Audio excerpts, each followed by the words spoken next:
Chapter 301 The Pureblood Vampires. The Underworld was a unique prime world that stood above many prime worlds in terms of power. This was why, even though many powers were surprised when they saw the name of a vampire prince shine brightly on the leaderboard for the infernal hunt, they understood it as a fact when they connected this prince to the pureblood vampires of the Underworld. It was a powerful world that was filled with unique monsters and powerhouses, ranging from the vampires to werewolves, all the way to the race of cyclops and other unique creatures. Out of all the organizations that were distributed across the wide underworld, though, the vampires were the most powerful and the most secretive. They mostly kept to themselves as they continued to expand their lands and power, eventually becoming the known dominant force of the underworld. Noah observed the ancient castles all around him that made him feel like he was looking at an upgraded medieval era with monsters and magic as the ship that he and the vampire prince were on landed squarely on a wide area behind one of the biggest castles in the huge metropolis they entered. The doors opened to a shimmering red carpet that led all the way to wide open golden doors that led towards the castle, with the right and left sides of the red carpet filled with neatly dressed men and women that all had the look of butlers and maids. "Welcome back, oh great prince." It was an amazing sight to come across as this prince, who had most likely just left this castle for a few minutes, came back and received a welcome as if he had left for years. The heads of all these beings that Noah felt to all be vampires were turned down respectfully as they spoke with reverent voices.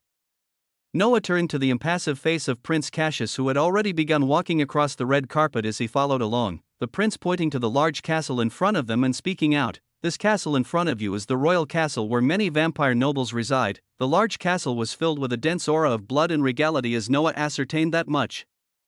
Not spreading his aura out too much lest he catch the attention of some powerful character that could put a damper on his plans, they entered through the wide doors as even more neatly dressed butlers and maids gestured towards a door while bowing, speaking with reverential uniform voices that would make one feel a sense of awe and fear. "The food has been prepared, O great prince." Prince Cassius nodded as he led Noah further into the castle, bringing him to a wide hall that held a long, regal rectangular table. On this table, gorgeously shining meats of rare beasts and animals were abundant, with golden inlaid cups and jugs holding a deep red liquid that glistened in the light. Noah's attention was grabbed by the resplendent assortment of foods, his nose wrinkling as he smelled the strong metallic scent of blood that permeated the wide room. The prince's face turned grim as he turned to the nearby maids, his voice becoming hard and ringing out in the hall. "I told you all to prepare a meal for a guest." The voice was chilling as the maids that were just preparing the food felt their legs buckle, a unique aura erupting from Prince Cassius that forced them to their knees as they apologized with ashen faces. We apologize, O great prince. We didn't know the guest would be. We shall change it right away." They scrambled towards the long table as they waved their hands. The abundant amount of cups and uniquely golden jugs holding the reddish liquids reducing quickly as the prince waved his hands and set out another command: "Leave us quickly. I expect no interruptions." Quick nods were given as butlers and maids ran out as if their lives depended on it, Prince Cassius offering Noah a seat while he himself sat right opposite him as he looked at Noah with peering eyes. "Alright, I still can't figure you out, so you'll have to be willing to share slightly more things about yourself today." Noah smiled at the peering words, about to reply when the recently closed door was flung open again, causing a vein to appear above the irascible Prince Cassius as he spoke without even turning around. "Did I not say there would be no interruptions? Now, I would never dare to interrupt your special time, O great prince. It is just that your father has called for you, and your guest." A calm and jovial voice came out as the one to come in was an aged old man that held a vibrant aura, the large canines coming out of him glistening dangerously as he spoke out. The prince's tone changed as he turned to look at this powerhouse at the peak of the void realm as he asked quizzically, "Father should still be in the meeting with the council? I was going to have him meet my guest when he was finished. It appears quite a few heads were turned because of your guest, some in the vampire council showing great interest as well." The aged vampire replied with a respectful smile, saying words that turned the expression of the prince sour as he replied his misgivings. "That is not the way I wanted this to play out." A brief pause came as the bowing vampire straightened up and looked at the two figures sitting on the wide dining table filled with an overabundance of food as he now replied coldly, yet still respectfully, "It is what your father wanted." Prince Cassius turned passive as he heard this, a confused expression appearing on his face as many thoughts passed through his head, eventually turning towards Noah with an apologetic expression. "I apologize for this. It seems I cannot be a good host, and we must meet some old fogies first." Noah's eyes shone at the rapid progression of events, nodding as he stood up along with the vampire prince, their gazes landing on the smiling vampire that began leading them out of the wide dining hall and deeper into the castle where powerful auras were abundant. They passed through multiple halls and corners, and even ascended a few floors as the butlers and maids that they passed became more and more powerful, with multiple transcendent realm vampire maids dressed in voluptuous clothing. Standing outside wide doors that led to an expansive room, the old vampire bowed as his right hand pointed towards the room while speaking out once again, this time his words directed to Noah.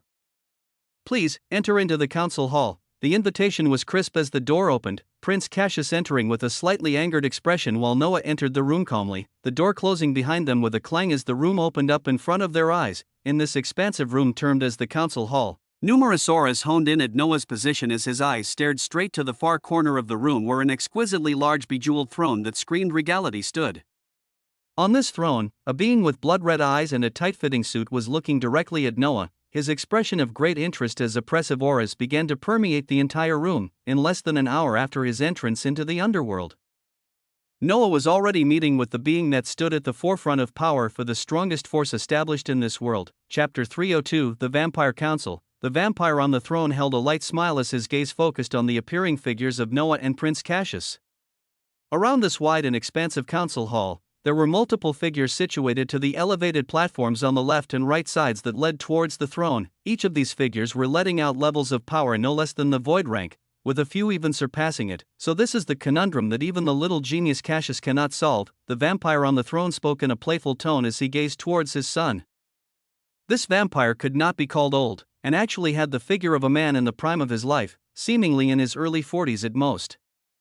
This appearance would fool many beings as the actual age of this one being ranged in the hundreds of years. Prince Cassius moved forward, about to reply, when an immense aura suddenly shot forth from one of the elevated platforms and descended on Noah, a unique skill being cast that locked down space entirely. This change of events was rapid as a booming voice of power erupted from the right side of the elevated platform. "This issue can be solved right now. This unknown being observed our prince kill celestial disciples, and that is a dangerous knowledge that we cannot leave wandering outside this world. We should simply kill." ONG. Vibrations erupted out at the mention of these explosive words. Prince Cassius moving towards Noah as he looked up at the being speaking and replied with a grave tone, "Count Shitus, any more disrespect towards my guest and you will earn my displeasure." The vampire prince's words were not filled with as much power as the being that targeted Noah, but his body shone with a red glow as it forcefully caused the body of the one called Count Shitus to pull back. Seemingly dominated by something else that was not just power, Noah observed this as many thoughts about the vampires passed through his mind, the subject of extremely unique bloodlines that could pressure beings no matter their rank of power coming up. Count Shitus pulled back his aura as he turned to the vampire on the throne and spoke out languidly, "O great king, we know the power of celestials. Should we really be placing our lives and the lives of our people on a being we don't even know the origins of, when we can just nip this in the bud right now?" The words were filled with strength, gaining the agreement of a few other beings situated on the elevated platforms of the wide hall. Quietness permeated the hall as everyone looked towards the vampire on the throne, the playful expression never leaving this being's face as he spoke towards Noah. "So, human with unknown origins. Why don't you tell us of your origins, and what exactly you wish to accomplish?" Complete silence reigned the moment this question was asked, all the powerful auras focusing on the next set of words coming out from this newly appearing being's mouth as it would decide where they stood on this very unpredictable issue. The problem at hand for the vampires was that their prince had acted and killed the celestial disciples, and he was observed by an unknown being while doing this. The prince had mentioned the events thereafter when he and this being joined forces and even took down 2 more celestial disciples, which put a few old fogies in a speculative mood, while others were still convinced and saw this as a grave threat. Because the moment that even the possibility of suspicion was thrown to the pure-blood vampires of the underworld being enemies of the celestials, it would be the complete eradication of all of them. So when it came to the option of complete eradication of all of their forces, or simply killing the being holding extremely important information, it wasn't even a question for a few of the powerful figures in this vampire council. They honed their gazes towards Noah as they awaited to find out exactly who this being was and what he wanted. All the while Prince Cassius was looking at his father with a questioning and confused expression, as this was not what they had discussed when he first relayed information about the being he met in the first realm of hell. Noah's heart was at ease as he felt the auras of multiple beings focus on him, knowing his preparations were more than enough for this venture he was about to take. He spoke out cautiously. I am Noah Osmont, and I come from a world that was impacted by the Celestials in the past, and I have been personally moving against them all this time. When I found that another force covertly existed in the dark that was moving against them as well, I had to come. The words were neither overbearing nor servile, but it didn't seem to have satiated the hungry vampires as the being on the throne spoke once more while nodding. What exactly do you hope to accomplish? Going through the information I could find about you, you are acting as a little genius of a sect in the world of cultivation. With your power at the Saint Realm. A genius, sure, but extremely young. What do you want, and what could our side benefit from someone like you? The smiling expression remained on the face of the Vampire King as he asked this dangerous question. Noah turned towards Prince Cassius as he replied, I observed the unique skills displayed by the prince that were extremely effective in dealing with the Celestials' probing gazes, and I am in great need of such skills in the coming future. HMPH. A snort rang out as Count Shitus spoke out once again. You think, eh? Nobody would be given access to the forbidden skills of the pureblood vampires. His tone was domineering and strong as he seemed offended by even the thought of this assertion. Noah moved his eyes towards the vampire on the throne as he did not even look in another direction. Knowing this being would be the key for his plans here today, this still does not answer the other half of my question. What can we gain from you? Quietness reigned in the council hall once more as a bright smile erupted from Noah. Your people must have seen the appearance of the Celestial Grandmaster near the end of the infernal hunt. OMG. Intense pressure from the seating council members descended at the mention of the powerful figure, the Vampire King still comfortably sitting on his throne as he nodded for Noah to continue. That Celestial Grandmaster saw great potential in the being that contributed greatly to the death of the infernal aberration, and has invited me to join the ranks of Celestials. A bright smile covered Noah's face as he released information that only the elders of the profound astral sect knew at this moment. Rumble. The atmosphere in the room suddenly changed as the smile was wiped away from the playful Vampire King, a destructive aura at the peak of soul-forging realm erupting out as a maddening pressure permeated and covered the entire council hall, extending to the entire royal castle soon after as a bloody world was instantly enacted and covered everything in its entirety. Chapter 303 Domineering. Immense pressure was unbound in the Vampire Council Hall as from the right and left of the hall where many vampire counts and powerful figures were situated. Many of them had blood-red eyes and dangerous batwings erupting from their backs as they were frozen in place. Their hands were outstretched in form of sharp claws as their wide jaws showed long canines ruptured and ready to bite off the being they were all jumping towards, the single human present in the council hall. Rumble. The bodies of all of these powerful vampires that were already in motion to descend towards Noah and rip him apart the moment he finished saying the single last explosive sentence were all frozen in place from the domineering aura of none other than the Vampire King himself that had lost his playful smile and stood up grimly from his throne. The eruption of his power was not to attack or pressure Noah, but to hold back these voracious vampires that had acted the instant his words finished to jump for this human's life. The body of the Vampire King pulsed with a red light as a regal aura of the densest pureblood bloodline brought tremendous pressure to all surrounding vampires and stopped them on their tracks no matter if they were at the void or soul rank. This was the power that the being holding the purest bloodline of the vampires, this was the man known as the Vampire King. Prince Cassius was looking at Noah with a shocked expression as even he had not found out this information that he released just now, watching as Noah's expression remained calm while monstrous auras that were ready to pounce towards him surrounded him from all directions. The grim expression on the Vampire King's face was soon wiped away as numerous thoughts seemed to pass through his experienced eyes. He knew exactly how his forces would react the moment this human let loose the shocking words, and acted instantly to prevent any unfortunate events from occurring. His gaze now remained on Noah as silence reigned in the council hall. The Vampire King waved his fingers swiftly as the monstrous powerhouse that were already pouncing towards Noah found their bodies unwillingly return to the seats they were in. Their fangs and wings retracted as they were given a reminder of the fearsome power of the being that stood on the throne of the pureblood vampires. You all seem to have forgotten, but it is I that makes the rules and is in command of every single creature in these lands. This applies to the rats, the elite vampires, and even the little pureblood vampires in this room. Domineering words resounded across the wide council hall as powerful vampires of the void and soul rank found themselves situated back into their seats like obedient children. They held no control of their bodies as the one holding the purest bloodline activated his authority and turned them as weak as normal unawakened beings. If something like this ever happens again, you all will be the first to lose your heads. Powerful, domineering, resplendent, the words of the Vampire King reverberated as he turned his focus towards Noah and Prince Cassius.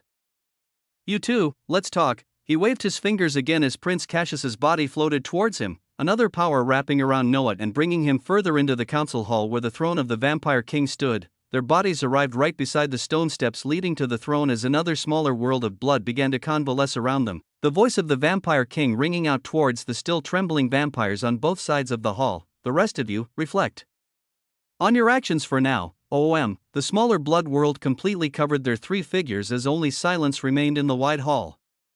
Every single vampire in the room continued to be situated with not a single movement. Only their eyes being able to show the fear they had forgotten deep in their hearts. When looking at the royal castle where the ruling force of the pure-blood vampires resided, many beings could see a shimmering red blood world encircling it endlessly as they wondered exactly what had occurred. More than an hour passed as a bloody world revolved around the royal castle, and an even smaller bloody world revolved around three beings in the vampire council hall. The vampires to the left and right of the hall were still seated without a single ounce of movement when they felt a change sometime later, the bloody world in the room dissolving as the three beings came out with different expressions. The vampire king had returned to his usual smile. The prince seemed to be lost in thought, while the human was calm with slight excitement visible on his face. The vampire king sat back on his throne as he waved his hands, the vampires on the sides of the hall finding movement returning to their bodies as they breathed out and remained still, turning to look towards their king with re-established fear as he spoke out. Our little friend here presents a unique opportunity that our dark expanse has never been able to come across in the last hundreds of years. His voice was firm as it resounded in the hall, revealing shocking information about the origin of the pure-blood vampires as the king continued. We have always clashed with celestials, but never have we garnered an opportunity to get inside of their celestial stars, or even have someone on our side among them. This little friend right here, the vampire king pointed towards Noah as he continued, will be taking the extremely dangerous task of infiltrating a celestial star, and would require our forbidden skills in order to not be found out and captured during his infiltration. Does anyone object to this decision? A question was asked, yet many knew it wasn't a question, but simply the statement of a fact. Count Shitus was the first to reply as he bowed his head. No, O great king. You are wise beyond the years to see ahead to the usefulness this human can bring. No, sire, no objections. Numerous voices perked up as their eyes could not even meet the being that controlled their bodies with a simple movement of his fingers, showing their agreement as every single vampire in the council hall unanimously agreed with the words said by the vampire king. The smiling king nodded as he turned his gaze towards Noah and spoke. Now, I somewhat trust you somewhat after our discussion, and understand your need for information. So, he then pointed with his index finger towards the center of the wide hall as a runic circle appeared in the air, drawing the shocked gazes of the vampire council as they felt the initiation of ancient blood magic. As a way to prove yourself to me and the pure blood vampires here, you can enter the ancient blood world of our progenitor. Boom! The shocked gazes only continued as many vampires abruptly stood up, about to open their mouths when they recalled what just happened an hour prior as they quickly sat back down while affirming the reality of the ancient magic they felt being cast. The runic inscription finished being inlaid as it shone brightly, a bloody red portal appearing in the middle of the hall as a desolate aura released from it. This ancient blood world is located near the border of the light and dark expanse, hidden far among the dredged of dead stars.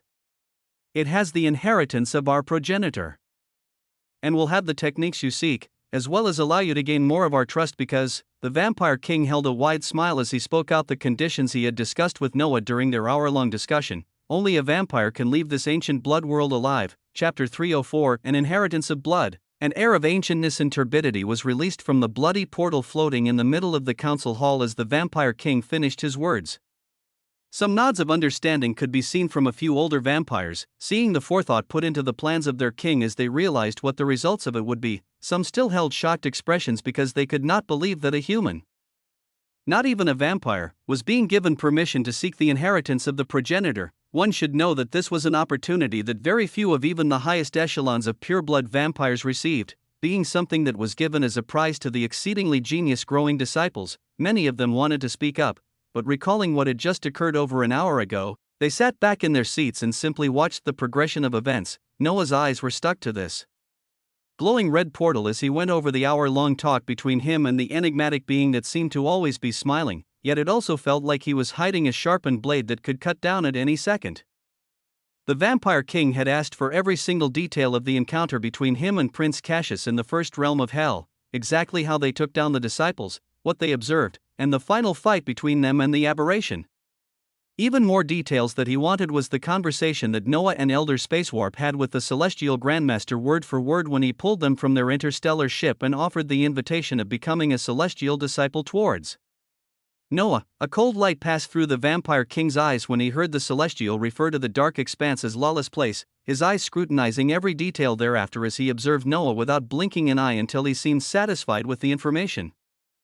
Before the small blood world wrapping around them was released, the Vampire King had mentioned that he would give Noah the possibility of gaining the techniques that could escape the mysterious ways of the Celestials, but this came with a few conditions. The first condition that he mentioned was the obtaining of the skills lying solely in Noah's hands, as he would be given the opportunity to enter the land of their ancestor, the ancient blood world that held the inheritance of many of the techniques he had observed Prince Cassius using, and more. Only after this was done would they move on to the next stage, the actual discussions of who this force of pure-blood vampires really were, and what they were planning against the Celestials. Noah glanced at the Prince Cassius that seemed to be lost in thought as he gave a light smile and began walking towards the portal, letting out desolate energies.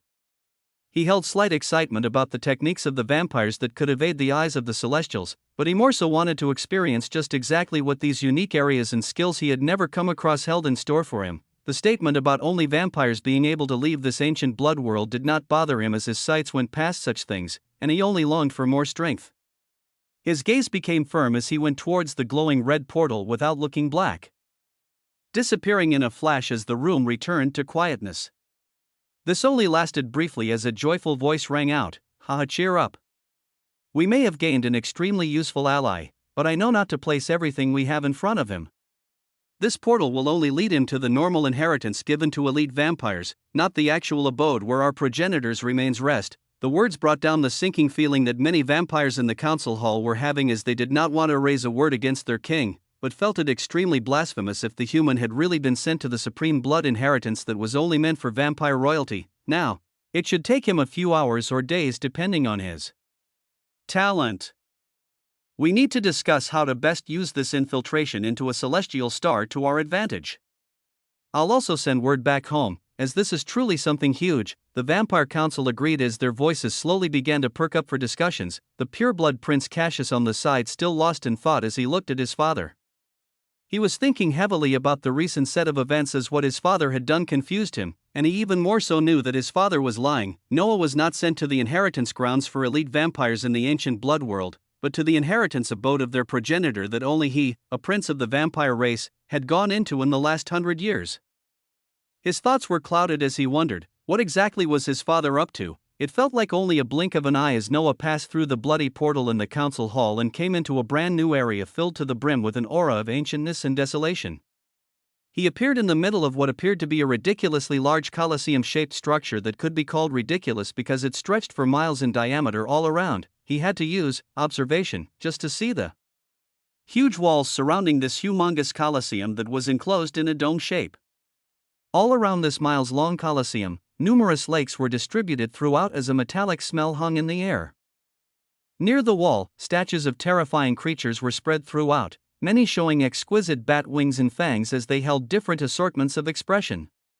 They were situated all around the circular Colosseum, their gazes intersecting at something at the very center. At this centermost position, located a few miles where he stood, Noah could see an ancient shrine that screamed of old age, with an enormous lake of blood around it. As the moment he entered, this lake of blood trembled as essence began to converge, rumble.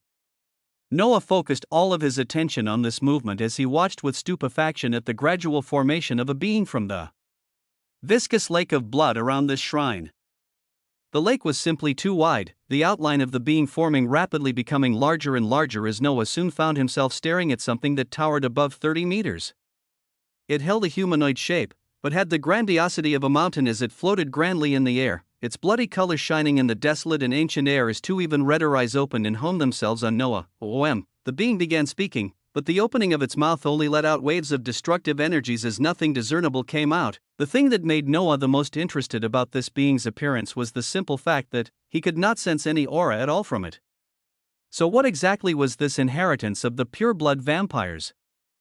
And what would be the terms to obtain it? Chapter 305, The Guardian of Blood, Challenging the Inheritance. Waves of non-discernible power rolled off the gigantic bloody being as a wine-colored robe went on to Dr. A.P. over its body, a humongously long spear appearing on its right hand, its body coming down and smashing into the ground and causing a quake.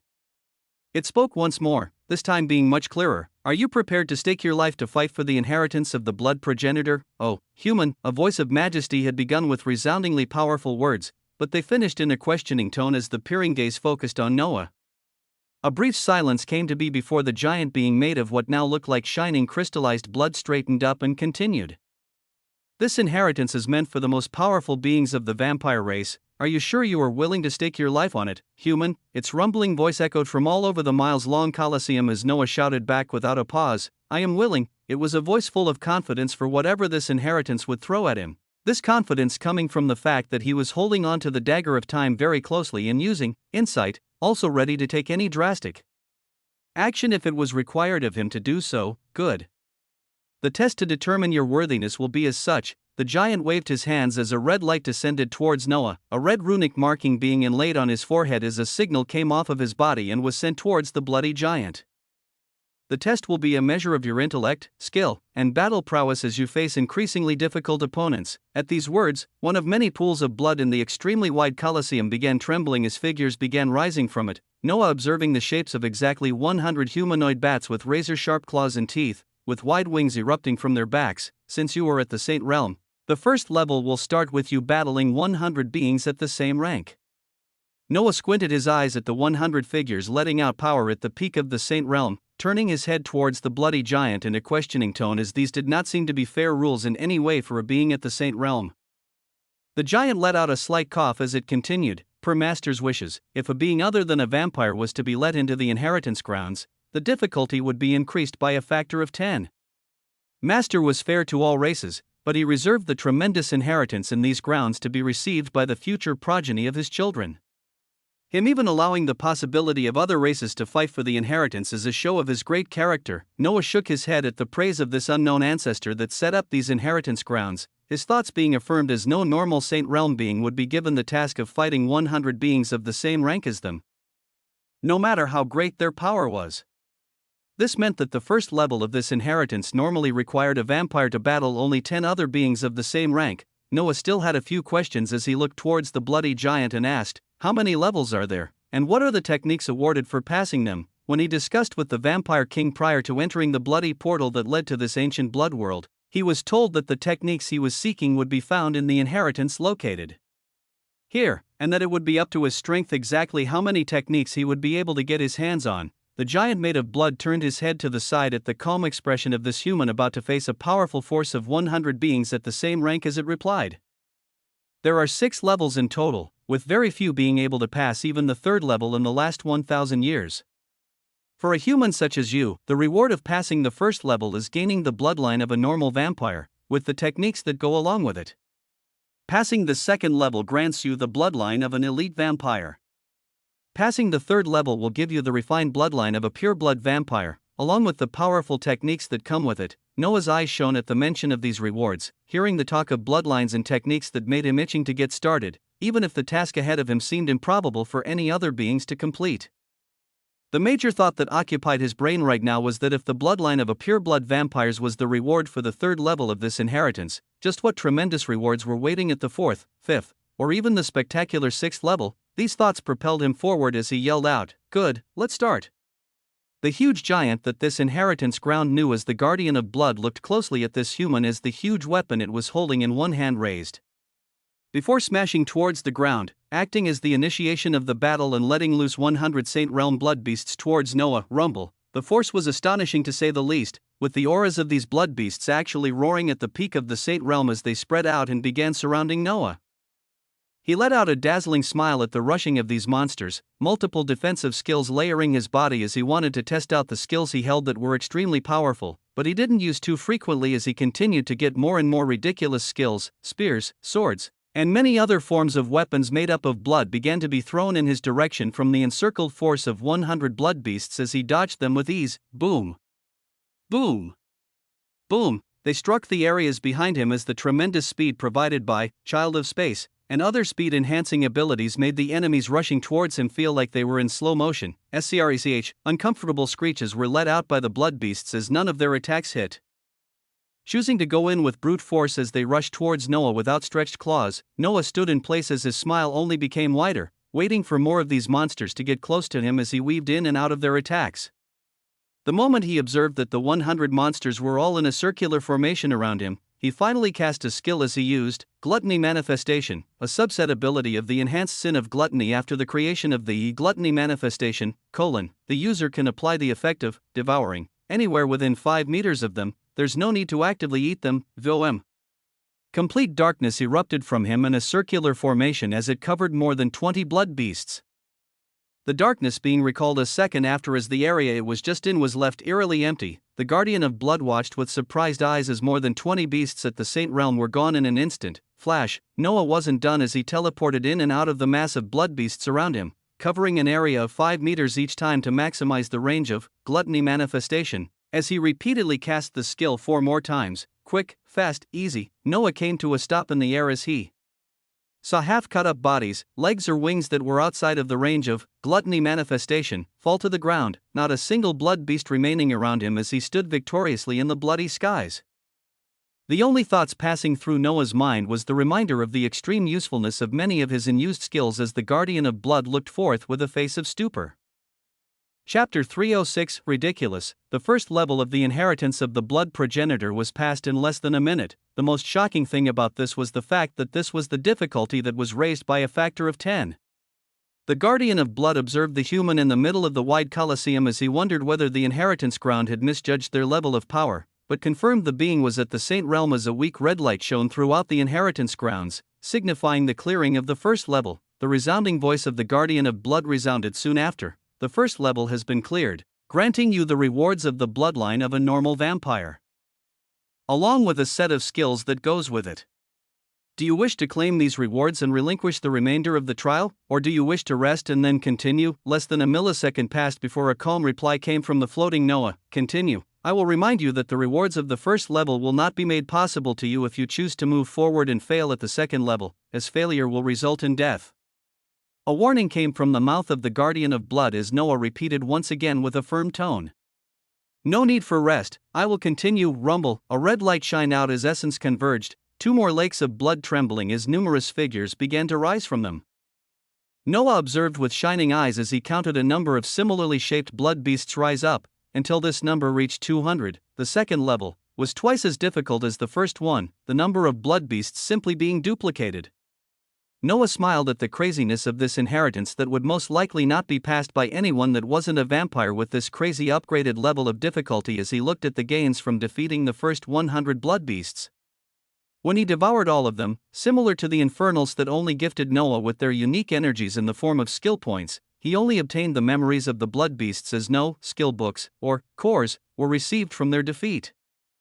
The cause either lied from the fact that they were coagulations of blood and weren't considered to have souls or origins, but they gave absolutely nothing compared to the infernals that gifted him with the powerful skill points as a reward. He didn't mind this though, as the reward of a bloodline and techniques he would receive from taking them down was more than enough. Come, he roared out as a cold light shone in his eyes, his figure flashing towards the 200 blood beasts that had grouped together with tight defenses as they began moving the mana in the surroundings to cast long-range attacks, or they tried to, but found that they couldn't activate any abilities. Confusion permeated in the coagulations of blood as no attacks came out from them.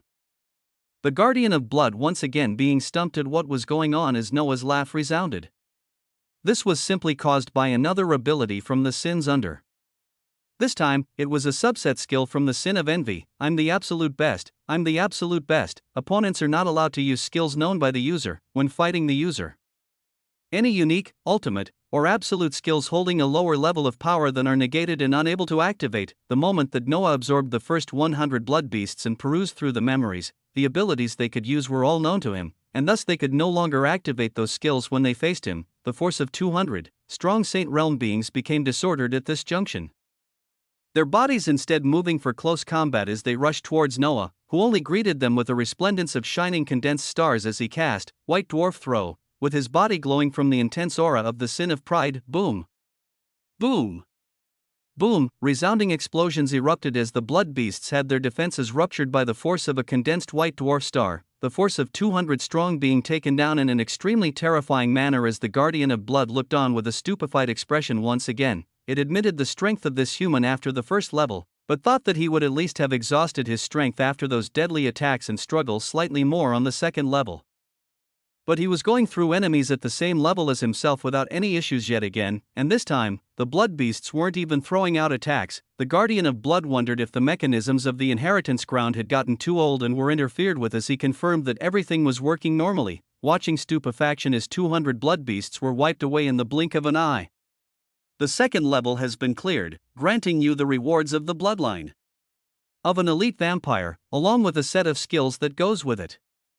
Do you wish to claim Dash? I will continue. A jovial voice that was full of expectations erupted from Noah as he felt like he had found something that very few would come across. And he would be able to take advantage of it in a way that only he would be able to. His sights were already set on the highest rewards at the 5th or 6th level, even gaining the bloodline of a pure-blood vampire on passing the 3rd level. Being something small in his eyes, a brighter red light shone throughout the expansive Colosseum as the 3rd level for the inheritance of the blood progenitor began. This time a force of 400 blood beasts at the Saint Realm rising up from the lakes of blood as their reddened eyes focused on Noah. Normally, a genius vampire at the Saint rank would have faced 20 blood beasts of the same realm at the 2nd level, and 40 on the 3rd level to prove their battle prowess and intelligence. But the difficulty was much higher for Noah, although the number did not matter as he was always faster than them, and they could not even use their full abilities against him. What occurred next was just plain ridiculousness as the Guardian of Blood watched the unbelievable sight of one man weaving in and out of a crowd of swarming blood beasts at the same level as him, stupendous attacks being thrown around until not too long later, only silence reigned. The Guardian of Blood wondered.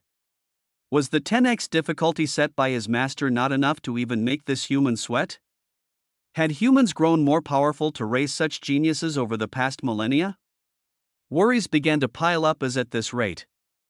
It seemed like this human might actually obtain the inheritance only meant for the noblest of vampires. The giant made of crystallized blood watched on as the forces of the blood beasts continued to dwindle until yet again, only a single man remained floating in the bloody skies. A hardened expression entered the face of the Guardian of Blood as it smashed down the large spear it was holding once again, a bright red light shining out that signified the clearance of the 3rd level, and brought out the monsters for the 4th level. This time, it was only 10 blood beasts that were twice as large as the ones Noah had seen before.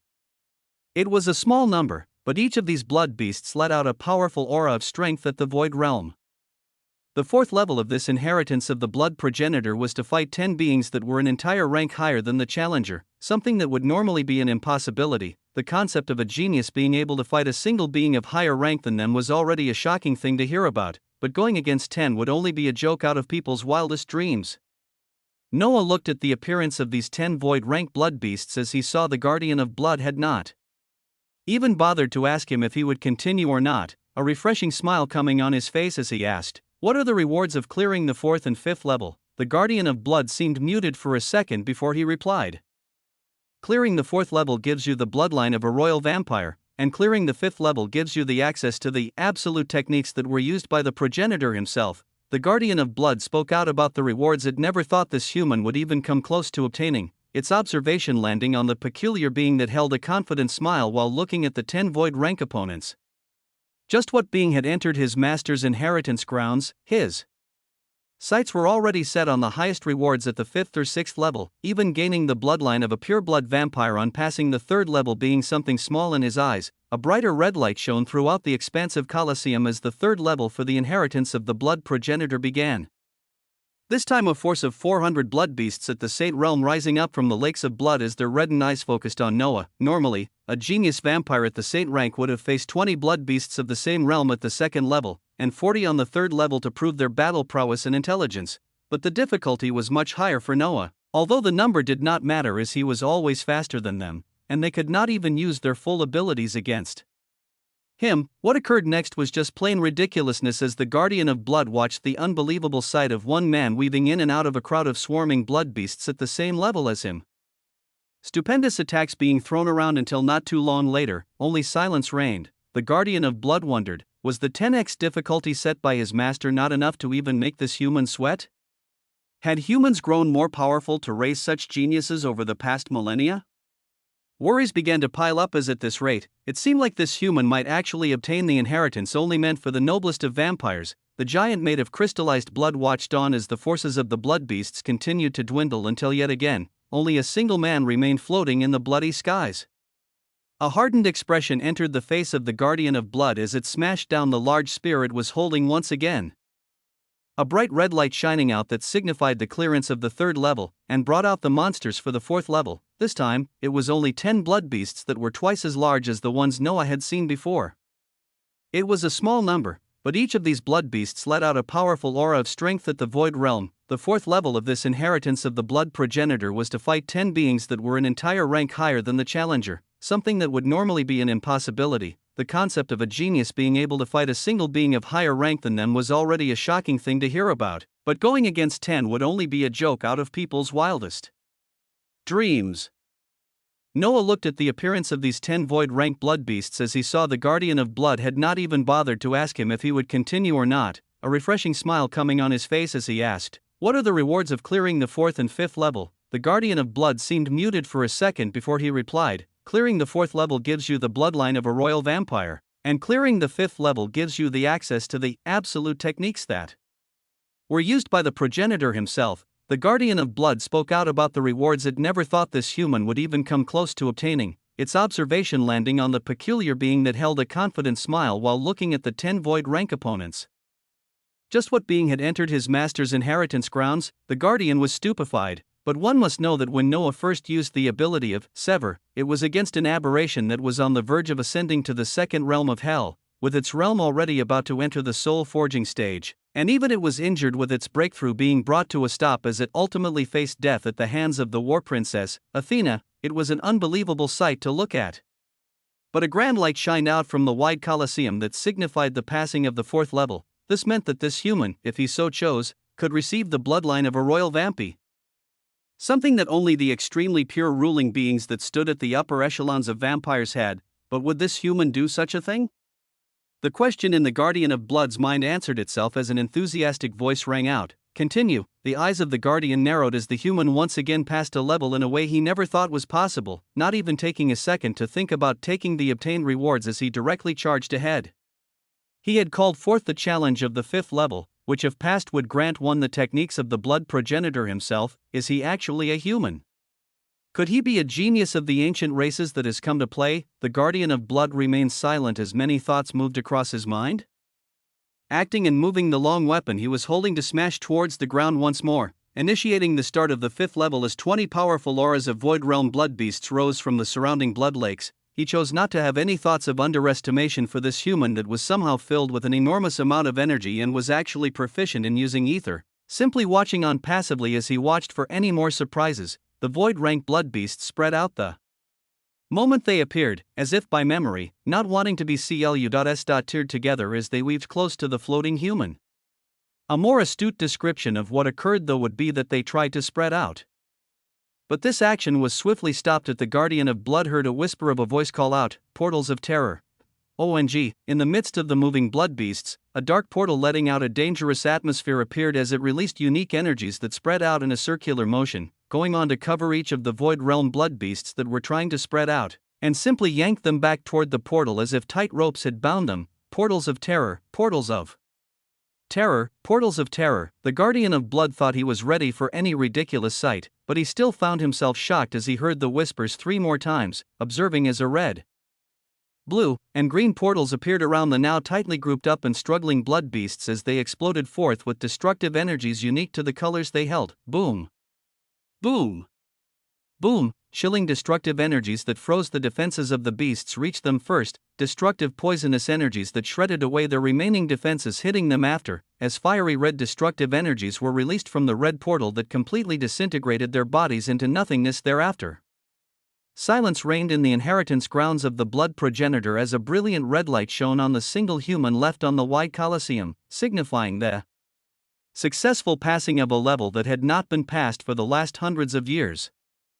Wait, the rumbling voice of the guardian of blood was released as he watched the lips of the human about to move and call out continue once again, but it could not let him do so as a warning had to be released before something drastic occurred. Noah turned towards the gigantic crystallization of blood that was more than 30 meters as it spoke out once again. I applaud your stupendous battle strength and a once-in-a-thousand-years talent in energy and prowess. You would make a great addition to the forces of vampires in the future with the rewards you have already obtained. The Guardian of Blood waved his hands. A brilliant red light erupted out, revealing a resplendently glowing outline of numerous venous and arterial lines that connected to a blood-red beating heart.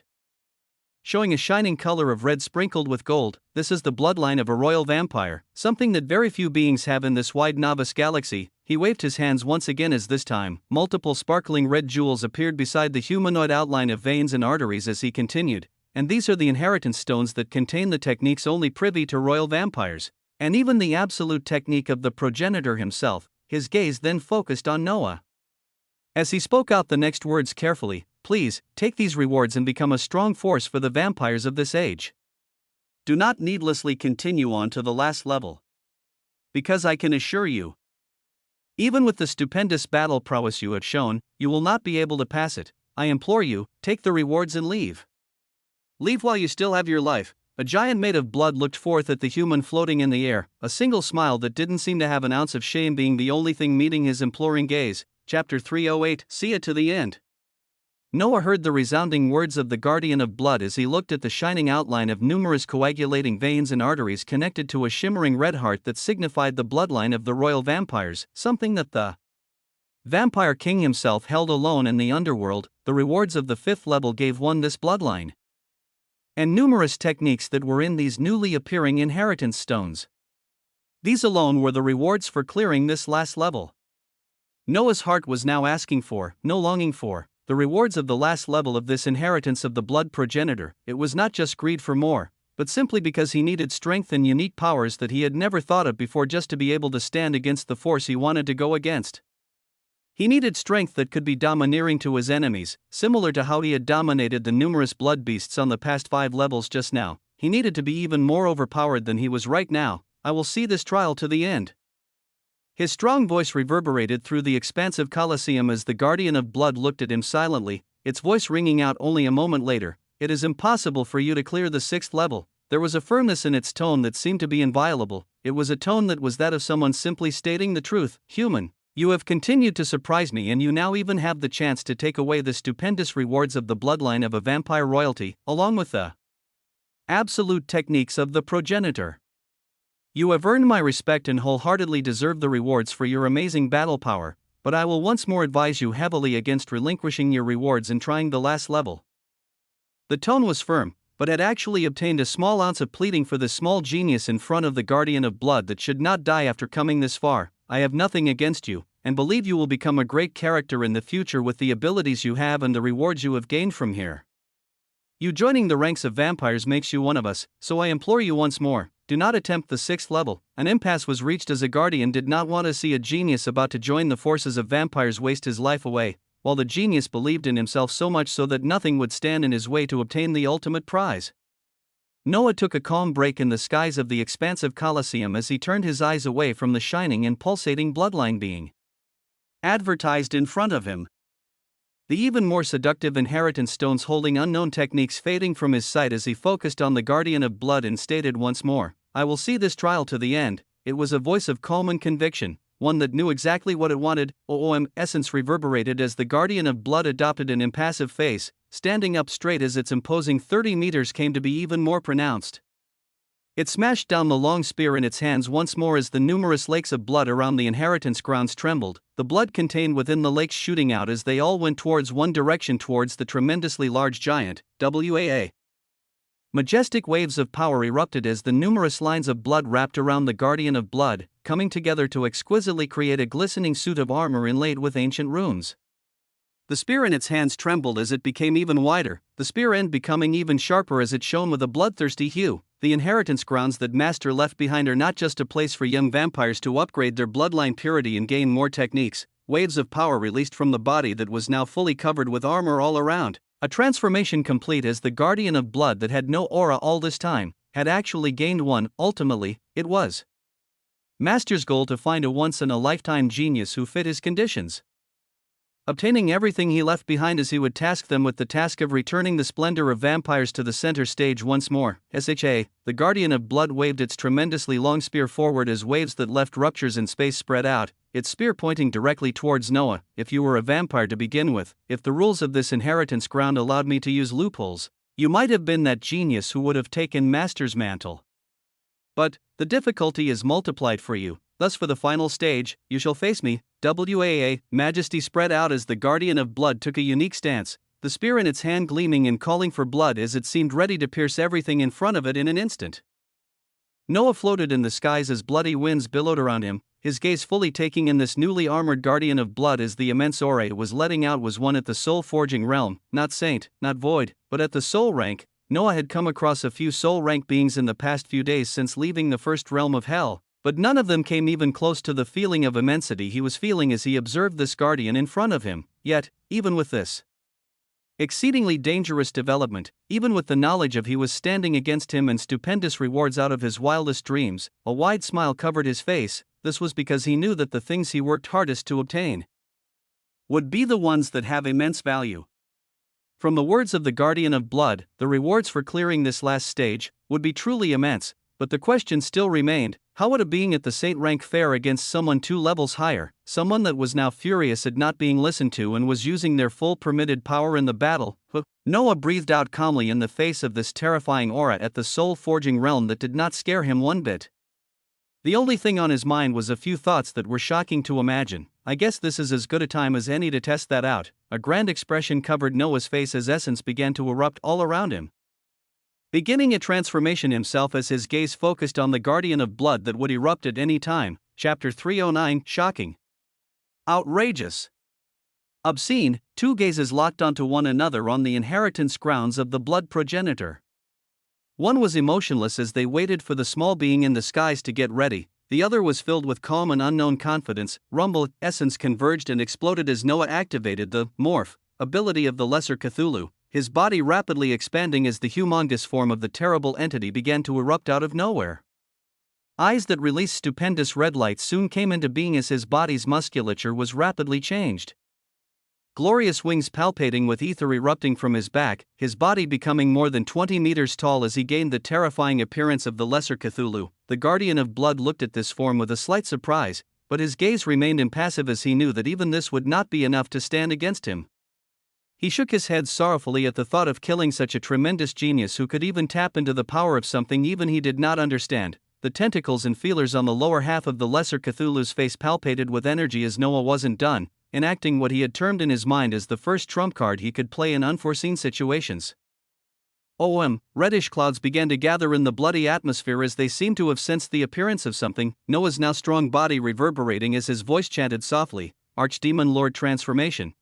Archdemon Lord Transformation. The user can turn into the Archdemon Lord. This will quadruple the strength and cost efficiency of all sin and demon skills. It will also double the efficiency and strength of all other skills used by the user during the transformation. The words were distinct, barely a whisper, but their result was tremendous as something outrageous unfolded because of them. Rumble, space quaked at the arrival of something never heard of nor seen before as Noah's body that had transformed into the lesser Cthulhu transformed yet again as 2 transformation skills were cast at the same time. Yes, this was the trump card that Noah was testing the efficacy of for the first time.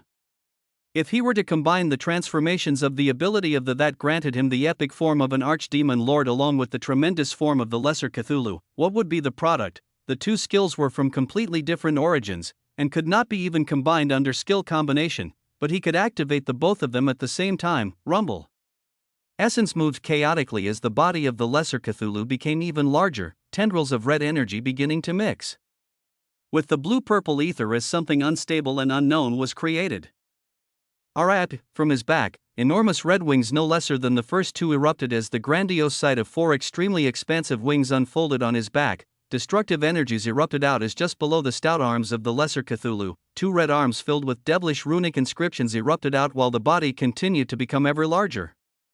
The size now towered over 30 meters as an engulfing roar erupted out from this new being, destructive energies being released as chaotic elemental storms began raging. A bestial roar of power and defiance rocked the inheritance ground of the blood progenitor as a newly appearing beast announced itself.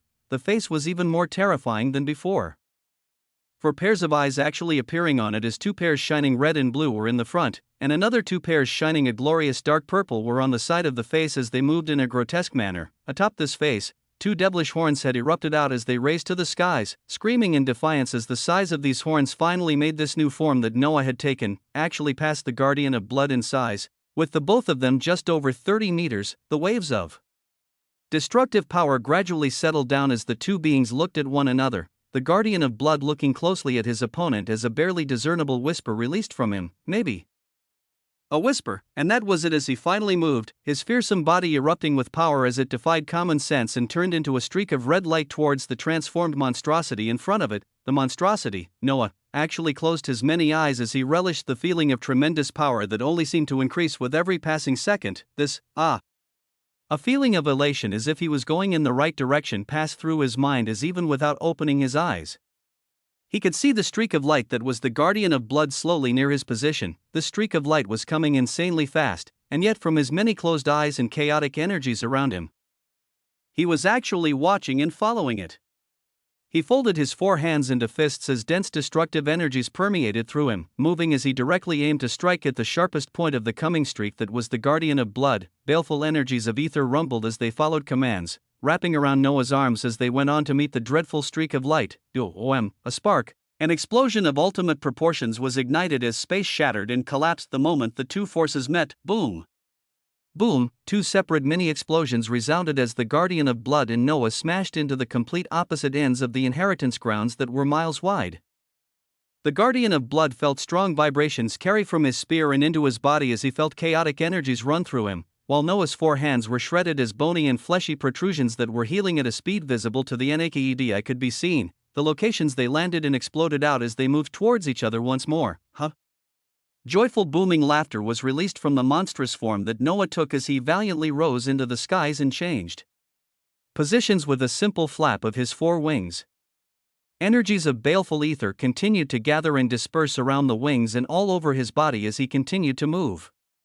He was only moving speedily, but he felt like he was teleporting as a single flap would fold the space around him and he would instantly appear at the next location. Boom! Another collision occurred in the wide inheritance grounds of the blood progenitor as a battle of ridiculous proportions unfolded. Chapter 310, breathtaking. Clashes that shattered space continued to occur as two aurora-colored streaks of light clashed against one another. The guardian of blood continued to receive huge shocks as destructive energy spread out to cover his body with every clash, destabilizing the crystallized blood acting as a valiant armor. Noah's body always came out mangled and injured as he tested the brute strength and healing capabilities of this monstrous body that was the combination of a lesser Cthulhu and an archdemon lord. He shook his arms as he watched mangled muscles and bones fall off and new ones take their place, nodding his head as he was finally appeased, this time stretching one of his arms out as he called forth a weapon that would provide even more ridiculous boosts. Trident of the Sea, a pinnacle treasure in the sea that allows its user to remain unrivaled against all enemies. Attack and defensive capabilities are quintupled while equipped.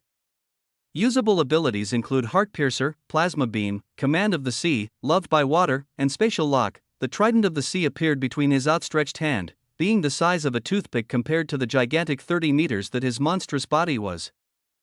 Yet, one had to know that this was a supreme treasure. Rumbly essence flowed into the Trident of the Sea endlessly as it began to expand and increase in size, growing more and more expansive until it fit in Noah's large hand. He grasped the trident tightly as the surrounding particles of blood trembled, a smile appearing on his face as he recalled his high school lessons about blood, and how a large percentage of blood plasma was water. The weapon he now held in his hand ruled anything to do with the water element, and the opponent in front of him, this being made of blood from every nook and cranny, was just asking for a beating. The lakes of blood in the inheritance grounds trembled at the appearance of the enormous Trident of the Sea.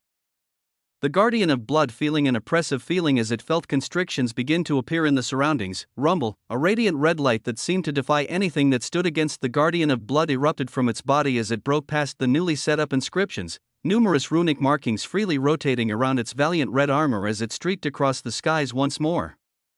Noah's monstrous body angled the Trident of the Sea forward, releasing his grasp on the now large weapon as destructive energies of ether wrapped around it. The trident slowly began to rotate between his grasp, getting faster and faster as it seemed to call forth all the destructive energies around Noah's body the more that it spun. The three-pointed end of the terrible supreme treasure began to tremble with destructive energies and red and purple mixed in, collecting an obscene amount of essence as Noah moved forth with the trident of the sea to clash against the fearsome guardian of blood, Zing. Their two figures seemed to pass through one another as Noah's large body came to halt in mid-air, his entire figure trembling as unstable energies seemed to be running amok all across his body, the unique energies of the Lesser Cthulhu and Archdemon Lord clashing as numerous injuries began to appear. The Guardian of Blood halted in midair a moment later, turning around to observe the monstrosity in front of it as its entire left arm beginning from the shoulder was cleanly cut through. Falling towards the ground with an eruption of blood, boom, the wide arm shook the bloody earth as the Guardian of Blood looked at Noah, a small smile replacing its past expression of anger as it spoke slowly while lifting the heavy weapon it held with its remaining hand. "You are truly an outrageous creature." The words were filled with strength as the Guardian of Blood looked at this being, numerous thoughts overtaking it as grand possibilities of the future unfolded. Would the Master's legacy actually be rekindled once more? Hopes and dreams sputtered forth from the giant made of blood as the runic sigils continued to revolve speedily all over its body, preparing for a last attack as the spirit was holding on to vibrated with power. Noah looked at the giant building up power as he breathed out slowly, placing even more mana into the two transformation skills he had cast as the instabilities caused by the class dwindled, destructive energies surrounding him once again as he pointed the dangerous trident towards its target. In another hand, a glorious purple light erupted as a sharp dagger was connected to an exquisitely made sheath. Stop. The lakes of blood on the ground below him and the droplets of blood thrown into the air from the collisions all came to a halt at this moment, as if speechlessly witnessing something tremendous which they could not disturb. The Guardian of Blood found his body being put in a terrifying mode of stasis where he could not move. His body being frozen in time, portals of terror.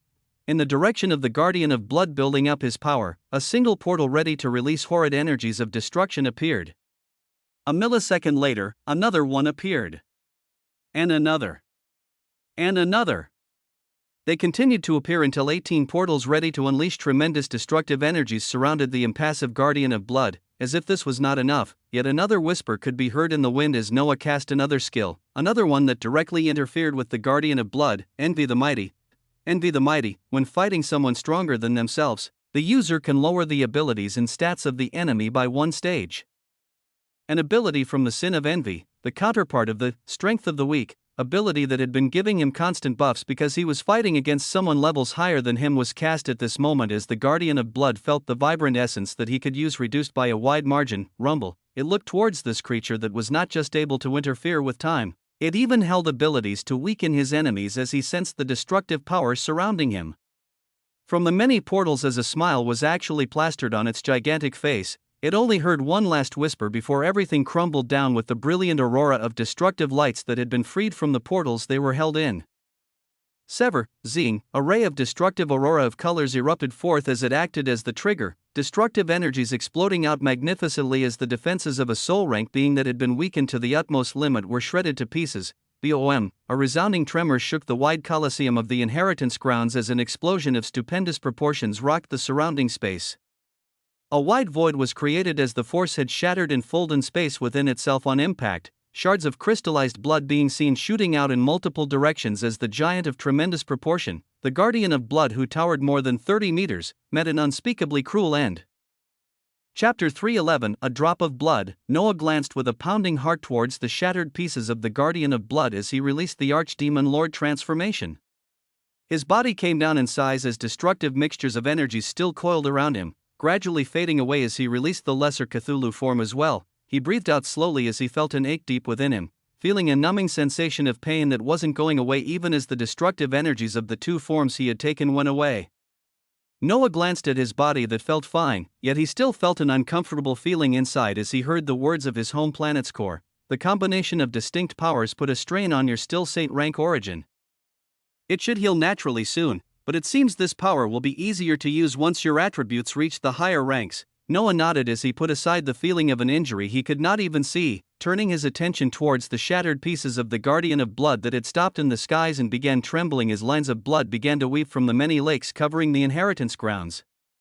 A gorgeous red light shined as the body was stitched up together seamlessly, although this time much smaller as it stood the same height as Noah. The instant the face of the Guardian of Blood formed, one could see an expression of a being that was about to tear up from too many emotions. The guardian turned towards Noah's direction as he bowed, this bow initiating the start of something wondrous as a brilliant red light went on to cover the expansive Colosseum. This brilliant light had Noah at the center, his body actually feeling a pull from the ancient shrine-looking structure that had remained in peace throughout their battle at the center of the Colosseum, the same structure where the Guardian of Blood had emerged from. Various mechanisms were initiating as this ancient shrine that looked small and dilapidated began to rise from the lake of blood it was in as it became larger and larger. The moment Noah's body was pulled near it, he could see a golden door in the middle of this risen shrine that snapped open. The voice of the Guardian of Blood that was still bowing erupted in Noah's ears at this moment. When Master felt his life running out more than 1,000 years ago, he left behind this inheritance ground where he placed all the techniques he had passed down over the years, as well as many bloodlines for future generations that might have been born in a lower status but had the strength to achieve great things. The golden door on the red shrine opened wide as Noah let the light that hung onto him pull him in, coming face to face with a crimson interior that was styled simply. There was a single bookshelf in the corner with a few books that seemed like they could turn into dust at any moment, as well as a small table and chair for one to sit on. The thing that grabbed the eyes of any who entered the room, though, were the abundant rings and pouches that populated the table. They shone with a magnificent hue that let one know that only the finest treasures resided in these storage pouches and rings. The last thing that Master did was end his life early as he enacted a possibility for the future. He knew that with his death, the vampires would fall in status and grow weaker over time, and he wanted to pass down something even more treasured to him, to a being that was as talented as he was, if not more. This was so that a strong protector could rise into heights even greater than his to oversee and protect the vampires. These words brought Noah's gaze to the only other thing in the Crimson Shrine, a simple styled coffin that had now been elevated from the ground, and was slowly opening in front of Noah's eyes. This was the reason he set up these inheritance grounds in this ancient blood world, and created a harsh test for a future vampire genius who was capable enough to take his mantle. Sadly, no such being appeared in the last 1,000 years. That is, until your arrival. The coffin in the shrine opened up to reveal a shocking light and an aura of ancientness. Something brilliant seemed to be contained within. Noah had to blink several times as the outline of the extremely brilliant object appeared in front of him. And it shocked him with the oppressive air and domineering presence it was letting out. This was because what had floated from the simple styled coffin was a golden red drop of blood. The talented vampires that clear the first level until the 5th level will receive an assortment of different quality bloodlines depending on which level they clear, but the one to pass Master's requirements and be able to pass the last stage shall receive on their shoulders the full legacy that he left behind. The shimmering golden red drop of blood began to flow towards Noah as the Guardian of Blood continued to release shocking words. The first of the rewards that comes with this legacy is the origin blood of the progenitor himself, granting the one that accepts it the reviving bloodline of the progenitor himself.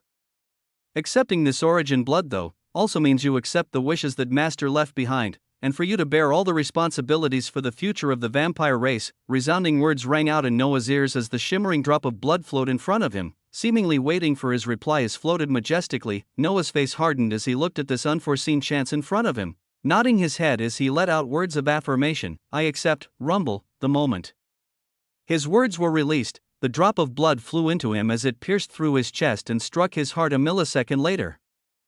Seemingly impatient to get started, thump, Noah clutched his chest as the essence within his body suddenly became disordered, his figure dropping as he fell to the floor of the shrine in extreme pain. Thump, This pain was unlike anything he had ever experienced before, his body undergoing enormous changes as his now bulging eyes observed his muscles spasming as his bones creaked, veins and arteries enlarging at a visible rate as the first stage of fusing with this tremendous drop of origin blood was destruction. Splat. Chapter 312 Bloodline of the Vampire Progenitor. Rumble. Across the vastness of space, for separate planets connected to each other in a unique way trembled as powerful quakes traveled from their cores until they affected their surface.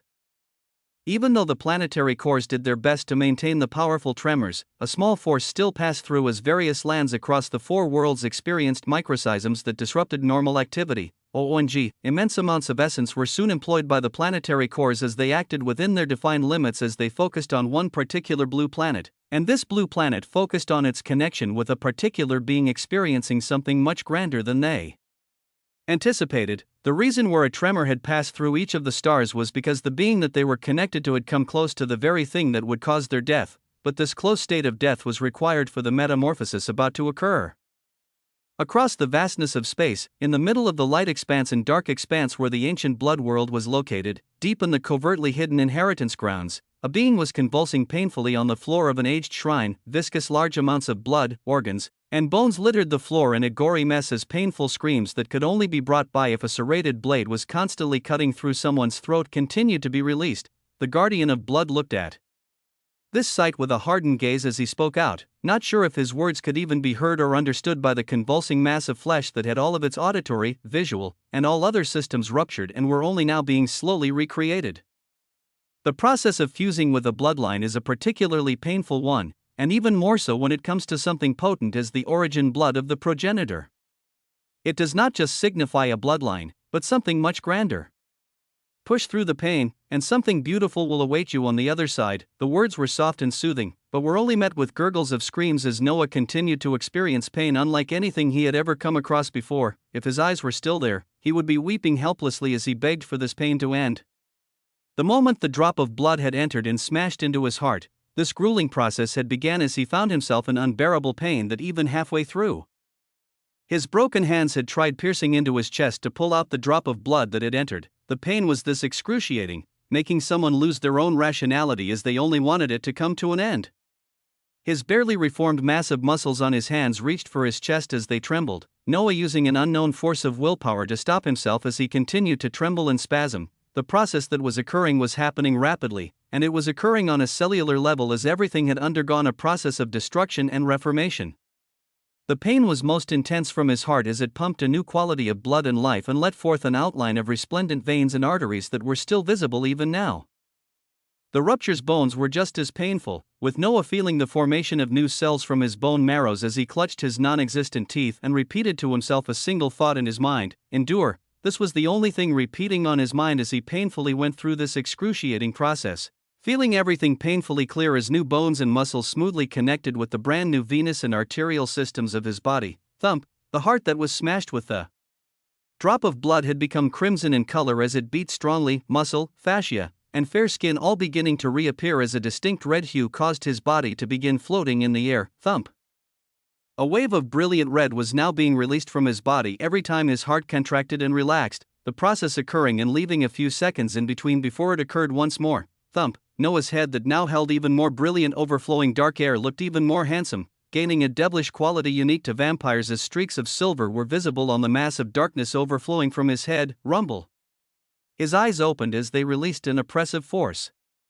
Outwards, his pupils filled with mysterious runic sigils that slowly dwindled as they took the form of a bestial emperor, etchings of a red star slowly receding from his eyes as they focused. His AKD figure began coming back towards the ground as his fair legs touched the cold floor of the shrine, his attention being pulled to his hands as he brought them up to observe the utter paleness they now showed. I welcome you to the world, my new master. The guardian of blood was kneeling right outside the shrine as he looked down with utter respect towards the NAKED being in front of it, wild emotions barely hidden on its powerful face. Thump. Noah closed his eyes briefly as he sensed the tremendous power which seemed to tell him it was not even at its full completion as he noticed a purple aura fairly visible on his body that was letting out a glorious crimson red from the overpowering bloodline, prompting him to realize that his attributes had crossed from the saint rank and into the void rank the moment he obtained the transformation and obtained this bloodline. He closed his eyes as he looked at a brief section of his stat panel and observed some new changes. Noah Osmont, titles, Infernal Lord, 4%, Bloodlines, Vampire Progenitor, Vitality, Void, Focus, Strength, Void. He only observed the changed attributes and addition of a section that listed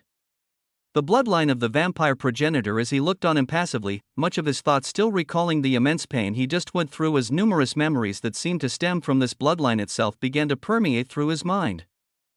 The memories were in the form of numerous abilities and skills that only the vampire progenitor had access to. They abundantly flowed into Noah's mind as they were quickly isolated and shown on the stat panel, Noah continuing to stare blankly as his NAKED figure magnificently stood on the shrine of the ancient blood world, still absorbing the tremendously unbelievable rewards that he had just received.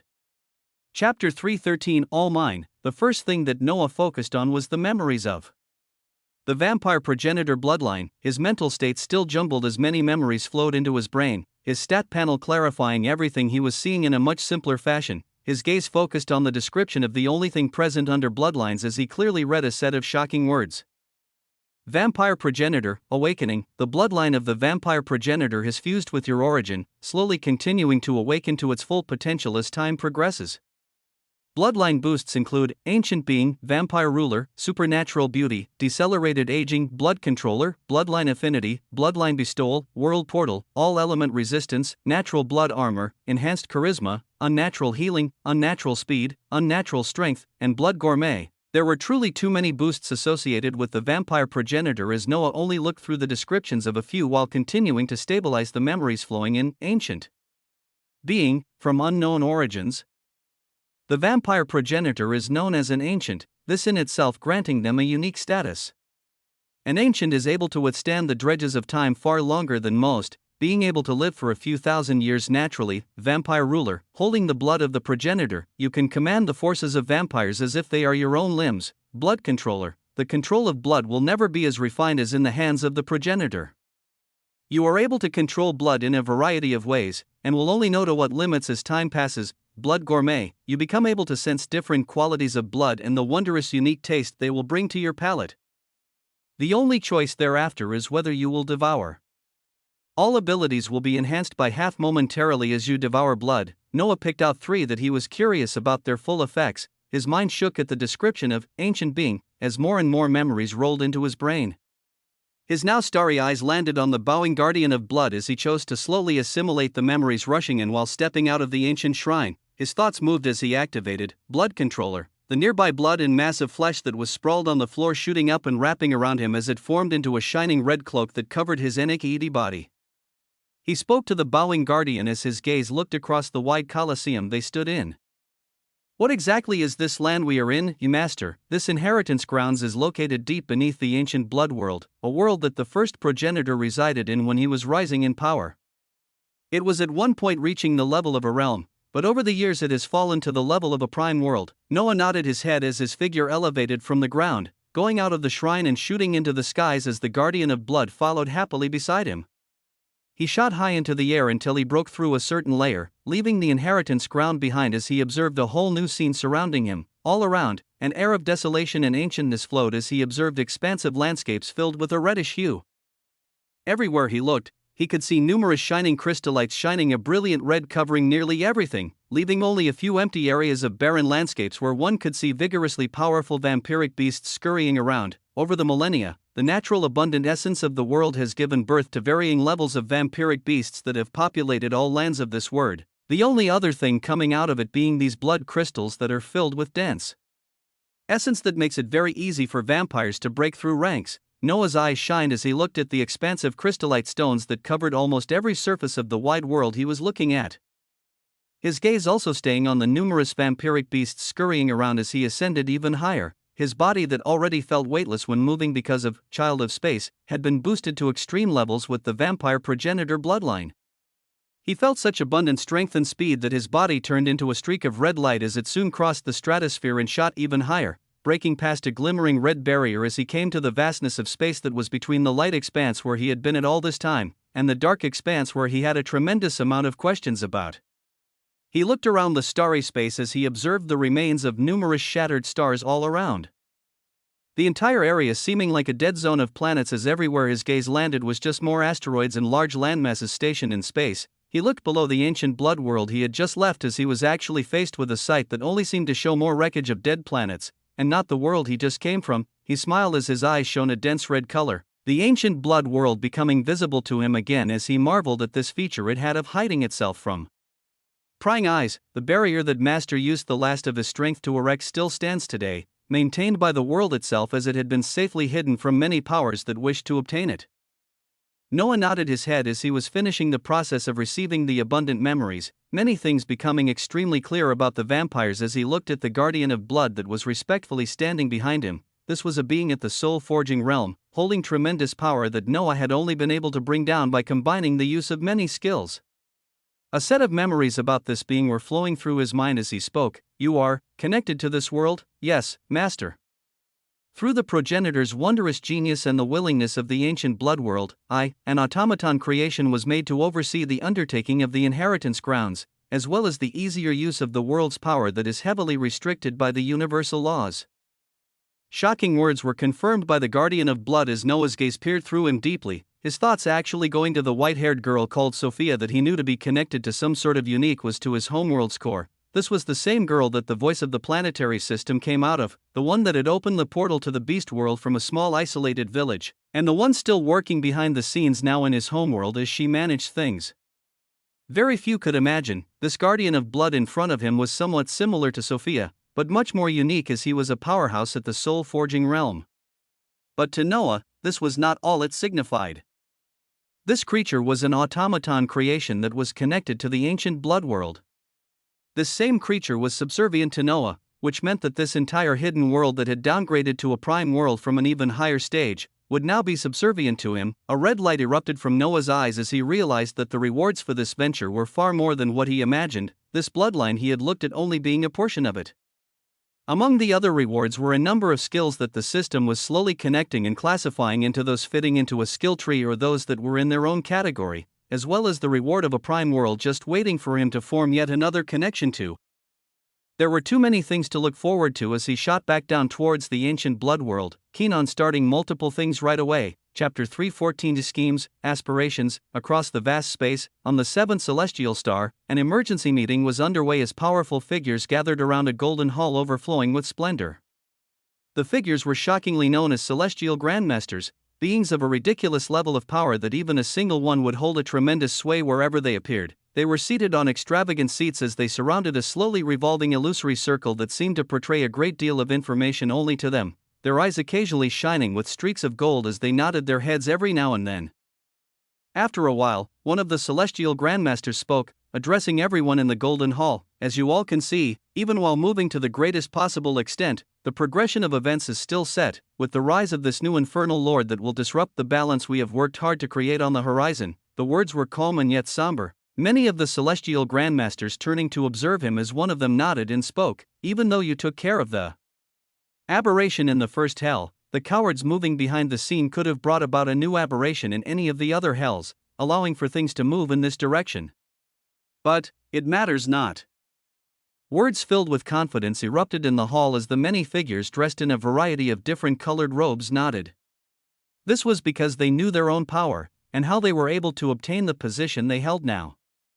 They had tremendous confidence that even with enemies moving behind the scene, they would not be able to do anything major to them, and they will all be crushed utterly and completely, just like what they had done in the past. But we have become too entrenched in fate over this last millennium, making it extremely difficult for us to actively steer it lately. A grandmaster with an exemplary goatee spoke as he turned to look at the grandmaster that Noah had come across not too long ago. What do you propose, Vredril? The gazes of the powerful figures in the golden hall turned towards the grandmaster known as Vredril as he opened his mouth while in deep thought. Just as a new infernal lord shall rise, we must foster the rise of our own champion that is not yet too affected by fate to make sure our edge over this coming war remains. ONG. The illusory golden circle rotating slowly in the golden hall, they were entrembled at these words, smiling looks appearing on the faces of the grandmasters as the one with the exemplary goatee spoke once more. It seems like fate is not too keen on that idea. So, we shall go through with it. How is the progress with our little war princess going? A disciple from the seventh celestial star was mentioned as Vredril replied. She is increasingly building up more fate lines, being able to withstand against an aberration that was ready to break through into the peak of rank 4, soul forging realm/soul rank, while she still holds middle rank 4, void realm, strength. The grandmasters were reminded of the shocking events that had taken place in the realm of the first hell recently, where a valiant Athena had stood against a being that was building up power that went past the void realm, but she withstood it, and with the help of incarnations and one well-timed strike by a being that would soon join them as a disciple, and the aberration was taken down. Good, but it is not fast enough. We must accelerate her progression and allow her to take in even more fate lines rapidly. She will be one of our weapons for the coming war, yes. There are a few other disciples across the other celestial stars who come close to her talent, but she is leading the pack for now. Nods of agreement spread out as Vredril spoke once more. We can prepare to open up the celestial realm once more for this generation of disciples. Athena should be able to advance speedily with the treasures contained within, right? It will take some time to get everything ready, but it shouldn't be a problem. Vredril, we will leave her guidance to you for now. Keep us updated on her progress. The celestial grandmaster, Vridril, nodded once more as the Golden Hall soon erupted into other discussions about a multitude of issues at hand. Some dealt with intricate problems in the light expanse where they held control of, other issues were dealing with the dark expanse that they continued to struggle with to this day. It soon became a cacophony of strong auras as the discussions continued, the tide of fate still flowing as the rotating golden circle in the room continued to move steadily. In the first realm of hell, the overpopulating infernals continued to be reduced at an unbelievable rate as numerous powerful figures paved their way across the first hell. At the forefront was a terrible Lich Emperor who released deathly energies and commanded an undead legion with numerous high-tiered undead that raised any enemies they found to exhaustion. The numerous powerful undead were protecting an assortment of humans, demons, and beasts as they went on to rapidly increase their power over the last few days. Noah had left the spiritual land floating in the skies of this infernal realm, Kazuhiko and company being able to return into this resplendent floating landmass that was overflowing with essence to recuperate from the constant rushing droves of infernals, while also enjoying colorful medicinal herbs and fruits sprawled out all over. The spiritual land, at the central area of this huge paradisiacal landmass, enormous intricately built houses and SKISCR.A.P.airs were abundant, taking the styles of Noah's homeworld, Beast World, and even the futuristic wonders of the Lost World that brought back some melancholic memories from the calamities of the sea. But it was in this area where an abundant amount of medicinal fruits, herbs, and cores were contained as it acted as the base for these rapidly rising beings. Some spent too much time in the billowing hot springs and beds that seemed to be entirely made of soft feathers, but they all continued a cycle of training and resting as they continued non-stop over the past few days. Floating above the spiritual land at this moment was a particularly arrogant emperor penguin that moved its flippers towards the sleek black feathers above its head, its gaze watching the numerous undead that continued to move day and night in this infernal realm. The penguin was watching his own stat panel that showed how many skill points it had left after distributing many of them in a skill tree that heavily boosted his spatial abilities as he wondered just how many skill points his master was racking up with these undead that were killing on his behalf. He was looking at the efficacy of his master as he was freely moving around doing dangerous things in a location far away from here, while still continuing to grow his power at an insane pace even faster than all of them. He wanted to grow and increase his strength even faster. Even though he knew he would never be able to match his master, he was still the first beast born in the spiritual land. Still the one leading at the forefront, Rumble, a milky white aura covered his body as a golden light went on to cover it, the deep pride embodiment, that went on to allow him to show great strength against the infernals and push his power even higher, being activated yet again as the penguin that had just entered the saint rank shot out like a missile from the spiritual land and went to join the legion of undead to take down even more infernals. Feelings of obtaining strength at a rapid speed were not only unique to this arrogant penguin, as many of the harbingers continued to struggle behind the scenes to at least keep up with the ever-expanding strength of a single person they looked up to. Chapter 315, A Connection. In the ancient blood world, Noah was already deep beneath this hidden world's inner core layer as he came face to face with a planetary core much larger than any that he had come across before. This was the planetary core of a world that had downgraded from the stellar status of a realm and had become a prime world. It rotated strongly in the underground space, an air of ancientness permeating as a voice very similar to the guardian of blood rang out. I had an agreement with the first progenitor, and that agreement carries on through the years.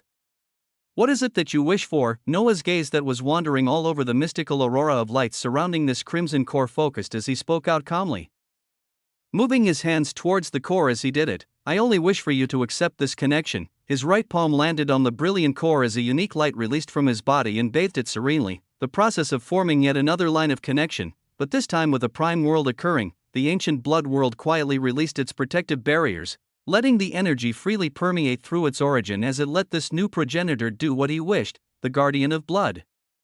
Standing far behind Noah at this time was an extension of this world, an automaton creation that moved according to a predetermined set of rules.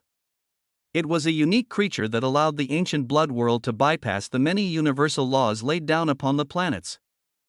So when the light that Noah released intensified and the core of the ancient world began to realize the meaning of what this new progenitor wanted to do, the process finished even faster as the connection was established in a much smoother fashion. Rumble, the overflowing and dense essence of the prime world that was in no way inferior to the world of cultivation or the underworld, began to permeate through the established connection between multiple worlds as its overbearing energy rushed down to the 4 worlds that were a level or two lower. Noah's homeworld, that had recently undergone a change from a small world into a middle world, began experiencing changes once again as enormous essence rushed into in the form of feedback loops between the many high-tiered worlds it was connected to. Receiving an enormous amount of essence as its atmosphere began to change yet again, upgrades continued to occur left and right as in a short time span. Yet another world had been attached to a connection that even those involved did not fully grasp yet. Noah listened to the many thoughts of the planetary cores of multiple worlds as he understood the addition of this prime world was something major. The benefits to the other worlds would be immense, while his own benefits for coming into this ancient blood world's inheritance grounds were far from over. He had just looked at a few of the boosts given by this new bloodline that always made him feel like he was at the top of the world.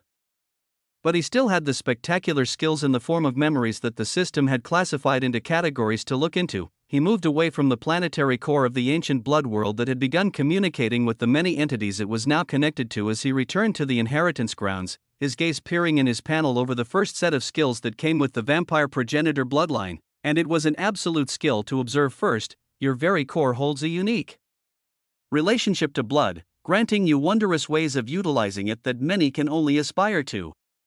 Abilities include unique origin, world veil, blood sea, a drop of blood, telepathy, vampirism, and panacea. Unique origin, your extreme proficiency in blood has developed into a higher stage, allowing you to mimic the origin, shape, and aura of any being you have previously come across completely.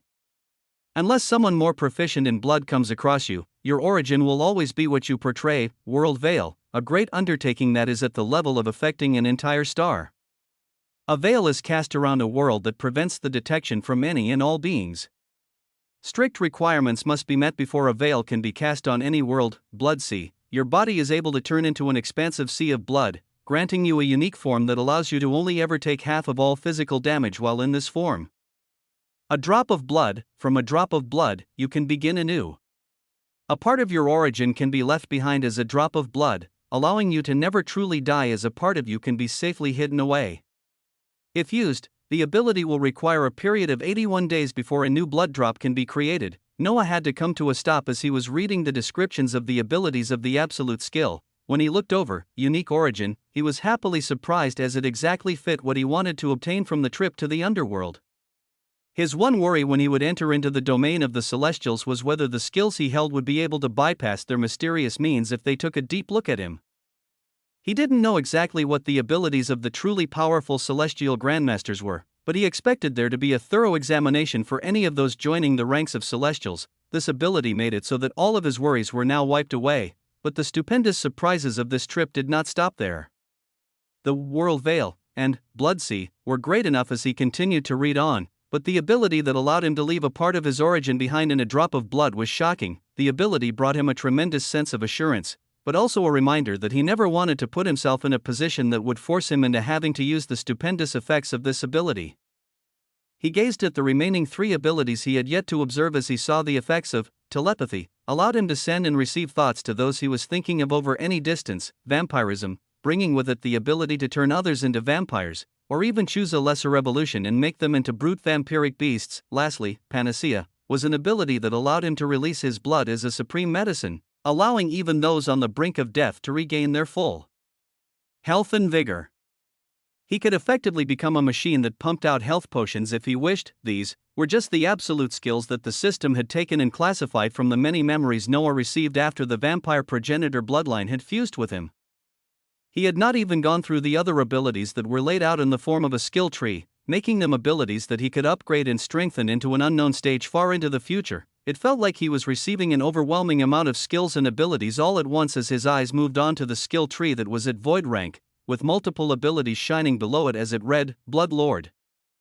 Chapter 316, Blood Lord, Harvesting Gains. Noah felt like he was being given gifts on top of gifts as he looked at the skills and abilities that came with obtaining the inheritance of the vampire progenitor. He wanted to finish by looking at the skills that were placed in the form of a skill tree by the system before he began to move out, as there were simply too many things he had to do, as well as wanting to obtain even more information from the Vampire King back in the underworld. His gaze landed on the spectacularly shining set of words on the blue stat panel that began with, Blood Lord, 0 to 30, a technique that only those with the purest forms of blood can use. It is ancient blood magic that includes the abilities Dawn of the Blood Lord, 0 out of 5, Blood World, 0 out of 5, Drain Life, 0 out of 5, and Nightmarish Descent, 0 out of 5. Dawn of the Blood Lord, active, a descent of a terrible red moon accompanies the Blood Lord, empowering them and their allies as long as they stand under its maddening crimson light. 50% to all damage, 50% to all element resistance, 50% attack, casting, and movement speed, 50% increased area of effect, 50% to defense, minus 50% to all enemy elemental resistance, and the fear effect is applied to all enemies. Blood World, active, an isolated space that prevents peering gazes erupts around you. The actions taking place in this space are between you and the beings remaining in it. Drain Life, passive, blood is closely connected to a being's life force. A proficient manipulator of blood is able to layer all of their attacks with an attribute that will drain the life force of their enemies.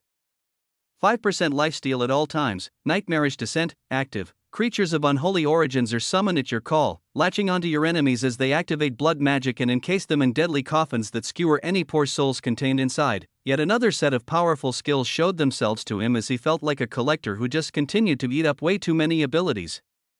The Blood World was a skill he had already seen before from the hands of Prince Cassius. While the skills, Dawn of the Blood Lord, Drain Life, and Nightmarish Descent, were completely new to him with their wondrous abilities, he would have to make time to test them later, as he was currently impatient to get started with the next set of steps after obtaining the huge boon that was the ancient Blood World, and also go back to the underworld for more information. The memories he had obtained from the vampire progenitor bloodline were about the strengths and techniques it pertained. There was still much mystery surrounding this figure that had passed away and what exactly occurred more than 1,000 years ago to cause the death of a being that held a bloodline such as this, which even held abilities similar to that of having a rebirth. Noah looked at the subservient guardian of blood as he asked just to be sure before he began moving. The memories that the first progenitor gave you only pertain to the inheritance grounds and the ancient blood world, much of them yes, master. Though I was given basic knowledge of the regions of the universe and the beings that dwell in them, Noah nodded as he waved his now pale hands in front of him, initiating one of his new skills, World Portal, as he replied to the guardian of blood, the enemy that caused his death. No knowledge on that either, master. The only warning that the first progenitor left behind was to be wary of the terrifying rising force calling themselves celestials. The rising force calling themselves celestials? Noah thought about these words that would have been said more than 1,000 years ago as he pondered. They're not just a rising force anymore, are they? The skill he was casting completed as he was lost in his thoughts, an extravagantly wide red portal appearing in the inheritance grounds of the ancient blood world.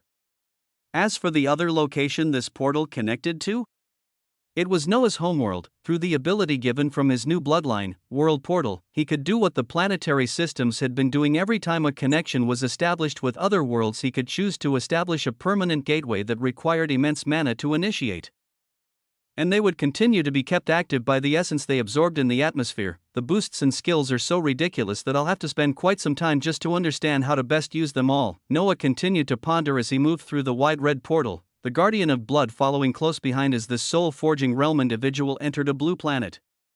The constantly improving metropolis of the blessed empire appeared in front of their eyes as not too far away. Noah already felt the presence of Steel Mikhail, and the person he had sent a message to the moment the connection with the ancient blood world was finished. The stunning girl with a head full of white hair and blue eyes smiled at Noah as the convoy of humans she brought with her had excited faces.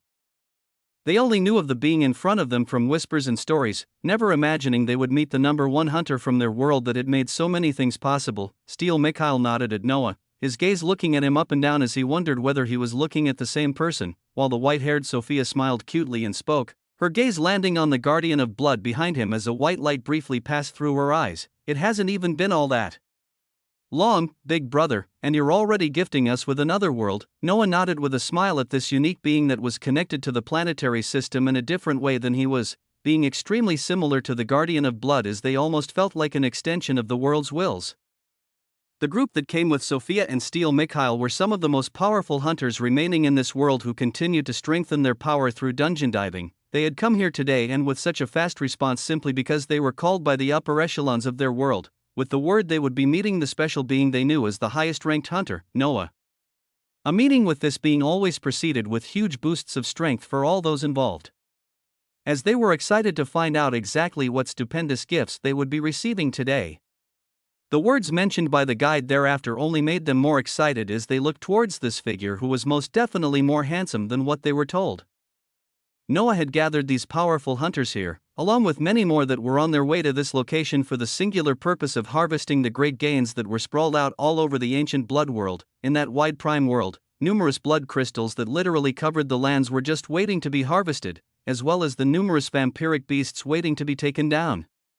Although, much of these resources could only be fully utilized by vampires, so Noah's gaze turned to these excited humans as he prepared to test a few of his abilities as the vampire progenitor. Chapter 317 New Vampires, a messenger from the dark expanse, although it is going to be somewhat painful. I will give you guys a boost in power before you descend into a world with numerous resources just waiting to be harvested. Noah looked at the force of hundreds of humans gathered in front of him as he spoke. Are you all ready? The replies he received were that of excited yells and enthusiasm as the hunters could not wait to get started. He nodded as he cast vampirism on these humans who did not fully understand exactly what they had just enthusiastically agreed to. From Noah's fair right hand, numerous red lines erupted as they went on to pierce onto the bodies of the hunters instantly, their faces rapidly changing as they buckled down to the ground and began convulsing. Noah and Sophia were looking at this sight with interested eyes as Noah wanted to fully observe the effects of a vampire progenitor turning beings into vampires, while Sophia was simply another entity entirely and was not even thinking along the same lines. Only the gruff steel Mikhail was standing by the side with his usual unreadable expression as he watched the evolving situation. If one were to watch from the side, they would observe Noah's expression to be impassive as he observed the hunters wriggling in pain on the ground, only a calculating look overtaking his face as he observed the continuing changes. Unknowingly, another effect of the vampire progenitor bloodline went to alter his mentality. Although the changes were too little for one to notice at this time, a red light permeated throughout the surroundings as the hunters underwent unbearable pain, but nothing like what Noah had gone through as he found their bodies were only going through changes that granted them the bloodline of elite vampires. This meant that anyone he chose to use vampirism on would skip the ranks of normal vampires and become an elite vampire right away. He nodded his head after confirming this. Test. His aura already locked on the beings from the beast world and demon world that had also neared the location where he opened the portal connecting to the ancient blood world. The hunters in front of Noah began getting up after a few minutes. Some still terrified of the pain they went through as they moved their bodies and began to feel the abundant strength overflowing within. Most had directly broken through ranks the moment their change finished, finding a sense of power they never thought to be possible permeating through their body. They looked towards the strongest hunter with a feeling of apprehension and familiarity as they felt like he had become someone they could never even think to go against, the aura that Noah released currently putting him at an unreachable position in their eyes. What followed thereafter was something ridiculous as Noah used an abundant amount of mana and cast vampirism multiple times on the beings from the beast and demon world who had managed to get here in time. Before the many newly turned vampires were introduced to the ancient blood world, when it came to those in higher positions of power like Steel Mikhail, Noah added another ability on top of it as he also used Bloodline Bestowal, another ability directly from the bloodline of the vampire progenitor, to bestow the bloodline of a pureblood vampire, from the ancient shrine where he found numerous storage rings and pouches, an abundant amount of refined blood crystals and numerous bloodlines. That the Guardian of Blood had been left with to continue conducting the trials of the inheritance grounds were all in his possession. He was now the vampire progenitor, making there be no need for an inheritance ground as he could personally turn beings into vampires and bestow bloodlines as he wished. The process took slightly more time for anything higher than the elite tier, but a brand new Steel Mikhail became the first harbinger to obtain the bloodline of a pure-blood vampire as his large figure became even more refined and he gained a devilish handsomeness. Noah continued to play around with the newly found abilities of the vampire progenitor as he initiated the process of using the abundant resources on the ancient blood world. In the coming days, more and more forces from the beast world and demon world would join in, along with the newly included beings of the icebound world that had not even fully begun communicating with the other four worlds. The Guardian of Blood would act in Noah's place for the newcomers as many of the treasures and bloodlines left behind in the inheritance grounds would be freely used up in the coming months. There were many moving parts and numerous figures involved in this process that would take quite some time. But while Noah was supposed to be undergoing a trial to prove himself to the vampires of the underworld, he entered the inheritance grounds and took for himself the ultimate inheritance left behind by the vampire progenitor. He then began using the expansive abilities of this fearsome bloodline as he covertly began to create a force of new vampires in a distant world, moving with extreme efficiency as he already began the process of using the resources of an entire world that he had gained while he was simply supposed to be undergoing a trial. It would be out of the wildest dreams for the vampires of the underworld to imagine. As they were about to have their hands full from the return of shocking commands, the Vampire King had sent word to their forces in the dark expanse the moment that Noah entered the portal that led to the ancient blood world, letting them know of the recent events and asking for guidance on how to move forward. What came out as a result was something they did not expect, as within the Grand Vampire Council Hall where many powerful figures were still discussing, a dark portal began to form that took the attention of all those in the hall. The Vampire King looked on in shock as he quickly enacted a wide blood world that fully covered the council hall, looking towards this expanding dark portal where a stunning figure began to materialize out of with a glimmer of red light. The eyes of the Vampire King focused as the usual smile he had was wiped away, letting out a calm voice as if he was talking to someone of the same level, or even possibly higher. You know, it is risky for someone who is drenched with the aura of the dark expanse to enter into the light expanse right away. Are you trying to reveal our position this quickly, my dear Elena? His voice was directed to the woman that had just materialized from a disappearing portal, a woman that held a figure so curvaceous and deadly that it would make many men drool. Gorgeous silver hair fell down to her shoulders as she looked at the Vampire King with a light smile that caused the vampires in the council hall to look down to their feet in respect. They knew the identity of this being that had just appeared, a being they considered to be even more fearsome than the Vampire King they were serving under all this time. Little brother, you sent such a shocking message that the Alliance couldn't just send back simple words. If it wasn't required of me to be here, I would not have come. Shocking words were released as the woman holding a similar status to the Vampire King that Noah had talked to appeared, and she was a being that had just arrived from the dark expanse. The Vampire King that was ruling the forces of the pureblood vampires in the underworld looked at his big sister thoughtfully as he clapped his hands, sending a signal for the many vampire elders to clear the room as he spoke. Are they ready to enact a big move against the Celestials? A wide smile which could be the downfall of entire countries appeared on the royal vampire Elena as she strolled towards the Vampire King. Oh little brother, you don't know just how important the news of this human that has a straight path into the seventh celestial star is. An interested smile appeared on her face as she looked around the wide council hall, only noticing a single red portal, her nephew that was looking towards her with a shocked expression, and the Vampire King she continued to refer to as little brother. Where is the important being in question, little Adrian? An eerie silence filled the room as the Vampire King, Adrian, let out a slight cough as he gazed at the red portal, causing the expression of Elena to change as her face turned dark. You sent such an important figure into the inheritance grounds? It was to tie him directly to our side as we awaited for word from home. If you had been sharing all the important information with me, maybe I would have known his importance was even greater than what I anticipated. Do enlighten me though, why did those old fogies send you? Elena turned to her brother with a pitying expression as she spoke. Even I didn't know this information before I was sent here. It was something that those schemers at the top classified as top secret. You better hope that human comes back in one piece. Otherwise the people that are much too tired of this unwinnable war will fry you for losing such an important piece. She walked towards Prince Cassius as her soft hands ruffled his silver hair. My little nephew, you did well with your recent venture. You should come back home soon. All those little princesses you left behind continue waiting for you to return. The vampire prince adopted a docile expression that was nothing like the regal air he had always shown, only being able to nod his head at this bountifully blessed aunt in front of him. Elena strolled towards the bedazzled throne that the Vampire King Adrian had been sitting on as she placed her curvaceous body down and crossed her legs, her gaze locking towards the red portal that led to the inheritance grounds as she awaited for this being that would play a major part in the ongoing war. Chapter 318 Casting a Veil, The Return. Noah knew that normally, the trial in the inheritance grounds would take vampires hours, if not days, as they would choose to rest and recover their energies before beginning the next stage.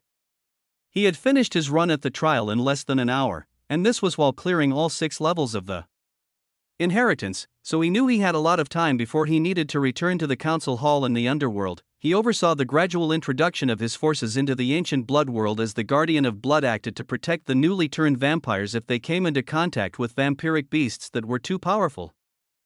Sophia continued her role as a guide, leaving behind the protected village where she had sent Noah to the beast world from months ago, as she now acted as the representative of the planetary core to relay directions to the many forces at their disposal. There was a wide array of beings from the multiple worlds, And Noah would not be able to look at and interpret all the intricacies of the connections and movements of the worlds he was connected to while also worrying about his own movements. Against the forces he was putting himself up against, Sophia acted as the center point as she relayed the intentions of the planetary system and allowed for a smooth transition of tasks and roles as the many pieces continued to move in order to create a well-oiled machine that would continue to produce powerhouses. Many projects were initiated to begin in the newly connected Icebound world and Ancient Blood world, while another project that was in Noah's homeworld was seeing progress as the Atlanteans finished the construction of the first world engine. This was a grand achievement as they had been able to recreate a treasure which the Celestials deemed as something that went against the natural order in balance.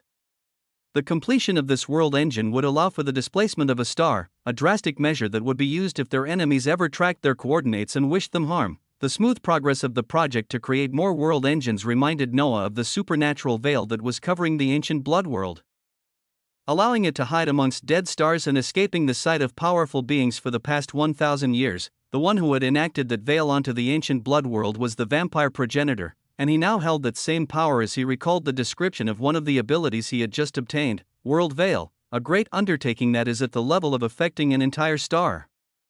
A veil is cast around a world that prevents the detection from any and all beings. Strict requirements must be met before a veil can be cast on any world, from the absolute skill, the spectacular ability shown with a brilliant hue on the stat panel is now planned to enact it. He teleported to the inner core of his homeworld for the first time in a while as he observed the slowly rotating hexagonal prism that had become even larger. An enormous amount of essence now circulating through it as the world continued to upgrade to higher levels. The description of the World Veil ability mentioned that strict requirement had to be met before this ability could be cast on an entire world. Those requirements were a being with enough essence to actually enact such a wide-ranging skill, with the second requirement being the willingness of the particular star they wanted to perform this ability on. Noah met both of these requirements, but this also made him ponder what exactly was the level of power of the vampire progenitor that would allow him to wield such immense mana, unlike him who had access to the reserves of actual planets. His impassive gaze put these thoughts aside as he communicated with the planetary system and cast the skill requiring an immense amount of mana, World Veil. Rumble, a large amount of essence collected around Noah, before it began exploding outwards as it began to move in a circular direction with him at the center. What was expanding from him was a thin film that would not be noticeable by any of the figures currently on this world, as it rapidly spread across the deeper layers and broke through to the atmosphere, continuing upwards as it spent some time to wrap around the entire world, if one were to be looking at the blue planet from a vantage point in the vastness of space. They would notice a barely distinct red and black film of light rapidly engulfed the entire planet before it quickly faded away. The signs of abundant life it gave off nowhere to be seen as at this moment. One could only observe a collection of dead asteroids floating together around a much larger dead star. The transformation was seamless and fast as an enormous veil was cast around an entire world, reducing the chances of anyone finding or targeting it through various means. In the next few hours, Noah continued his extremely efficient movements as he moved across the Beast World, Demon World, and Icebound World while repeating similar things, the mana at his disposal allowing for a ridiculous level of actions. He would go into the first realm of Hell where the rest of the Harbingers were still training later, leaving them to continue enjoying the farming of skill points before he gave them the option of accepting the strength of the vampire bloodlines. Seeing that everything had begun moving in the right direction for their incursion into the Ancient Blood world, Noah returned to the inheritance grounds where any new vampires trying to undertake the trial by the forces of the pure-blood vampires in the underworld would be sent, and near the still floating red portal that had brought him into this world in the first place, beings like the Vampire King were able to use skill passed down over time to create portals that only lead the inheritance grounds. So if such an action happened again in the future, whoever intruded into the Ancient Blood world would only enter into the inheritance grounds for their trial. The Guardian of Blood was instructed by Noah to continue this job for now as he did not want to alert the larger forces of vampires in the underworld, and most likely an even bigger force that should be where they came from in the dark expanse. To these vampires, nothing had changed with the inheritance grounds or Ancient Blood world. But behind the scenes, numerous beings had already begun moving across the wide prime world as they began to harvest its abundant resources. Noah stopped briefly as he cast another newly obtained ability. The unique origin, that was under the absolute skill. A red light covered him as his aura mimicked a pure-blood vampire, the immense aura of the vampire progenitor being hidden away as he wanted to observe the state of the vampires currently before deciding on whether to reveal himself. Seeing that he missed nothing, Noah entered through the portal as brief darkness clouded his gaze, before brightness soon took over as he returned to the wide vampire council hall. His observations were met with a new scene as in the wide hall, only 3 beings were left behind, none of the powerful vampire elders anywhere in sight. There was Prince Cassius that was standing with his father, the vampire king, along with the long legs of a curvaceous woman who looked to be in her prime sitting on the only bedazzled throne in the hall. They noticed Noah's return right away as Prince Cassius looked at Noah and noticed the changes in his demeanor, as well as the silver streaks permeated through his dark head of hair and the distinct devilish handsomeness that he only saw in himself. They also felt a strong resonance of blood that indicated Noah had become one of them, and a being that was a pure-blood vampire at that. Prince Cassius nodded with an expression that seemed to say as expected, with his father looking at Noah with a deep gaze and then nodding as well, apparently not let down. To them, it looked like Noah had made huge gains in the inheritance grounds, being able to obtain the bloodline of a pure-blood vampire as they sensed the abundant aura of blood that could barely be discernible in the eyes of the vampires. Yet, the other person in the room, the royal vampire Elena, had a drastic change in expression as her gaze went from a welcoming smile and into one of absolute shock. Noah's sharp gaze observed this minute difference of change on this new being he hadn't seen before as he quickly processed something, a red light shining in his eyes as they landed on this woman who had somehow seen something that the other 2 beings in this wide hall did not notice. He had gloriously returned to the royal castle of the vampires in the underworld, an unexpected scene greeting him as he walked out of the red portal leading to the ancient blood world. Chapter 319, welcoming the new progenitor. Unperceptible to Prince Cassius and Vampire King Adrian, a red light erupted from Noah's eyes, and this single red light went on to bring an enormous sense of pressure on the powerful royal vampire currently sitting on the throne. A telepathic message was sent forward as Elena quickly changed her expression and tried to adopt a normal one, being the first to voice out her normal voice that held a slight trembling within. Little brother, take the young prince and yourself out for a second while I talk with our important guest. Elena, you know that is not proper.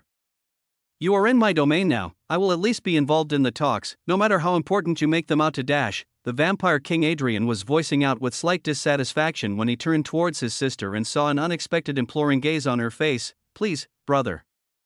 Just for a little while, brief silence permeated the room as the vampire king questioned just what exactly were the contents of the message from the alliance as he sighed and snapped his fingers, Prince Cassius coming to and following him close behind as they left the council hall. The vampire prince turned towards Noah with an apologetic expression once more, sending a telepathic message towards him as they left. I didn't think everything would go towards such a direction.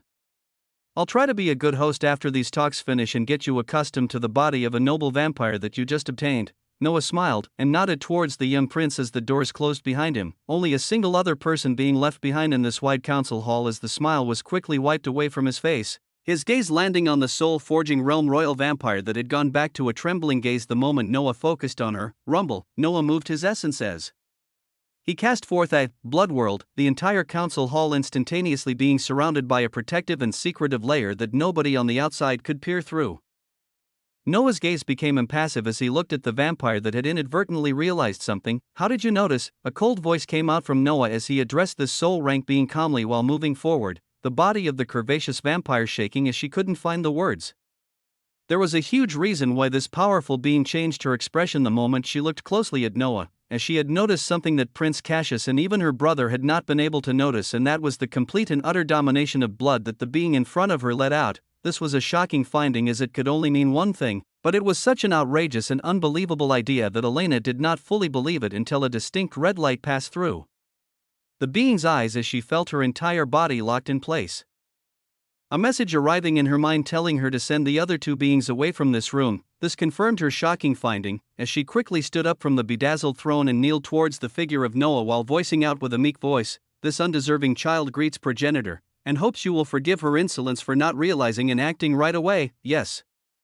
The royal vampire from the dark expanse had come to the realization right away that somehow, unbelievably, the being in front of her had the aura of someone that she only knew from her bloodline memories and stories passed down in her clan. This being had the overpowering aura of the progenitor. Noah looked at the sight of this gorgeous woman kneeling towards him with an impassive gaze as he continued walking forward. The bloodline of the progenitor affecting him more than he knew as he was slowly adopting the traits of a being that stood at the absolute peak of a race and had full control over them. The traits of the ruler of vampires that were inlaid in the bloodline he had absorbed were slowly but surely coming out on the surface without him realizing it, a regal air accompanying him as he asked once more, "How did you know? I am the firstborn of our generation in the Acheron lineage, being blessed with one of the purest royal bloodlines currently. The purer our bloodlines, the closer we are to the progenitor. This foolish child, Elena Acheron, seeks progenitor's forgiveness for almost revealing your identity." A few memories were dredged up from Noah's mind as he nodded, the words of the powerful soul-forging realm being in front of him, not holding an ounce of lies, as he confirmed she had only been able to see through his disguised state because of something unique about her. This was because he had used the ability, unique origin, to take on the aura and look of a pure-blood vampire that even the vampire king who held a royal bloodline did not notice. The kneeling Elena looked up slowly as she continued, "Besides my purer bloodline, the only other reason is because your awakening happened just recently, and your immense aura has not fully settled, making those slightly more sensitive like me to notice the greatness of the progenitor. Please," the curvaceous Elena pointed towards the throne and the wide hall while still kneeling, continuing to speak with a respectful tone towards this unbelievable being in front of her, "please take a seat and relax, progenitor, put this undeserving child at ease." Noah reached the position where the silver-haired vampire with shocking features was kneeling as he used his right hand to lift her face upwards, turning her still shaking eyes towards him as he then released her chin and proceeded to comfortably sit on the huge throne that the vampire king had just been sitting on not too long ago. "You are someone from the dark expanse?" Noah asked calmly as he noticed besides the aura of a royal vampire on this being called Elena. She held a distinct aura that he had never seen on anyone else before, and paired with the vampires who were connected to a force in the dark expanse, he quickly made this connection. It seemed like beings from the different regions held a distinct aura that could be easily discernible. "Yes, progenitor. The Acheron clan that manages the vampires in this underworld sent me forth with commands for how the one who was about to have access to the seventh celestial star should move. Of course, your wishes and plans rise above all others, and I will faithfully follow whatever commands you have for me," Elena replied as her silver hair danced below her shoulders, still kneeling as her gaze brought itself to stare upon the impassive face of her progenitor. Noah pondered in silence as he observed this figure in front of him, getting to the most important thing first, and that was information. "Rise. For now, let's start with information. The vampires in this world, this Acheron clan in the dark expanse, the Alliance, the Celestials, tell me everything." Elena's slender legs rose as her heart beat wildly, her immense strength at the soul-forging realm meaning nothing in front of this being that was the progenitor of vampires. She calmed her beating heart as she began to reveal secrets very few had access to as fast as she could towards the ruler that was now seated on a throne. Chapter 320 Unfolding Secrets. Beginning with the forces surrounding the vampires located in the underworld, they were a force that those in the dark expanse had managed to squeeze through the eyes of the Celestials in the period of the last 1,000 years as they grew themselves in name and power in the light expanse. The vampires held a special relationship with a few powerful figures in the dark expanse through the powerful being that held the entire race on her shoulder, the vampire progenitor, with her death being one of the many results coming out from the war more than 1,000 years ago. The vampires were more than willing to act as spies in enemy territory, becoming a stable force over the past 100 years as they came to prominence in the underworld.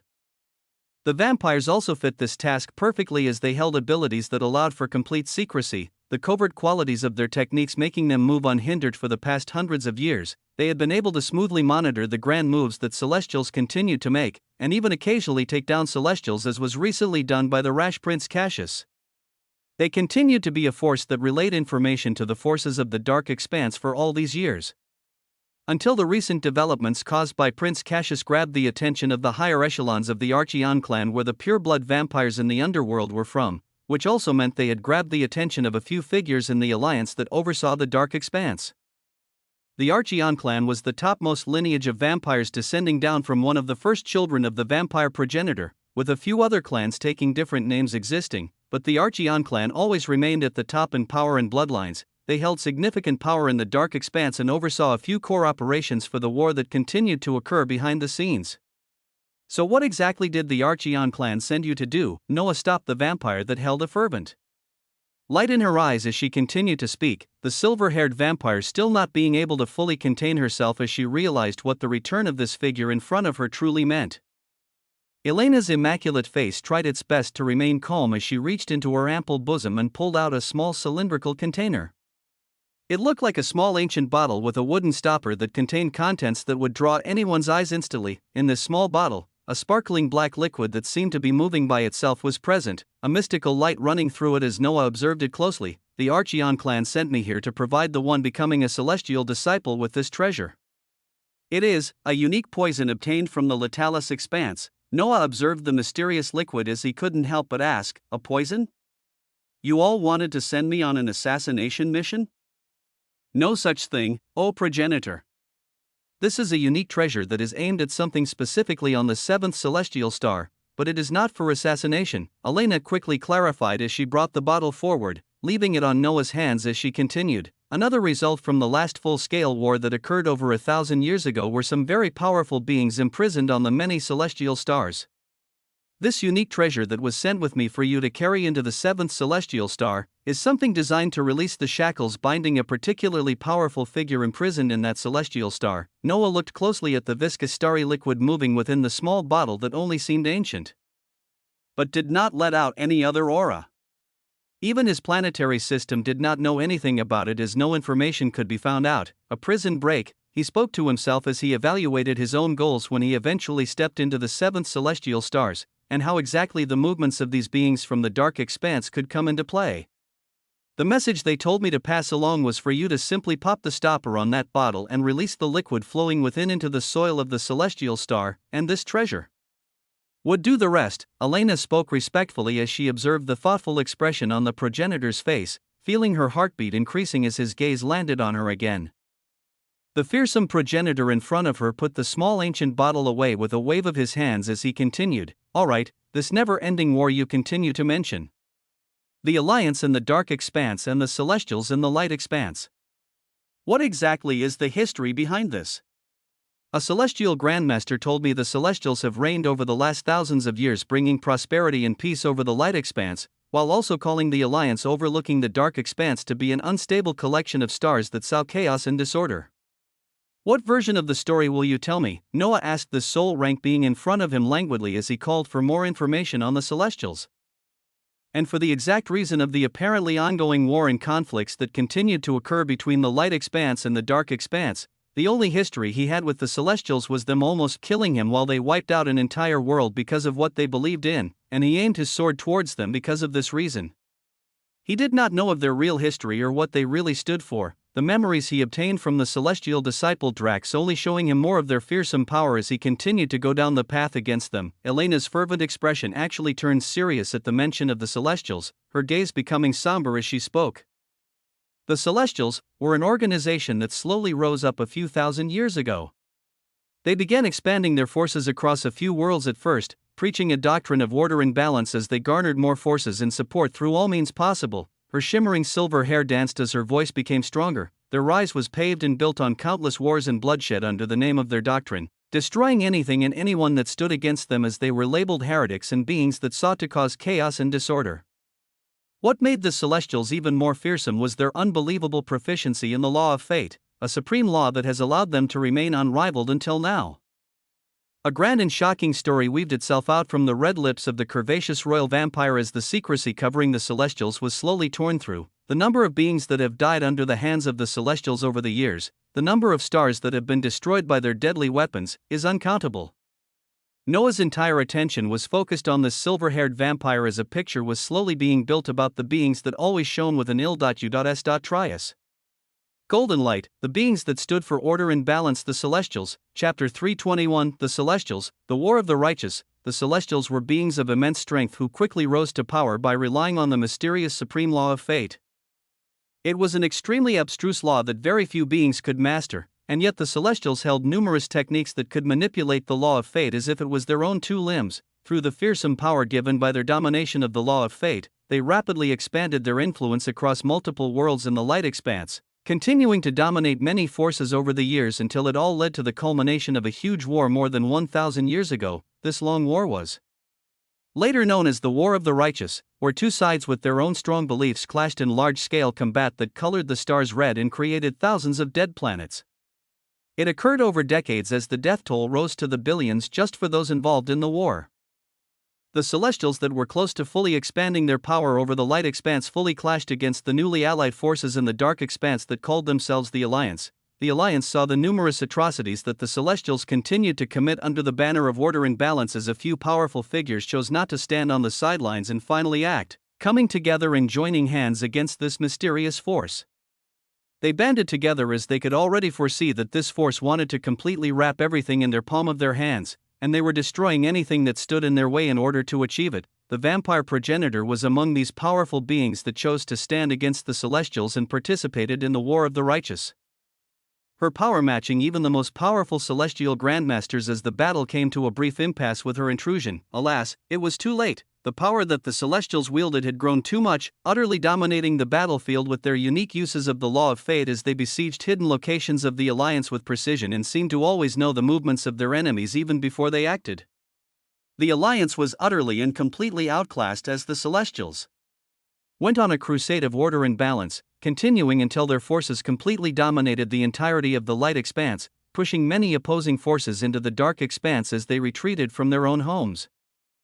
The War of the Righteous raged on for tens of years, multiple figures eventually meeting their true deaths as even the vampire progenitor was among them. Some of her scattered forces of vampires surrendered to the Celestials, choosing to occupy a small land in the underworld as they recuperated from their defeat and losing their progenitor while living under the rule of the ones that contributed to her death. The other scattered vampire clans ended up running into the dark expanse as they rebuilt their homes and licked their wounds. Other powerful beings at the level of the vampire progenitor were taken prisoners or killed as the conquest of the Celestials continued to rage on, after the Celestials had taken over much of the forces in the light expanse. They stabilized their power as they now turned their attention towards the dark expanse with hungry eyes, but this action would be the one that finally stopped the Celestials on their tracks. They raised a huge force as they prepared to finish off the forces of the Alliance for good and spread their power across the dark expanse as well, but it was at this moment that a horrendous power coming from a region they had not even eyed yet came forward. From the Latalis expanse, a terrible being that was only later termed as a terror, a being at the pinnacle of the ancient races that dwelled in the Latalis expanse came forward and called for an end to the unbelievably destructive war. The Alliance that was weary with a tremendous number of losses agreed to stand down, but the celestial grandmasters that held full belief of their power under the law of fate moved forward with their aims, proposing to crush any that would choose to stand on their path. It was this action that went on to cause the first colossal losses for the Celestials, and eventually brought an end to the long War of the Righteous. The moment they chose to continue on this path, aside from the terror, horrible creatures that would later become known as the Infernals appeared en masse from realms of hell that were never before seen as they rained down destruction. The being from the Latalis expanse that they ignored the words of this single being was enraged at the continuation of the unneeded war and acted against the huge army of the Celestials with the terrible creatures known as Infernals, utterly decimating the forces of the Celestials. This ancient being held power never before seen as just the size of its body made those that were near look like ants, carrying out attacks that decimated all that stood against it. Shock, awe, fear. This single battle was the reason that this colossal being was given the name of a terror, as what they brought to the battlefield was nothing but that. This was also the first time many beings came to know the power of the creatures known as the Infernals, especially the cruel infernal lords that absorbed the bodies of the defeated to strengthen themselves even more. The Celestials faced losses they could have never foreseen in this battle as numerous grandmasters fell along with hundreds of their powerful interstellar warsh. IPS, the Infernals faced their own casualties as they receded into the hellish doorways they came from, while the Celestials looked forth as the terror from the Latalis expanse left their decimated forces with but a single message: do not overstep your boundaries. The message applied to the Celestials that now held control over the light expanse, as well as the allied forces that looked on in shock from the dark expanse.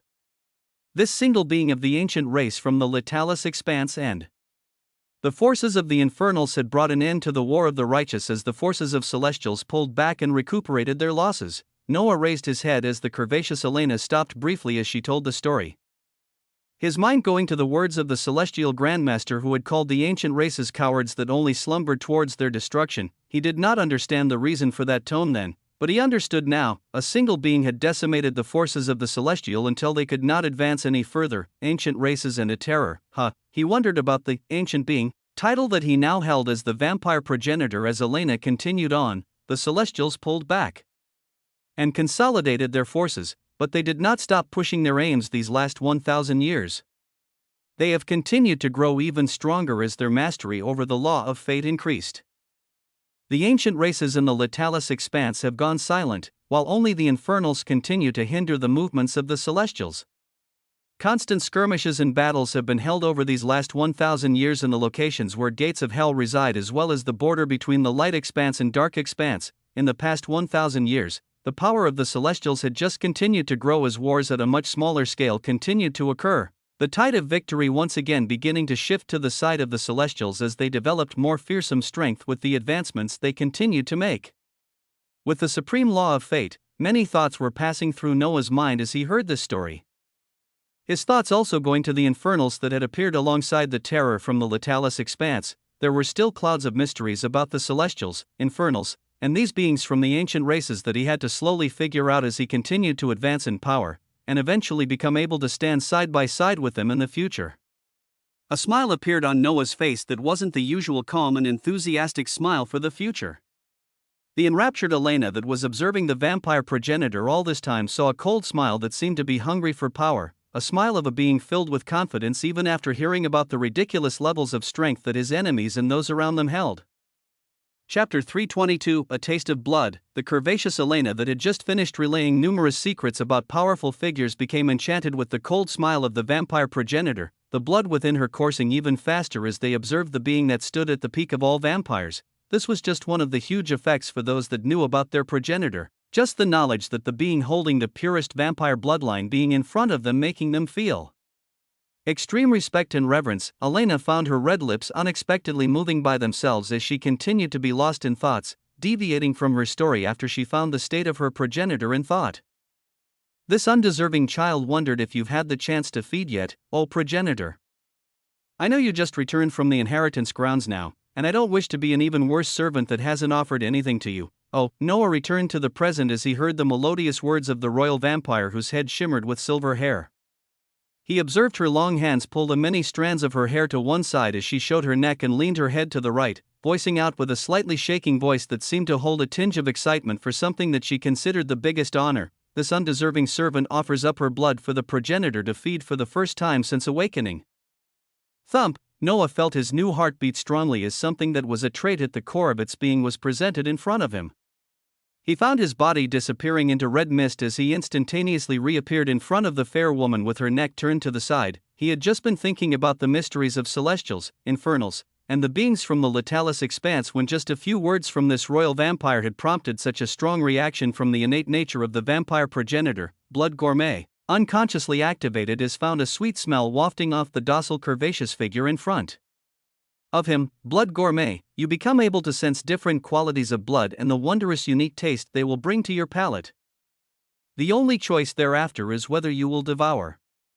All abilities will be enhanced by half momentarily as you devour blood. The smell told his senses that the blood he could obtain from the figure in front of his eyes was of extreme quality, something that would be his first taste as a vampire that he would not be able to forget. Noah felt his mouth open as shining fangs glimmered in the area fully covered by a blood world. His right hand holding onto the neck where he could now see numerous veins and arteries pumping, his left hand bringing the plump body of this royal vampire closer as he felt his teeth sinking into her soft neck, the taste of something he would have never before imagined bursting in his mouth in a cacophony of wondrous taste. Ah, it was the scene of a devilishly handsome vampire sinking his teeth into a damsel, a scene that many would be shocked to see as it would forever remain a secret for the only two beings in the revolving blood world. Blood, tastes this good? A terrifying thought was coursing through Noah's mind as he bit further down, causing the powerful figure at the soul-forging realm to tremble as she felt like she was floating on cloud 9. The vampire king Adrian and his son were sitting in another location as they talked, their auras still locked in on the council hall not too far away from them where they couldn't observe a single thing. Father, from my experiences with Noah, he stands firmly against the celestials and will be a great ally to have on our side. If you can, please make sure Aunt doesn't do anything bad to him. Adrian looked at his son thoughtfully as he nodded.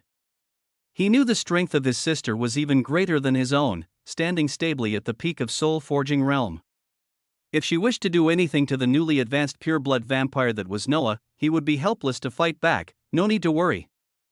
Her being here means the Archeon clan treats this matter with great importance. They would not want to get on his bad side.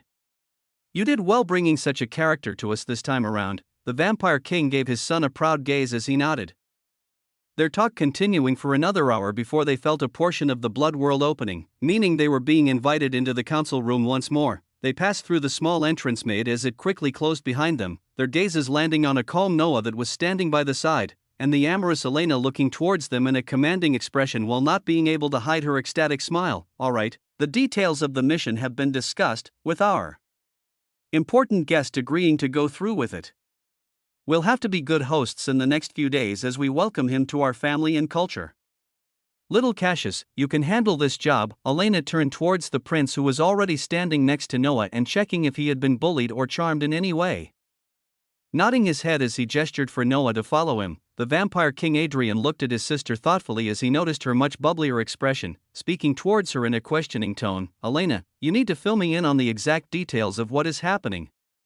I cannot lead an organization if I am kept in the dark about the important things occurring at this time. His serious gaze was interrupted by the curvaceous Elena waving her hands dismissively as her gaze remained on the figures of Noah and Prince Cassius who were leaving the slowly dissolving blood world. She snapped her fingers as a thin layer of bloody mist surrounded her, covering up the distinct aura of a being from the dark expanse as her brother watched her figure become blurry as it went out towards the same direction as Noah and his son. I'll fill you in telepathically. I have to observe our guests some more and make sure the mission is carried out with no issues. The silver-haired beauty disappeared from the council hall, leaving behind only a befuddled vampire king who had noticed something else was occurring besides the surface layer that his sister was letting on. A lone vampire king was left in the wide hall as a prince led Noah outside of the castle, a soul-forging realm expert that knew the tremendous identity of this being following close behind in the shadows as her slender arms stroked her healed neck where powerful fangs that made electricity course through her body had just pierced. Chapter 323, Preparing to Enter Enemy Territory. The rest of the day in the territory of the pureblood vampires in the underworld was spent with the young Prince Cassius who introduced the culture of vampires and the delicacies that they enjoyed. At a certain point, they returned to the wide dining hall where numerous sparkling foods were laid out, this time the chalices and adorned cups holding viscous red liquids being returned as Cassius offered Noah a drink.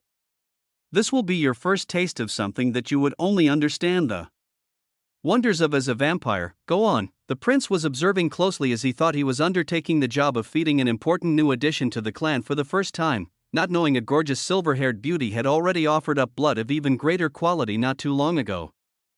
Noah sipped the blood rolling in the chalice as he compared the taste, observing the much lower quality as he unconsciously wanted the first one he had again. Good. Let's continue. Prince Cassius continued to act as a good host as the day went on, numerous things occurring behind the scenes as the vampire king Adrian made preparations while a being at the peak of soul rank was hidden in the shadows closely looking over her progenitor that only she knew the identity of at this instant. When Noah had finished feeding for the first time, Elena had collected herself as she looked to the shimmering red eyes that told her at the current time, it was to remain a secret that the blood of the progenitor had awakened once more.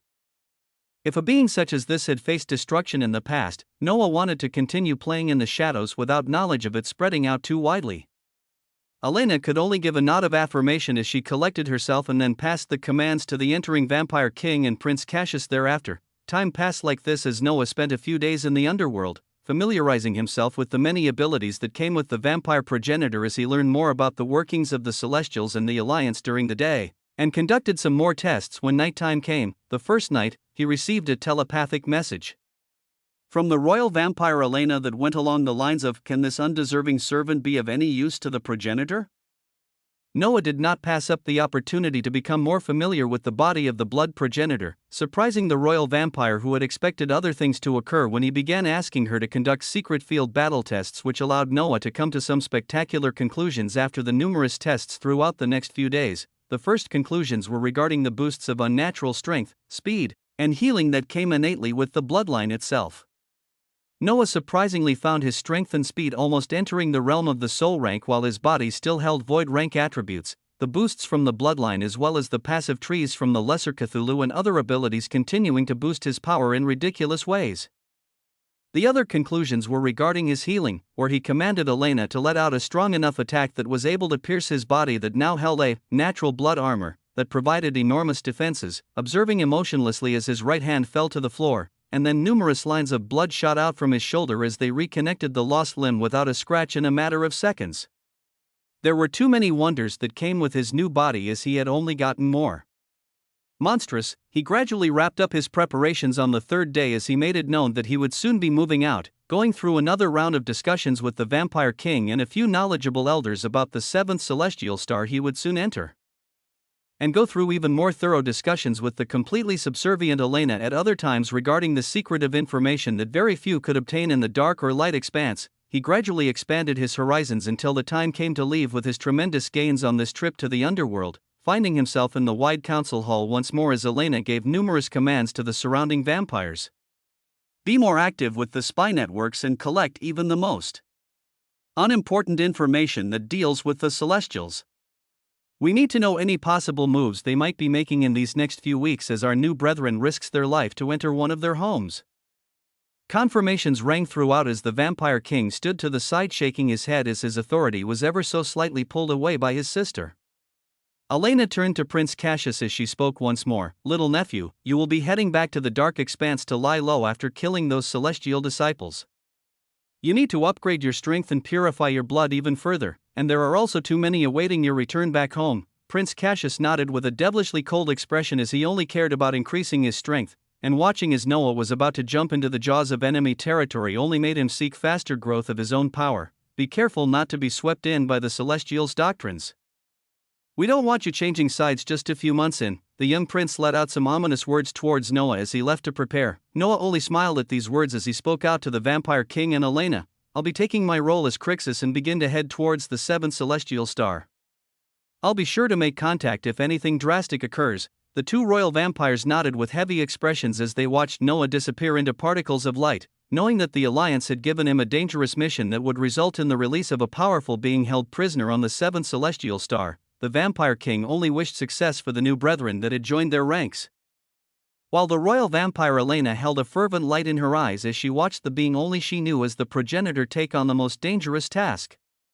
She turned to her little brother as she sent a telepathic message, knowing they would also be getting busy for the days to come. Many thoughts and ideals were spreading across multiple beings as Noah's intrusion in the underworld came to an end, leaving while taking with him enormous rewards that very few even knew about. Chapter 324 Gifting Bloodlines, Transformations. When Noah disappeared from the territory of the pure-blood vampires in the underworld, he rematerialized in the fiery skies of the first hell just above the mystical frozen plateau spiritual land. He spread his senses out as he observed a few people resting and recovering in the spiritual land, while others were in the heat of a fearsome battle far in the surroundings where the spiritual land was located. The undead legion had formed a circular defense line that blocked enemies from all sides, the tireless undead holding the fort against the constant rush of infernals as every single death caused by them went on to give Noah more skill points. He could observe the Emperor Penguin in the front lines flashing in and out as a silver light appeared and reappeared to reap the lives of numerous infernals. Noah thought back to the history he had just found out about the infernals, where he did not fully know of their origins, just that they had fully come into the spotlight over 1,000 years ago during the War of the Righteous. There were numerous mysteries to unravel with their appearance and the special existences in the Latalis expanse known as terrors, but he put this in the back of his mind as he focused on the next set of things he had to do. His devilish figure sent a telepathic message to all the harbingers of sin, calling them back to the spiritual land. Briefly, as he wanted to share the gains of the ancient blood world with them as well, the abhorred Lich Emperor controlling numerous high-tiered bone dragons, blue phoenixes, and specters ascertained its master's overpowering presence as it roared out, becoming even more fervent with its command of the battle as the saint and transcendent rank harbingers pulled back briefly. Everyone was collected in a small clearing on the spiritual land that held swaying white grass covered in snow, numerous farmlands holding resplendently glowing medicinal plants all around them as they observed Noah in shock once again. Barbados floated in the snowy skies as she used her hands to turn Noah's face in multiple directions, playing with the silver streaks of hair on his head as she voiced out while shaking her head, "How are you going to beat me in looks as well, little fish?" Many of the beings in the spiritual land were shocked to find the man that looked to have undergone a makeover, his skin getting a slightly pale complexion as his eyes shone with a lustriously dense red light, the silver streaks of hair on his head extenuating the supernatural beauty, even more as people could stare wide-eyed for hours. Bloodlines? Kazuhiko looked forward with shining eyes as he placed his hand on the right side of his face, gazing upwards as he laughed with excitement, turning towards Noah thereafter as an imploring gaze replaced it. Noah laughed as he waved his hands. Multiple Iluestru's beating hearts connected to numerous veins and arteries appearing in front of him. These were some of the many bloodlines still left behind in the storage rings and pouches located on the ancient shrine of the inheritance grounds of the ancient blood world. With Noah freely helping himself to them as numerous pure-blood vampire bloodlines were displayed in front of him, he could choose to use vampirism and simply turn any beings into elite vampires, or simply use bloodline bestowal to grant them the level of bloodline he wished.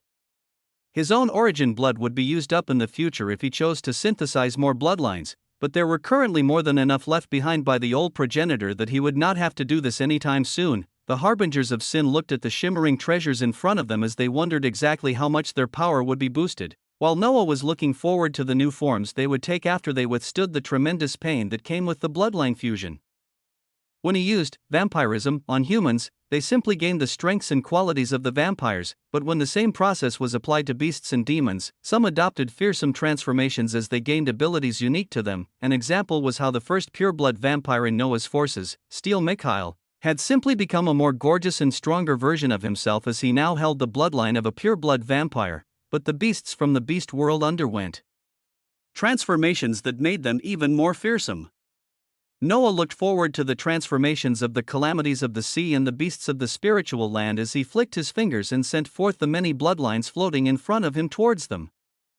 Endure the pain and enjoy the rewards thereafter. Rumble, a large amount of essence began to converge as he reminded them to endure the immense pain they were about to face, beginning to observe the minute changes occurring on every single one of them himself. The demonic figure of Barbados floated into the skies as a misty red light surrounded her body, her already curvaceous and deadly proportions being extenuated even more as bloody wings erupted from her back. The miniaturized figure of the Kraken trembled as numerous red tattoos went on to cover its body, the runic sigils forming fearsome shapes as its long arms and tentacles gained fanged edges. The Imperial Phoenix had transformed into a glorious bird of red and blue flames that were mixing smoothly to create an interesting contrast of energies that would burn anything to cinders.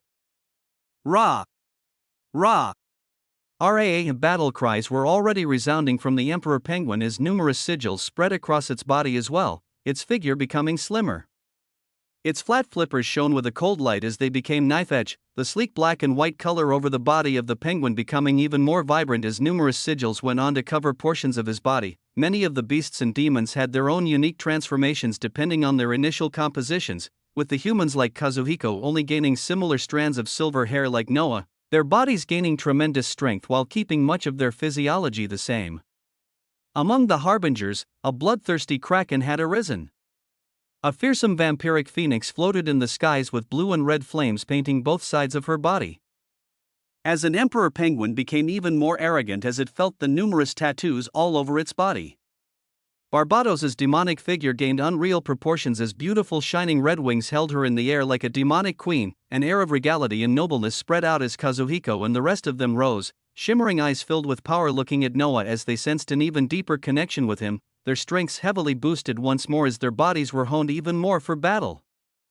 Chapter 325, A Mission. Crixus returns. Noah affirmed the spectacular changes of the many beings around the snowy landscape of the spiritual land, every single one of them having gained something unique to them as their bodies pulsed with power. Similar to how his bloodline came with memories about the innate skills of vampires, they would also receive memories about their innate abilities, albeit they would be of much lesser quality than the absolute and void rank skills that Noah received from the vampire progenitor bloodline. I'll be stepping into the den of the Celestials soon, where things can go a multitude of ways depending on what fate has in store. He spoke to the upgraded harbingers in a serious tone as they gradually adapted to their new bodies.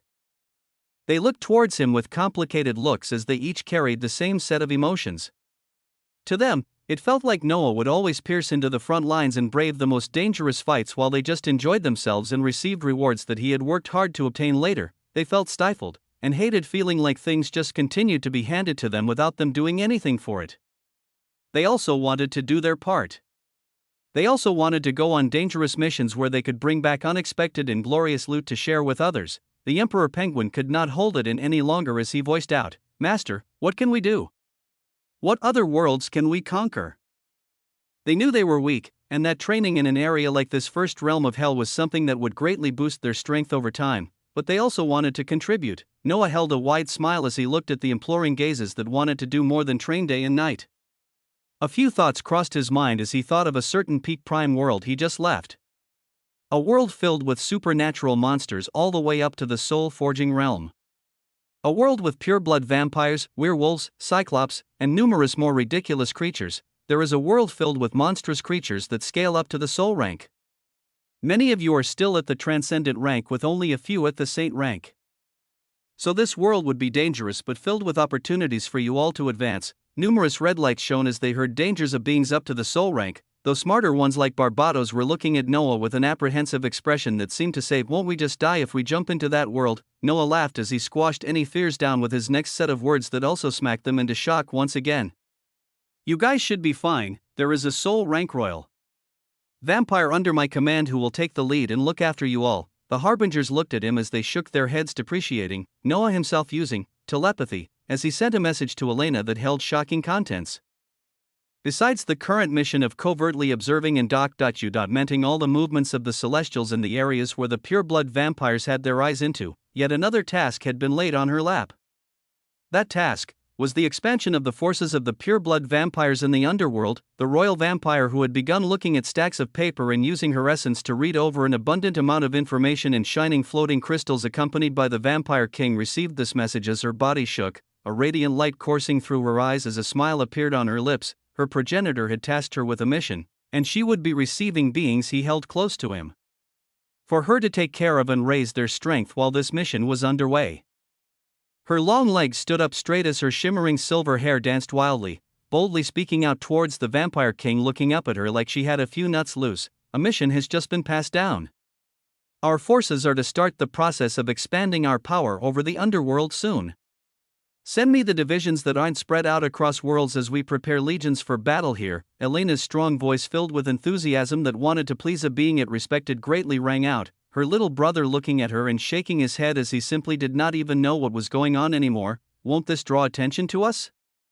Every prime world knows how the pure-blood vampires keep to themselves even though their power is greater than many of the forces in the underworld.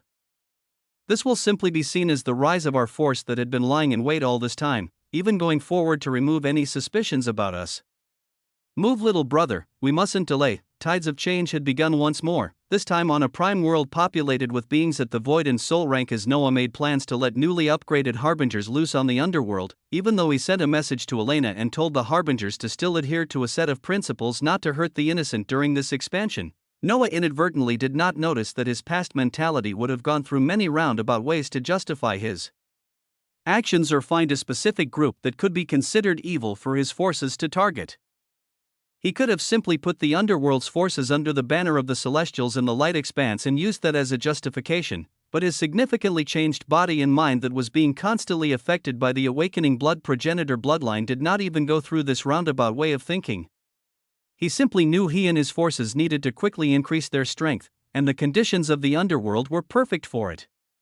Even though his forces would target those they considered to be evil or causing harm, Noah had still inadvertently begun a battle for conquest on a prime world that was relatively balanced with only a few clashes over the years. Thus, chaos was slowly beginning to propagate in some of the higher powers in the light expanse ever so slowly. This chaos would only continue as Noah's body that was now completely changed to the form of Crixus reappeared in the cultivation abode of the profound astral sect he had left days ago. His form this time was changed through the use of unique origin, where his physical aspects and his own origin all portrayed that he was Crixus, the core disciple of the profound astral sect, and that was all he was. Nobody would be able to look past this ability stemming from the absolute skill of the vampire progenitor as his aura had now fully settled with everything being contained. The eyes of Crixus opened as he came out of what was supposed to be his last cultivation session to stabilize his saint realm before he set off, sending a message to his father as he relayed a singular sentence: "I am ready." Chapter 326. Towards the seventh celestial star, a bustle of activities was underway at the profound astral sect as the elders and sect master prepared to send off one of their core disciples to join the forces of celestials.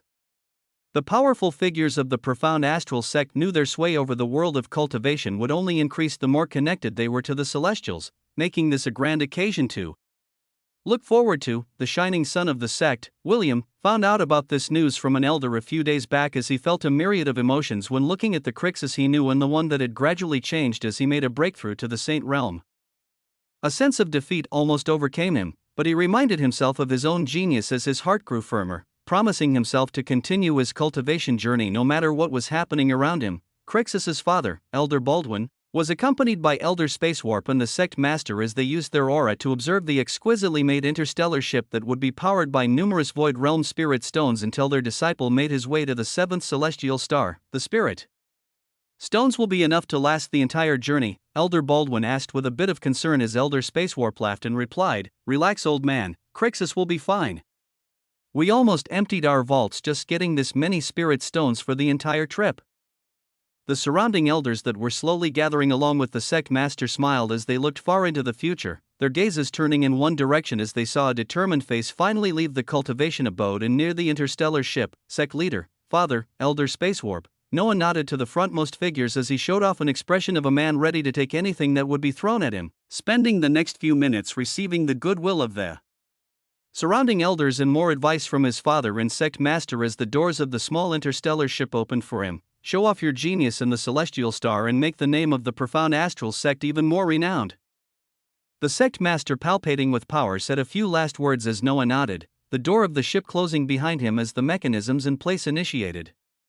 He pulled out the void crystal that the celestial grandmaster left him with as the coordinates of the seventh celestial star were placed into the ship, numerous spirit stones beginning to burn as it lifted off the ground and began shooting off into the skies. Hopeful gazes were left on the ground as a single disciple from the profound astral sect went off. The effects of his journey towards the celestial star still unknown at this moment, a small interstellar ship cruised across the vastness of space as the figure inside it sat down serenely in a meditative pose. Void realm energy was constantly released from his body as he powered up the ship, taking a majority of the void rank spirit stones that the profound astral sect had prepared as fuel as they knew their disciple to still be in the Saint realm. He had begun absorbing the void rank spirit stones that were just refined, core S with enormous amounts of essence, powering up his own realm as more than 2 days had passed since he had begun traversing through space towards the celestial star. The purple dagger of time was slowly rotating in front of him as he used insight to try and peer through any possibilities in this upcoming journey, but it felt like he was trying to see in an extremely dark tunnel that only occasionally had spurts of light. When it came to anything surrounding the Celestials, he couldn't freely observe them. This was especially so as the place he was entering this time was a planet that was filled with monstrous beings that were extremely proficient in the supreme law of fate. One of the biggest things he wanted to obtain out of this venture was to gain more understanding of this abstruse law that seemed to evade everyone but the Celestials. As for what else would occur after his entrance into the celestial star? All of this was left in the air as only a few possible paths were visible in his mind. His joining of the Celestials had to be significant, or he wouldn't just be any other celestial disciple like Drax who had most likely died in the infernal realm. In this venture he was undertaking right now, he had to rise through the ranks of these Celestials as he gained more and more access to their secrets.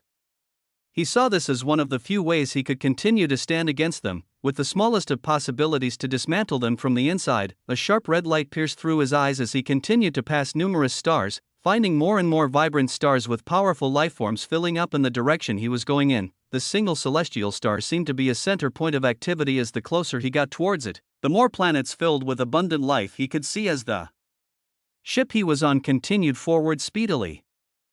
He confirmed that unique origin was working perfectly, stopping the usage of his own energy as he let the ship use the void rank spirit stones for fuel once again, observing the aura surrounding his body to be nothing more than a cultivator at the Saint realm as he neared the seventh celestial star. The first thing that he observed was a brilliant light.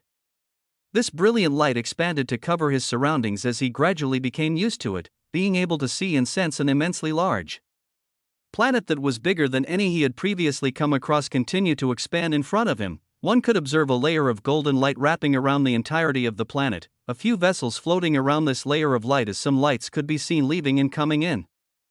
One could distinctly observe these lights to be vessels, while others were the figures of experts that shot out with speeds just as fast. It looked like a resplendent hubbub of activity that also seemed quiet at the same time, a level of calmness spreading out from this star that seemed to portray absolute strength and confidence.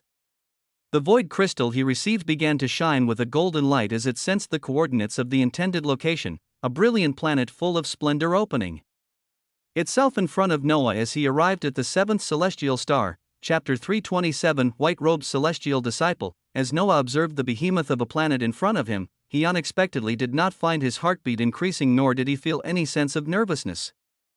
He looked at his fingers to see if he could find even a semblance of trembling, but he was extremely stable. This was confidence. Utter and complete confidence in the abilities he had prepared in advance, and utter confidence in himself to be able to make the best out of this huge opportunity, he rose as he came to full attention, nearing the seventh celestial star as the void crystal he held blinked even more rapidly, a reaction occurring from the shimmering star in front of him. A ray of golden light shot out and struck the vessel he was on. Rumble. The numerous vessels surrounding the celestial star only stared at this newly appearing ship briefly before they returned to their own posts, only observing as the golden light that attached itself to the small ship pulled it towards the planet slowly until it smoothly passed the golden barrier that covered its entirety. Noah continued to expand his senses as he observed everything around him, not being able to explain this golden light that attached itself to his small ship and was pulling him towards an unknown location on this star. He pierced through the stratosphere and accelerated down even faster, soon piercing through the veil of clouds as a resplendent scene opened itself up in front of his eyes. Beyond the layer of clouds, he could see expansive and mystical landscapes that screamed power and serenity as he observed numerous mountains and valleys palpitating with dense essence. The overabundance of essence was not the only thing that one could feel, as the more time he spent in this celestial star, the more he could feel a convergence of another force he had come in contact with a few times before. Fate. It gave one an oppressive feeling that seemed to say whatever power you held, fate would always be above it. Noah continued to let his aura explore the new world around him as on the mystical landscapes that held their own unique environments, he could see numerous unique structures that could be considered shrines and monasteries, along with expansive dome-shaped buildings that were spread out all around. The golden light was pulling him ever so closer to an expansive rectangular building that held an expansive clearance where the ship he was on soon came to a stop. The golden light that was pulling him forward disappearing, the clearance he had landed in was filled with happily swaying grass as a scene of peace and serenity showed itself, Noah expanding what should be his Saint Realm aura to observe the massive energy signatures of multiple beings in the paradisical clearing, as well the huge rectangular monastery that was at the center of this expansive clearing between tall mountains. There was a wide rushing river not too far away from the position he was at, the waters extremely clear to observe as colorful fish could be seen floating within. The door of his ship opened as Noah stepped out, letting his eyes land on this paradisiacal scene of majesty as he waved his hands and stored the ship into a separate space. His wandering gaze met the auras he had sensed on this wide clearing, finding himself facing numerous figures dressed in white robes that were accompanied by a few powerful figures dressed in black robes. Many of the beings clad in white robes held auras that showed their strength at the transcendent realm, with a few standing stably at the Saint Realm. The few dressed in black robes were all at the Void Realm, and Noah observed the figures of two beings encased in red robes that held a vibrant aura at the soul-forging realm. Above all of these beings was a single old man that he had met once before, the same celestial grandmaster that had invited him to join the ranks of the celestials not too long ago. This celestial grandmaster was adorned in a golden robe as he was surrounded by the numerous white-robed disciples, a few black-robed disciples, and two that wore shining red robes, all paying close attention to him. His gaze turned to the appearing Noah as he gave a light smile and spoke, "As foretold by fate, the last one to join us has arrived. Not too early, not too late. Just in time, and we can begin with the introductions." His voice was clear as it resounded across the wide clearing they were in, many new faces turning to look at Noah as he came closer and bowed. "Grandmaster," he called out as he judged the situation around him, seeing the faces of the numerous white-robed disciples that were most likely in the same position as him look towards him with complacent gazes. Snap, he saw the fingers of the old man snap as a white robe appeared in front of his eyes, along with a shining storage ring that held numerous things as he used his essence to bind the ring and wrap the robe around his body. The celestial grandmaster nodded as this action was complete, continuing, "The others have gotten here some time earlier and have thus become slightly more familiarized, but the core teachings will start now as you join us." Noah nodded as he came forward, glancing at the other white-robed disciples that ranged from various races, with many of them mostly humans. He ignored the looks he was receiving for now as he moved closer and joined their ranks, the celestial grandmaster speaking once more. "For the basic introductions, all of the newly appearing celestial disciples will be distinguished by the white robes they wear, with those who distinguish themselves and rose in power being able to receive the black robes, and once you become full-fledged celestials, obtain the red robes. As you have all noticed, the robes do not hold any sort of special defenses or power, and are simply there for distinction as you pave your way towards higher levels of power," the Grandmaster spoke. To the faces around him, many of them already knowing this information, with Noah being the only one receiving it now. The Grandmaster looked at the white-robed disciples as he continued, Many of you have been recruited across the vast stars because of the unique talents and skills you have shown.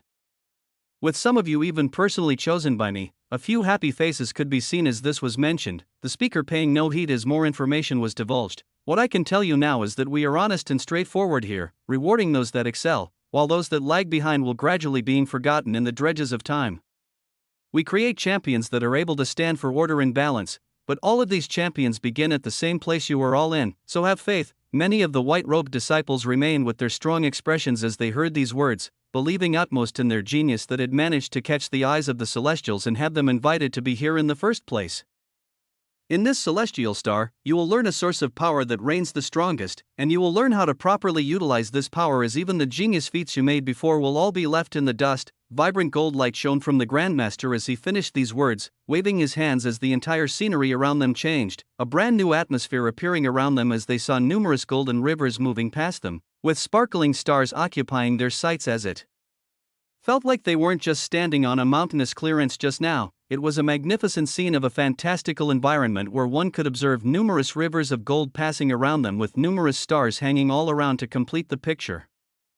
The celestial Grandmaster clenched his fist as they observed a small golden river pulled towards him, his eyes sparkling with a grand light as his voice resounded once more. We must start you off with a strong base and knowledge, so we shall start with something that is extremely simple, yet also the most complex. We will start by talking about fate. A shimmering scene of wonder began playing itself out in front of Noah as he intruded on the seventh celestial star, receiving lessons the moment he arrived, as it seemed they were just waiting for him. Chapter 328, Fate 101. Many would find themselves pondering, what exactly was fate? Some call it destiny, a predetermined set of events that were bound to happen. But was that all it was, this golden river in my hands, or the free-flowing river you were all observing before I changed the surroundings? They all have a predetermined reality that they have to follow. The mythical river that the celestial Grandmaster had plucked was struggling in his hands as it wanted to quickly find a way out. But what if it was possible to manipulate that reality? What if it was possible to manipulate fate? Thin lines of light released from his body as they covered the struggling river, gradually causing it to come down as it became as docile as possible. No more struggles occurred as the river became a circular lake, standing still as the Grandmaster raised his hands up. When one becomes proficient enough, manipulating and influencing these predetermined sets of realities becomes possible. As he was speaking, his hands plucked out multiple golden flowing rivers around him as he turned them into docile lakes that serenely floated around him. It was at this moment, though, that one could see the first river he had turned into a lake begin to tremble as it reformed back into a river. But this brings us to the next point that all of you have to ingrain into your origins. Things will always go back to the natural state they were in, a natural state that is filled with randomness and disorder. From a calm lake into a surging river, the thing to be understood is that at the core of all of it, randomness or disorder will always increase. The lake had reformed into a raging golden river that flowed around the celestial, disrupting the nearby lakes as they soon began to tremble. The point that the Grandmaster seemed to be making was that once things returned to this state of disorder, they would go even further as they made the surrounding entities also fall into a similar state. That is where the celestials come in. We are students of fate, and our goal is to make sure that the things which have been influenced and manipulated remain in that state of balance, that they remain ordered. This can be very hard to achieve for those who are not proficient in the law of fate. He waved his hands again as numerous golden lines fell onto the trembling lakes that were about to return into rivers, their forms being stabilized once more as they remained still. But the single raging river fought against the thin golden lines as it remained wild, the raging waves around it actually increasing, though sometimes you will have a force that will simply not adhere to this influence of fate, and continues to fall into more and more randomness, bringing about even greater disorder. When you reach this stage, the golden lines releasing from him turned a shade of red as they wrapped around the golden surging river, tightly binding it as destructive lights were released, the celestial disciples watching on in shock as the river was slowly strangled until it exploded into a steam of nothingness. You will learn to simply snuff this force out, and observe as everything around it more easily and permanently maintains order. Noah watched on with wide eyes at this principle as the numerous rivers which had been turned into lakes floated serenely around the celestial Grandmaster, not a single one of them even showing a sign of changing back, as even the slightest trembling could not be seen. This world we are in, this galaxy, this universe, they are all in a constant state of randomness and disorder that only increases as time passes. Whatever is born will eventually die, no matter if it is a human, a fairy, demon, or even a star. The voice of the celestial Grandmaster was gradually becoming elevated as it seemed he was releasing a profound lecture that they would never come across again in their entire lifetimes. We, the Celestials, have chosen to be the pioneers of fate that work every second to bring order and balance in this environment of constant and ever so increasing disorder. His voice boomed out as it shook the origins of every listening disciple, even the ones that had already heard this speech before. With our continued understanding and proficiency in the supreme law of fate, we have been able to bring an order never before seen in this light expanse, a level of order that has prevented the deaths of trillions of beings and millions of stars. I know many of you come from different worlds where you may have heard different rumors and ideas about us on what we really stand for. Some of you may have a picture of us as simple tyrants who force our wills onto others. Some of you may look at our actions and call them vile or detestable, while some of you may think of us as merciful saints who have saved neighboring worlds and beings you know. The gaze of the celestial Grandmaster was moving across every single white-robed disciple as his voice reached a pitch that seemed to resonate with the mystical flowing atmosphere he had transferred all of them in. Some of you may have lived in worlds where our name brought fear and silence, while some of you may have lived in stars where you looked up and were proud just to hear the name of Celestials be mentioned.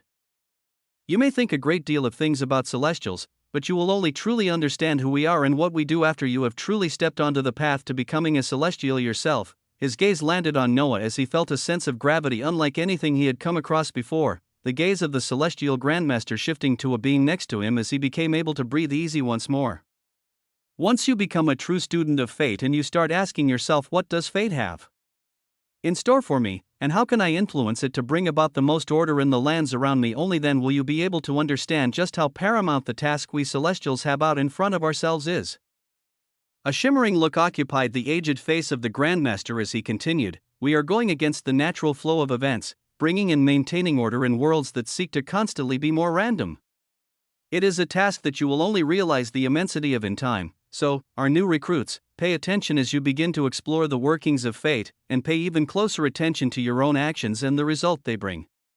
To start you off on your journey, we shall start with the simple techniques that will allow you to condense the abstruse law of fate into your own bodies. The Grandmaster waved his hands as numerous shining crystals appeared in front of every single white-robed disciple. This is the primary technique that will allow you to condense lines of fate into your body, these lines being your most supreme foundation, as you will realize that ranks and levels become meaningless in your eyes, that if you have the talent in the law of fate and hold an insurmountable number of fate lines, not a single thing will be able to stand against you. A shocking impact was left on the hearts of many of the new disciples as they reached out towards the sparkling inheritance stones. Noah reaching out for the one in front of him as numerous information entered his mind and a new skill became available to him. Under the tab of unique skills, a golden shining skill by the name of Fate's Disciple was showing itself in a spectacular fashion as he received the first lesson from the Celestials. Chapter 329, Fate 101-2. The first technique that we shall start with is the basis of all Celestials. It is the technique that allows us to condense lines of fate into our origins, and we can then use these fate lines to provide us abundant strength. The Grandmaster continued to speak as numerous bouts of information was received by the white-robed disciples from the floating inheritance stones. Noah already had this information simplified in front of him as he observed the details of the unique skill, Fate's Disciple, a technique geared towards cultivating the supreme law of fate. Grants the user the ability to inscribe the unique energy of fate into their origin in the form of fate lines. The description was fairly simple, but Noah did not even think of activating it as he looked forward to the celestial Grandmaster. Many of you were chosen because of your own unique genius, and you will have a chance to prove yourselves in the next few days as you get to learn whether you are a true genius, or simply a star that shone slightly brighter than others. I will remind you now that we reward those who exceed, while those who do not show talent almost always get left behind. The gaze of the celestial Grandmaster was impassive as he said this, waving his hands as multiple outlines of humanoid bodies appeared in front of them. What do I mean when I say talent? Talent for the law of fate varies across beings. But the first prerequisite for a high talent in being able to comprehend this law is the utter and absolute mindset of high aspirations for yourself and the things you are connected to.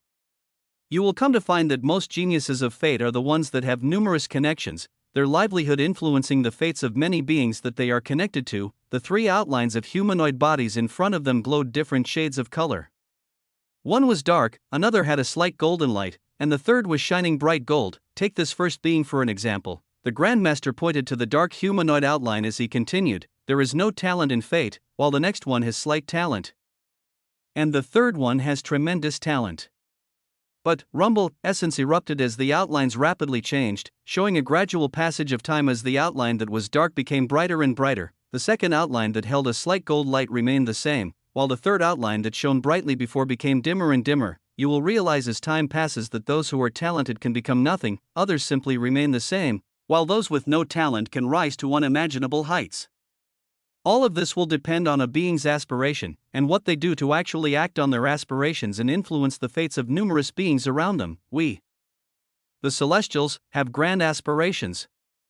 Aspirations that cover numerous planets, and we have actively acted on our aspirations over the years, granting us unbelievable power under the law of fate as we influence things at a scale never before imagined. The Grandmaster waved his hands as the images of the humanoid outlines disappeared, his gaze landing on the many white-robed disciples enraptured with his presentation. Over the next few days, you will find out whether you already hold tremendous talent with numerous lines of fate converging towards you the moment you begin cultivating fate's disciple, or if you will be a late bloomer who will struggle before exploding, or if you will simply be left behind. Pop, they heard the sound of a bubble popping as the illusory world that the Grandmaster had summoned them to disappeared, finding themselves back on the paradisiacal clearing with numerous vegetations all around, the large building in the distance standing strong. If you find yourselves stumbling, ask the black-robed and red-robed Celestials for help. I will be observing your progress closely. The Celestial Grandmaster finished his words as he began disappearing into particles of light, the two red-robed Celestials that let out an oppressive aura at the peak of soul-forging realm nodding their heads to the disciples and standing up as a cacophony of discussion erupted from all around. Noah was rereading the description of the unique skill, Fate's Disciple, as the many white-robed disciples around him had split off into groups or had begun talking with the higher-ranked black-robed disciples. One of the red-robed Celestials observed Noah standing blankly by himself as he waved his hands, a golden plaque appearing in front of his eyes that described everything there was to know about the being called Crixus, his eyebrows lifting as he read about the ability this genius had to use ether. He nodded in satisfaction as he approached Noah and asked, "Young disciple, what can I clarify for you?" Noah glanced at this being that was smiling in a helpful manner as he replied, "These fate lines you mentioned, how exactly does one use them after they are condensed into their bodies?" Noah asked a random question as he wondered how he should play his cards for this very important beginning of this new journey. A brilliant reply coming as the body of the red-robed Celestial began to shine with numerous lines. "I've made my own fate lines visible as an example. Using Fate's Disciple uses up your own essence in exchange for assimilating a line or a few lines of fate depending on your talent and reserves of energy. You sometimes find people who have a grand fate laid out for them to be able to assimilate numerous fate lines very quickly, only to be hindered by the small amount of energy they have as they advance slowly thereafter. You also find those with high realms and abundant energy not being able to condense any fate lines as they have no talent for it. All you have to do is move your essence according to Fate's Disciple and observe what talent you truly have. You do not need to actively use your fate lines for now, as they augment your strength passively." The red-robed disciple spoke with a fervent expression as his body gave off an oppressive feeling, the numerous golden lines on his body bringing a horrible feeling of oppression to anyone that was near. You will realize the uses of fate lines more as you receive more techniques in the future, but I can tell you a huge secret now about fate lines. Noah listened closely as the light gradually died down on the being in front of him. If you are proficient in condensing fate lines and accumulate a tremendous amount of them, you will find yourself easily matching those in higher realms simply because of the force that fate lines provide your strength. A saint realm being defeating a void or soul-forging realm expert is within the realm of possibility. Grand words came out of this red-robed Celestial's mouth as it sparked the spirits of the numerous listening white-robed disciples as they began to cultivate Fate Disciple. Noah nodded to the being in front of him as he took a meditative position himself, being very careful but very much looking forward to seeing how this would all turn out. Chapter 330 Talent. Noah's ears were picking up a few discussions from his expanded senses as he gradually came to realize the reason why he had received some looks when he first came here. Beside him, many of the selected celestial disciples that wore the white robes currently were tremendous geniuses from powerful prime worlds, or were beings that already lived in this celestial star and were just now beginning their journey on the law of fate as official celestial disciples. Some of them already had fate lines condensed in their bodies, as they now sat serenely while their bodies glowed a tinge of red, small golden colors appearing above them that went to enter their bodies. It was these beings who were surrounded by other disciples as they were asked more about their experiences. while Noah found himself alone as the single red-robed celestial came to check on him as the first day as a celestial disciple progressed. To put it simply, these powerful geniuses and natives of the celestial star that held huge beliefs in themselves didn't look at Noah as anything much, only the red-robed celestial that held their information placing some slight interest on him.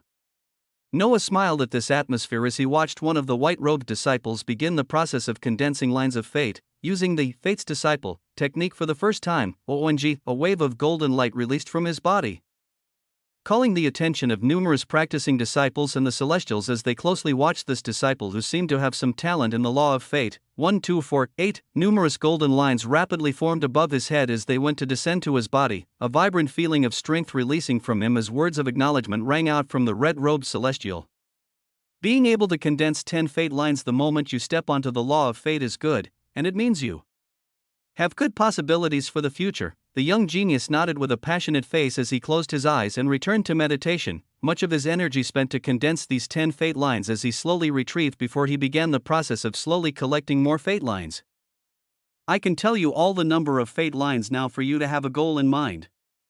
1 to 100 fate lines make you eligible to be a full-fledged white-robed celestial disciple. Going past 100 and nearing 10,000 fate lines puts you at the peak of black-robed celestial disciples. Going past 10,000 and nearing the limit of 100,000 fate lines relinquishes your role as a disciple and makes you a celestial, putting you above even me, who only holds 37,145 fate lines currently. The red-robed celestial resonantly spoke as Noah learned more about the terms of the celestials, committing them to memory as he observed a few other scenes occurring throughout the next few minutes. A white-robed disciple activated, Fate's Disciple, next as he shockingly was able to condense 25 fate lines instantly. Another disciple began the process as they condensed 15. Another condensed 5 right away, with a fourth one causing a resonance of essence as they condensed more than 40 fate lines in but an instant. Good, it seems like we have many good seeds this time around. The red-robed celestial nodded with a proud expression as the training continued. Only a few disciples like Noah remaining who had not begun the process of condensing their first fate lines. The gazes of the other geniuses who were recuperating their energies turned towards those who had not yet begun condensing their lines of fate as the remaining disciples were put on the spotlight. A disciple from the stone race rattled as he received the gazes of numerous disciples and the two celestials. Closing his eyes as he initiated Fate's Disciple, a golden light shining down that slowly began fizzling before it reached him. The proud light on the red-robed celestial's face was wiped away as he sighed and pityingly spoke, "No talent as of now. Work hard in the future." The words were impassive as their gazes moved on to the next disciple, this time a being of the human race whose face was holding a determined expression after seeing the failure of the last disciple. They initiated Fate's Disciple, as they watched to their dismay, only 2 fate lines descending down, subpar talent. The impassive words of the red-robed celestial rang out as the gazes of disciples and celestials alike continued to move on to more beings. A competitive atmosphere occupying the surroundings as some shone in the spotlight while others sputtered out in shame. 15 fate lines, good, 5 fate lines, subpar, 20 fate lines, a talent. Noah observed this process continuing with a smile, the numbers of disciples who had not yet condensed their fate lines reducing until only he was left among the joining white-robed disciples who had yet to use Fate's Disciple. For the first time, the gazes of the proud disciples that were called talents or geniuses landed on him, the probing gazes of the 2 red-robed celestials arriving soon after as they watched to see what this being who had arrived last among the party of disciples had to offer. His heart was calm as he took in the gaze of the many beings without any sense of nervousness, his mind replaying the words of the Grandmaster who talked about fate. Fate favors those with high aspirations who also happen to act on their aspirations and influence the beings around them. The words of the Grandmaster rang in his ears as he thought about himself.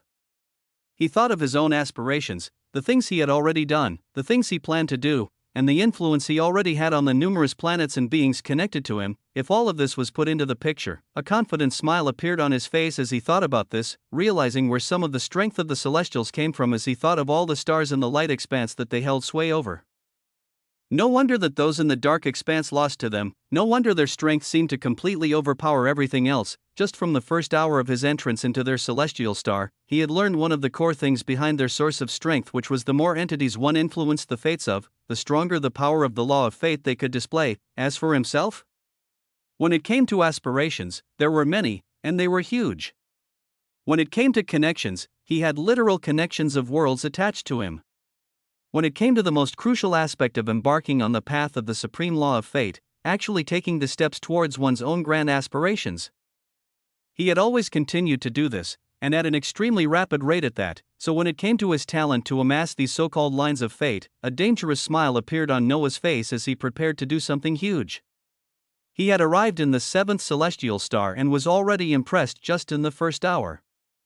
He had learned a small bit of their ideology as numerous thoughts passed through his mind, comparing them to his own experiences and the things he heard from Elena. He wanted to peer more into the secrets of the Celestials, and understand even more the core of their power. To do this, he would make a shocking first impression on his first day here as he gave them a show they would never be able to forget. Ong's essence began to tremble around him as the gazes of the many unconvinced disciples and probing red-robed Celestials watched on, the color of the sky changing as Noah initiated, Fate's disciple, for the first time. Chapter 331. This is talent, rumble. A tremor spread out as the celestial grandmaster who had just left the training disciples and teleported into his small monastery surrounded by extravagant medicinal plants opened his eyes and looked towards the location he just left. The grandmaster, Vredril, found his aged eyes opening wide as his body flashed towards the training grounds once more, his eyes landing on a single being at the training grounds who was shining a brilliant golden light. Numerous fate lines were converging in the skies, turning the entire area golden as an unforeseen event occurred in the midst of the training grounds. The face of the Grandmaster underwent a change of expressions as he observed the stupendous sight playing out in front of him. From all directions in the skies, numerous lines of fate that turned the entire sky a shade of gold had appeared, and they were all heading towards a single being meditating stably on the clear paradisiacal grassland. His dark hair whipped wildly around him as one could distinctly observe a smile of utter confidence and control. OMG, Noah felt like he could hear the melodic sounds of something that felt foreign yet at the same time was always with him. The moment he initiated the Fate's Disciple skill, he became rooted in the spot he was in as he felt a tremendous force appear in the skies. He could feel just a portion of this massive force, and he observed the usage of Fate's Disciple, as it gave him the ability to directly pull a minuscule amount of this tremendous source of strength towards his body. WAA. A cacophony of sounds rang out as it felt like a wave of golden light washed over him, his body feeling the descent of numerous brilliant lines that went on to tightly wrap around his origin. He felt as if he was being elevated to a position he never before knew existed as a profound sense of strength overcame him. Rumble. Line after line descended from the skies as they clutched onto his body as speedily as they could.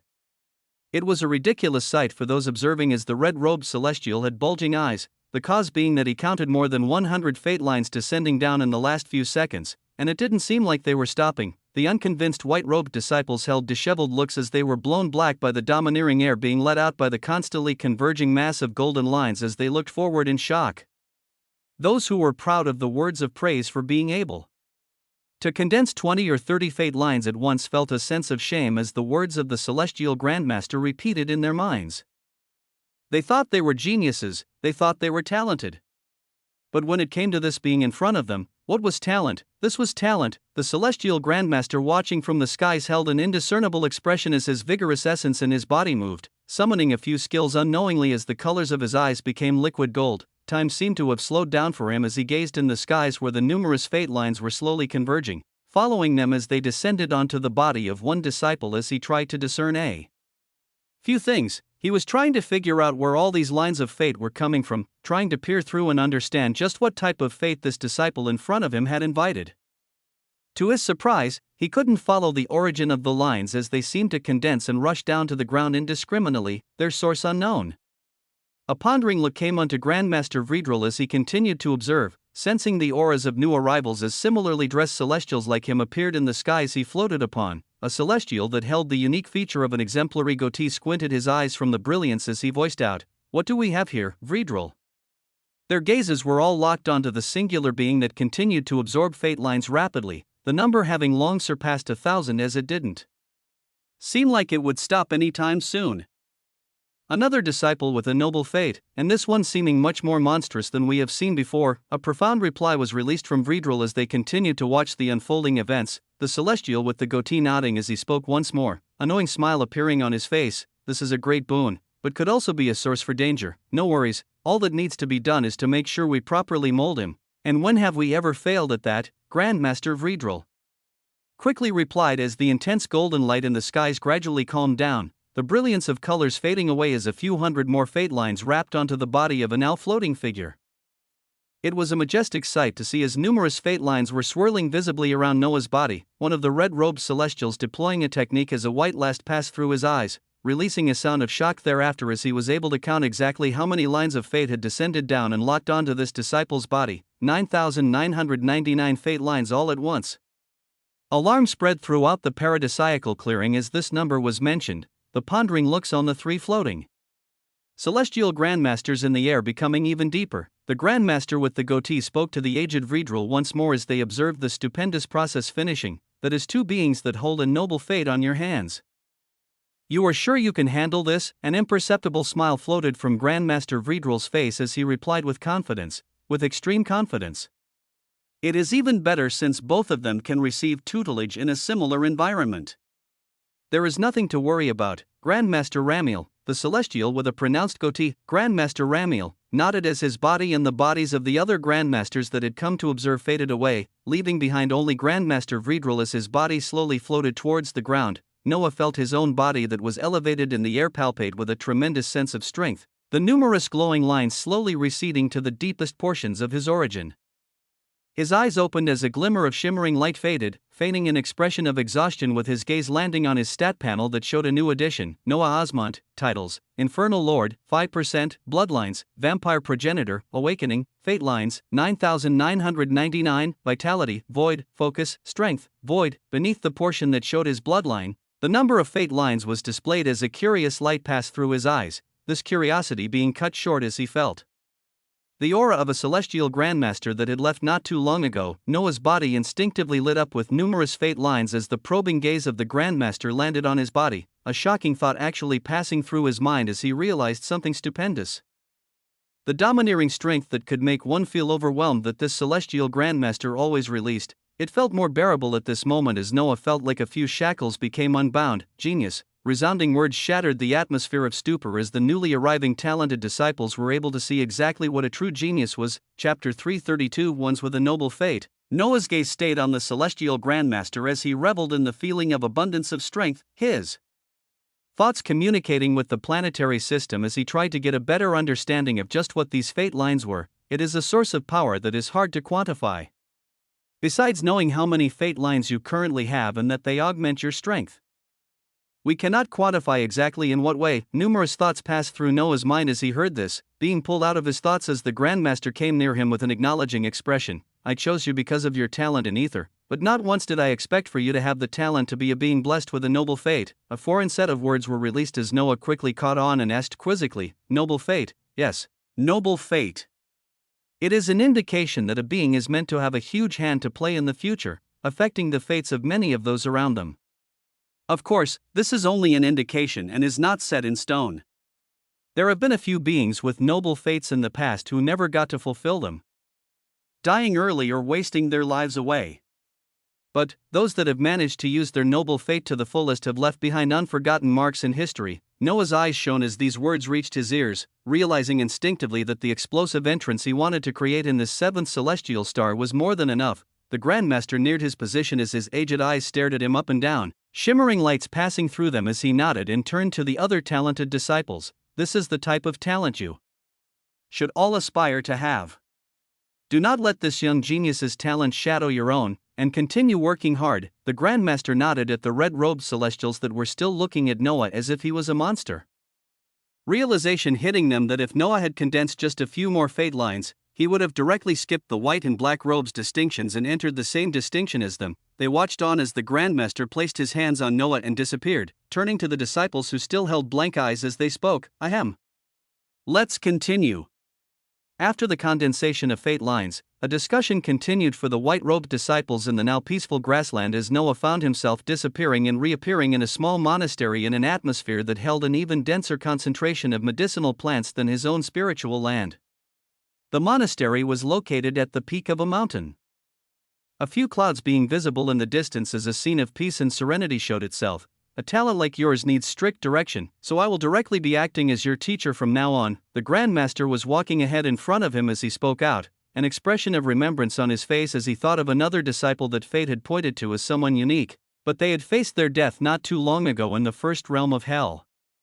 Fate was unpredictable in this manner, but this new disciple he was directly taking in was one that held a noble fate, something that only one other being had shown an indication of in this seventh celestial star. His aged figure walked forward as Noah followed close behind, his eyes continuing to gaze over the medicinal plants that held an abundant amount of essence as the Grandmaster continued, his perception noticing Noah's looks. Whatever resources you need will be provided to you as you embark on your path on the supreme law of fate. You have just now condensed fate lines for the first time, and have not been taught the most proficient way of using them. Noah followed the Grandmaster into the monastery as he passed through the small doors, finding his vision expanding as he actually came to see the inside was somehow much more expansive than what the outside of the monastery showed. In this large room of the monastery, the celestial Grandmaster turned towards Noah as he spoke with a serious voice. I am the 9th-ranked Grandmaster of the 7th celestial star, Vredril. Do you take me as your master? Noah looked at this aged figure whose power in no way went together with the old age he showed, his gaze becoming firm as he bowed and spoke out, I do. His affirmation received the smile of Vredril as he spoke out once more, bringing his right hand to his chest as he did so, rise. In the lands of the Celestials, the greeting and signs of affirmation are done by placing your right palm to your chest, just beside your beating heart as a sign of commitment and truthfulness. Noah's eyes shone as he saw this, nodding as he placed his palm on his left chest while looking forward. The Grandmaster nodded as he waved his hands, about to bring to light numerous inheritance crystals that held a multitude of skills. You have just learned how to condense fate lines, and have actually condensed more than enough to proficiently use the techniques that we have honed over the years to begin your journey on the law of fate. These technio, the continuing Grandmaster stopped abruptly as Noah was just about to receive numerous new skills freely, a presence nearing the monastery as a smile appeared on his face. It seems we must stop briefly as you get the chance to meet the only other being on this celestial star that holds a noble fate similar to you, and you've actually met them before on your journey that ultimately brought you here. It's mysterious how fate works, isn't it? The presence of a domineering figure could be felt as a valiant aura burst forth, a being with exemplary beauty and valor appearing in the monastery that Noah and Grandmaster Vredril were in as she placed her right hand on her full chest and paid respects, her gaze landing on Noah thereafter as a surprised expression appeared on her face, rumble. The Grandmaster looked up and pierced through the veils of the ceiling of the monastery as his gaze landed on the skies, noticing the convergence of numerous lines of fate as he smiled, many thoughts passing through his head as two beings that had met once before with completely different statuses met once again. This time holding a similar title, Chapter 333, Fate's Guardian, a spar. Noah's gaze landed on the figure of the valiant Athena as he processed the words of the Grandmaster. She was also someone given the title of a being with a noble fate, a concept he was just introduced to and did not fully know exactly what it entailed. Grandmaster, is this the same Crixus of the profound astral sect? He holds a noble fate. Athena walked in as her gaze landed on Noah, asking respectfully as a jolly laugh wiggled the facial muscles of Vredril, yes. This is why fate is always something we must continue deciphering and learning, as even I didn't think the being we met briefly could have a talent like yours. The Grandmaster replied as Athena adopted a look of responsibility, going towards Noah as she spoke towards him in a friendly manner. Nice to see you again, and under much greater circumstances at that. Noah smiled as numerous thoughts crossed his mind, still evaluating everything about the Celestials and comparing it with the information he was given by the beings from the dark expanse as he spoke towards this valiant figure. Likewise, I look forward to learning alongside you. Athena nodded as she turned towards the Grandmaster. Has he had any combat training yet? I will gladly fulfill my role as the senior disciple to make sure he learns the techniques of fate well. Grandmaster Vredril smiled as he continued his motion of waving his hands, bringing to light numerous inheritance crystals that floated towards Noah serenely. He just finished condensing his first few thousand fate lines, so it will be a perfect opportunity for him to learn our techniques and test them in combat right after. Athena nodded towards the Grandmaster as a valiant light bounced off her body, her gaze firm and full of righteousness as she replied, "Leave it to me, Grandmaster." Noah's eyes were already locked onto the multiple inheritance crystals floating in front of his eyes as he grabbed them without reservations, a tremendous amount of information on how to fully utilize the mysterious lines of fate that were fully bound to his origin entering his mind. This massive information was taken in strides by the system as it carefully took everything and categorized it, Noah observing in real time as he watched the formation of a brilliant skill tree which, unlike the previous ones, shone with a luster of gold. His eyes shone with light as he gazed upon yet another void-ranked skill, and this one was called Fate's Guardian 0/30. As a beginner just learning the workings of fate, the role of a guardian that protects the weak and eviscerates evil is given to you. Abilities include Empyrean Guards, 0/5, Empyrean Armament, 0 out of 5, Smite of Liberation, 0/5, and Judgment, 0 out of 5. Empyrean Guards, 0 out of 5, a Guardian is called forth to defend you and stand against your enemies. The Empyrean Guards are capable of healing and offensive magic, their strength only increasing depending on how many fate lines the user has. Current summon limit, 1, Empyrean Armament, 0/5, the user is covered with the brilliance of the summoned Empyrean Guards as every point in their body gains extreme boosts. 5% soul damage, physical damage, speed, and defense for every Empyrean Guard absorbed. Smite of Liberation, 0/5, cleanse the souls of those that stand against you as you smite them with a blade of liberation.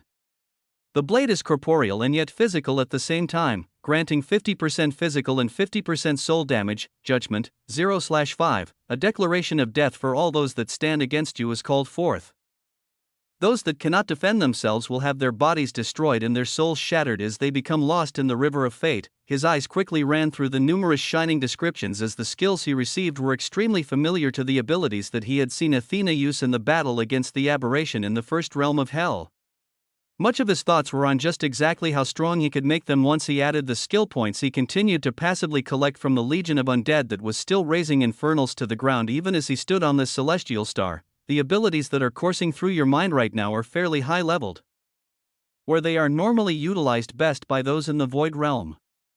But this is where the first use of fate lines comes in. Rumble, the body of Grandmaster Vredrel pulsed with power as an uncountable number of golden lines appeared on his body.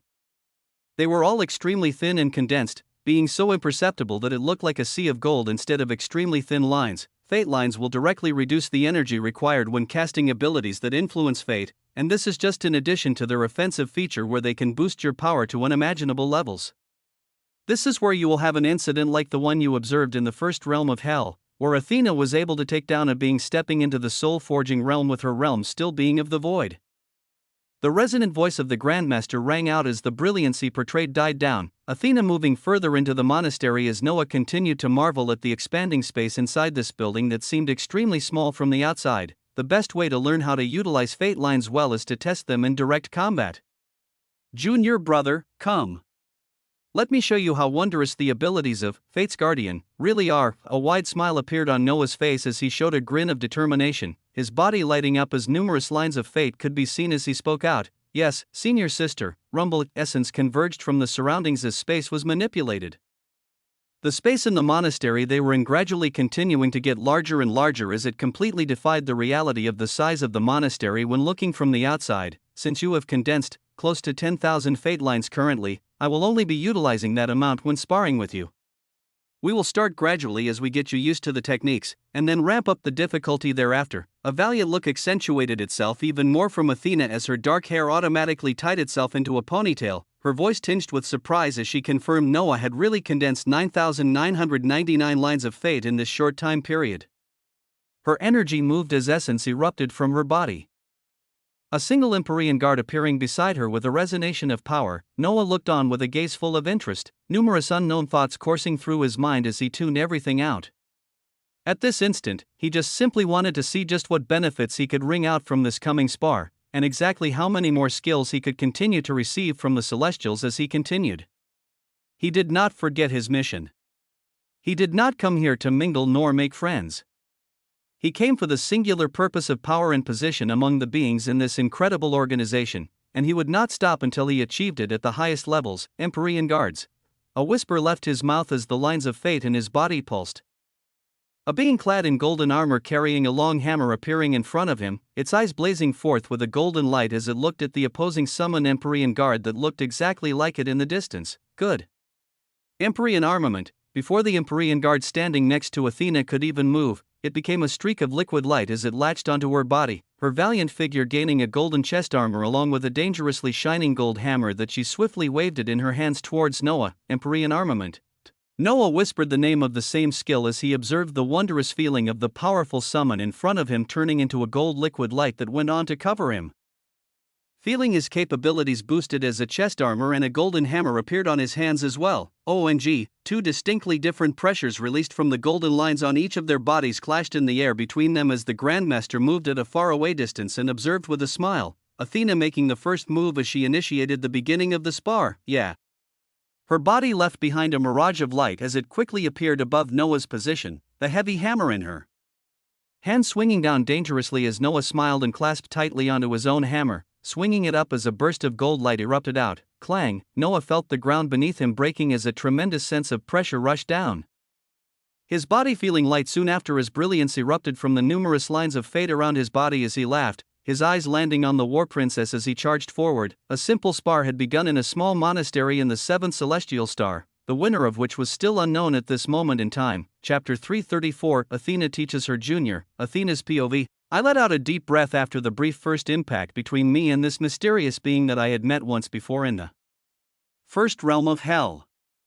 This being, Crixus, was an anomaly through and through, but the only thing that mattered to me was that we had gained yet another combatant to help bring about more order in this chaotic landscape.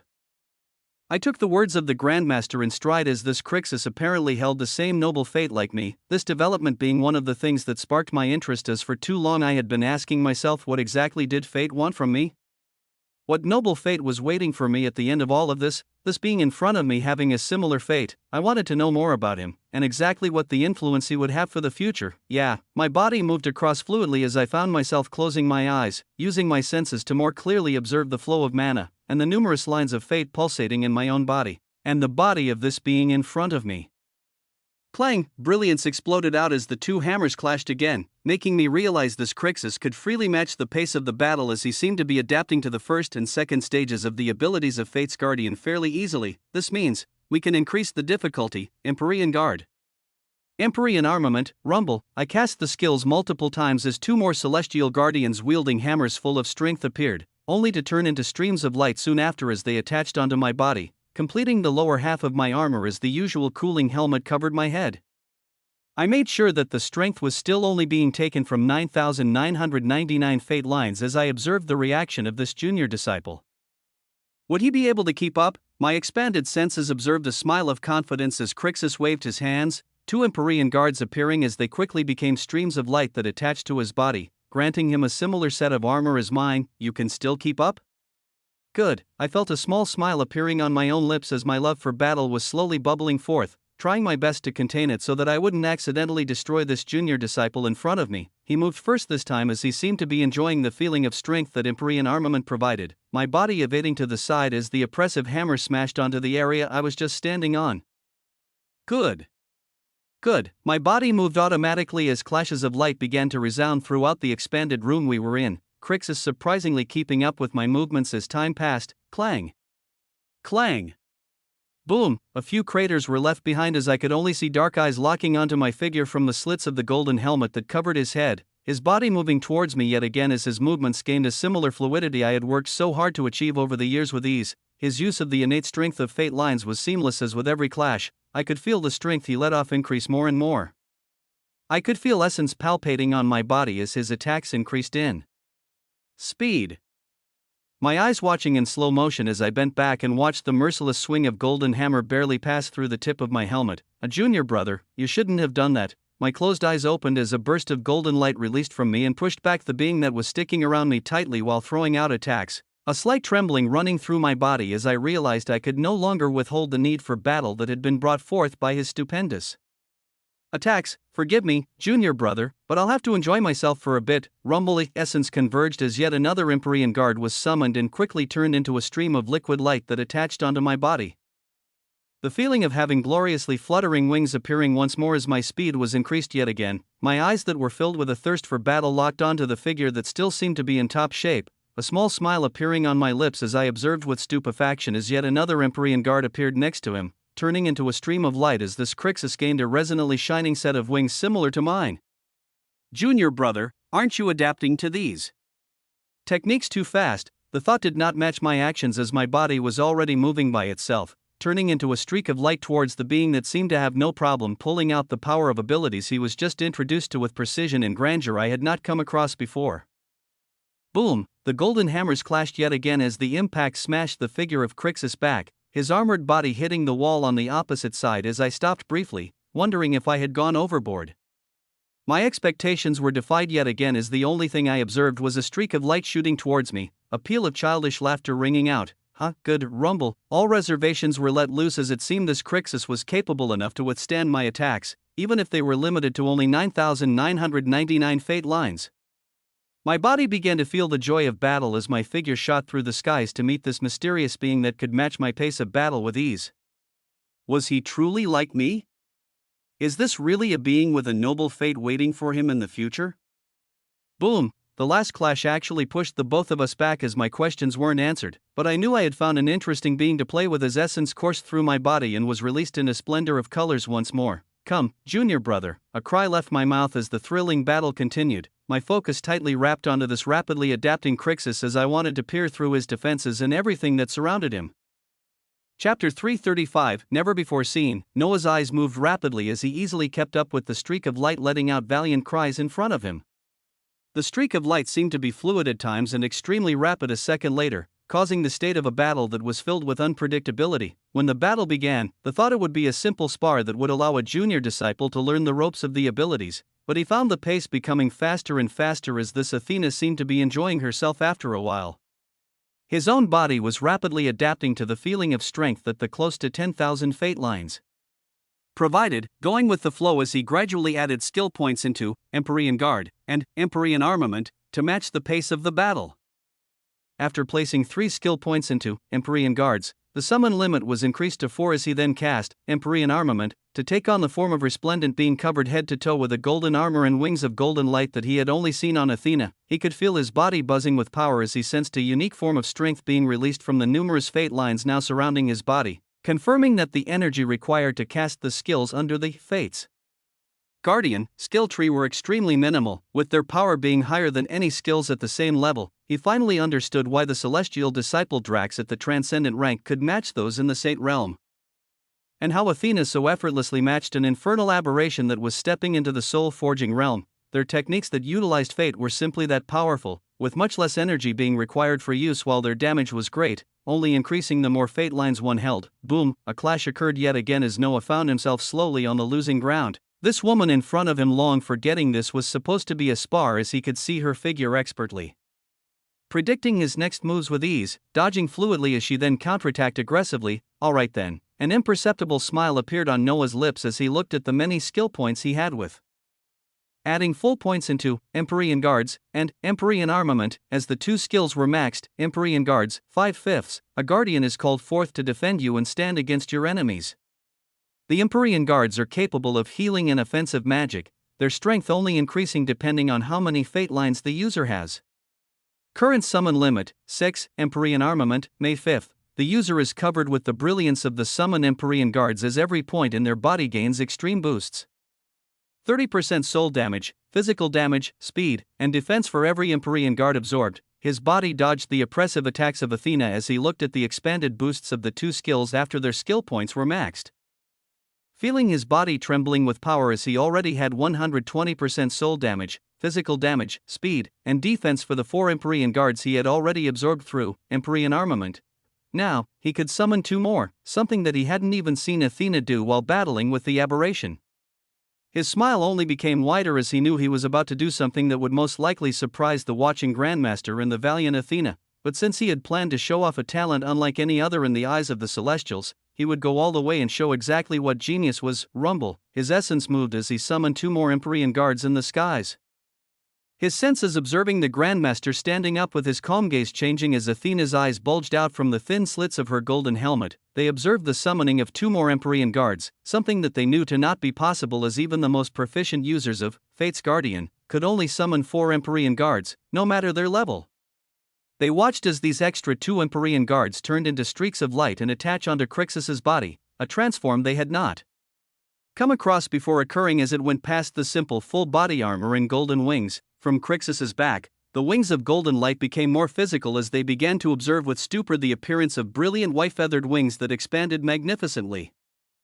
The metal-looking battle armor covering his body dissolved as what replaced it was a regal golden robe that Dr. A.P. ed over him comfortably, a shining golden sword with a sharpened edge and a brilliant golden shield filled with numerous runic inscriptions appearing on his 2 hands as he floated grandiosely in the skies. His image shone with luster as when one looked at him, they would find themselves saying this was what a true Fate's Guardian looked like. Noah had pulled the abilities of Fate's Guardian to the extremities with the use of skill points, bringing about a transformation that those who handed him this technique did not even think to be possible. Grandmaster Vredrel's face gradually returned to calmness as a peering gaze stayed on Noah. His aged heart that was always calm feeling ripples as this new recruit he took in simply had too many surprises. Athena looked on with shining eyes towards Noah's transformation as her gaze was one of brilliance, wanting to try this new technique with her own body as she fearlessly rushed forward with her hammer in hand. Noah felt the abundant strength flowing through him as the shield to his left hand made him feel like he would never be harmed, the sword on his right hand making him feel like he could bring judgment and cut down all those he wished. His languid gaze landed on the rushing Athena as he swung the sharp sword from right where he was floating in the skies, not even moving an inch. But the result was stupendous as the rushing Athena foresaw an attack smashing into her a millisecond later, an attack that even though she knew was coming, she could not evade it. Boom, ph, an explosion resounded first, with the sound of a body smashing to the ground hitting later as Noah stood stably in the skies, the figure of Athena smashing into the ground and causing a crater to form. Silence reigned briefly as the scene cleared, Noah's gaze piercing through the dust and seeing the figure of Athena standing stably at the center of the crater. Rumble, her helmet was split apart as it broke in two and began to dissolve into particles of light, her hair that was tied up in a ponytail swinging wildly as tens of thousands of fate lines became visible on her body. A domineering aura erupted forth as a smile that could shatter the hearts of men appeared on her now bronze figure, the color of the sky gaining a hue of gold. Stop, a resonant voice of a happy grandmaster resonated out as a man with a grand celestial appearance of a guardian of fate looked down from the skies, the war princess looking from below as her gaze longed for another battle. Chapter 336, What do you want? Athena reigned in her wild aura as Noah's brilliantly shining white wings began to disappear into particles of light, his body gradually descending down. It's my loss, junior brother. You seem to be more capable than we have imagined. Athena's face regained calmness as the war princess with a thirst for battle disappeared, her eyes only shining with a strong competitive light as she looked towards Noah. How exactly were you able to summon more Empyrean guards and obtain that transformation though? A curious question was thrown out as it wasn't Noah, but the Grandmaster was the one that replied as he laughed joyfully. Those that are really loved by fate can sometimes find new ways to use techniques or go past what we normally believed was the limit. Crixus has just shown us that Fate's Guardian has many areas to improve on. It is the skill of someone who is naturally talented in the law of fate. The interest in Athena's eyes only increased as she heard this, watching as the Grandmaster came close to Noah and glanced at his body up and down. Marvelous! The fate lines you recently condensed have all but fully assimilated in your origin.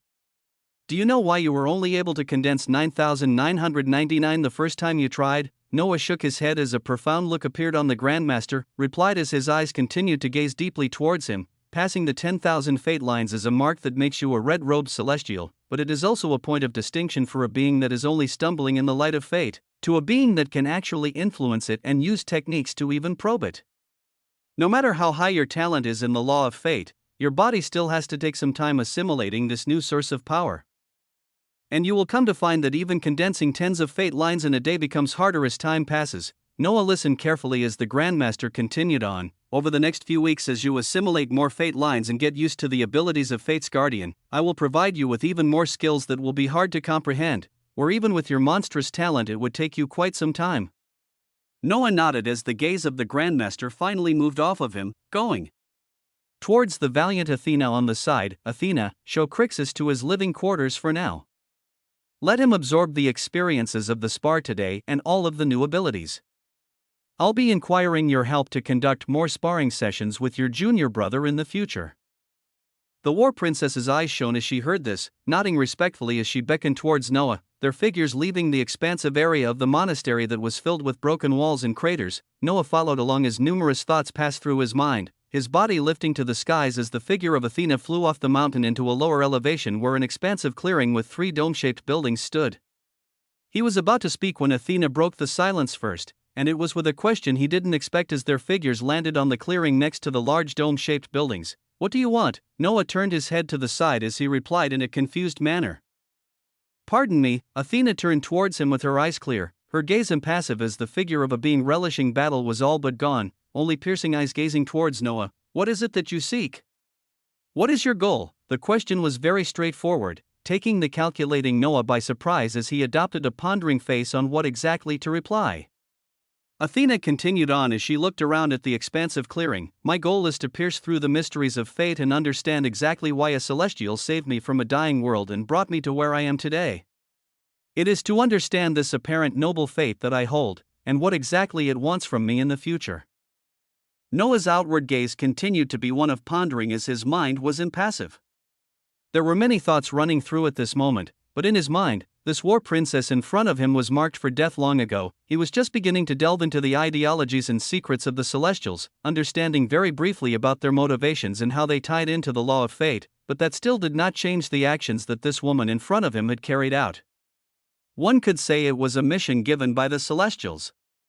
One could say she was indoctrinated to believe that what she did was correct, that she wholly believed in what fate foretold, that taking the lives of billions of beings of the lost world in the name of reducing a tremendous amount of chaos in the future because of what they foresaw from the use of the Celestials' mysterious skills.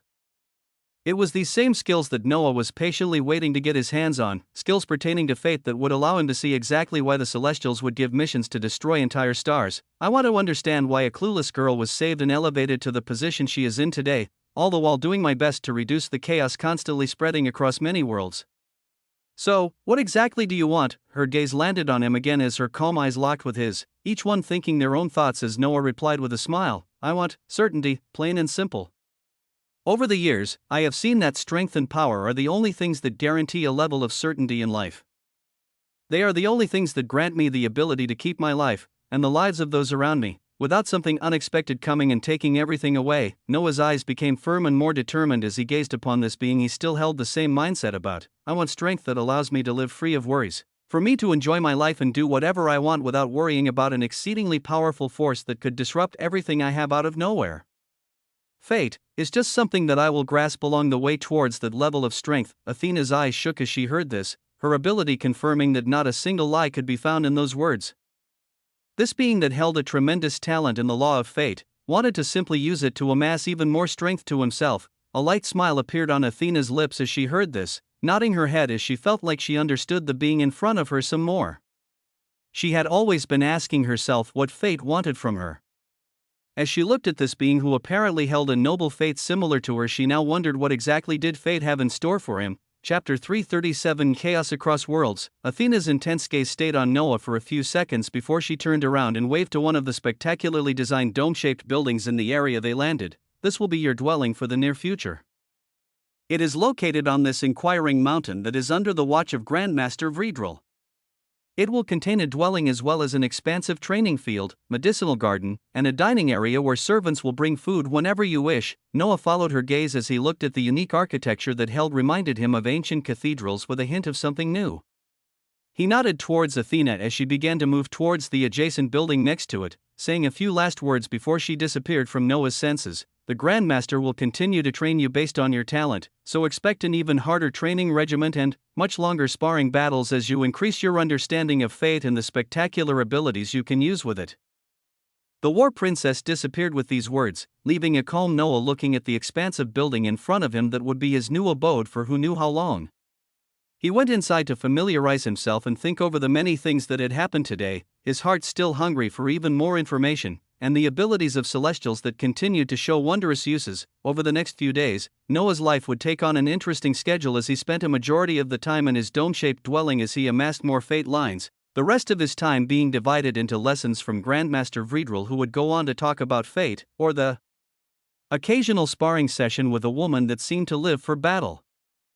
He kept contact with his forces that were moving between the first realm of hell to farm skill points and the underworld to hone their skills as he made sure things were going in the right direction, but much of his attention was now focused on fate lines and the law of fate. His findings with Fate's Disciple were especially noteworthy, as he was able to break through from 9,999 fate lines on the second day as he went on to understand the rate at which he could normally condense this mysterious force of fate. Passing the 10,000 point was the distinction of one becoming a red-robed celestial, something that was completely out of reach for the other white-robed disciples that were still hanging at the level of less than 100 fate lines after one day.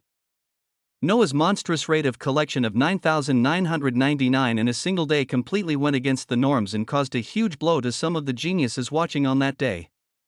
But he found that the rate of progression after that was extremely slow. This was because the words of the Grandmaster actually came to be true, or in a day, he could at most condense 100 fate lines.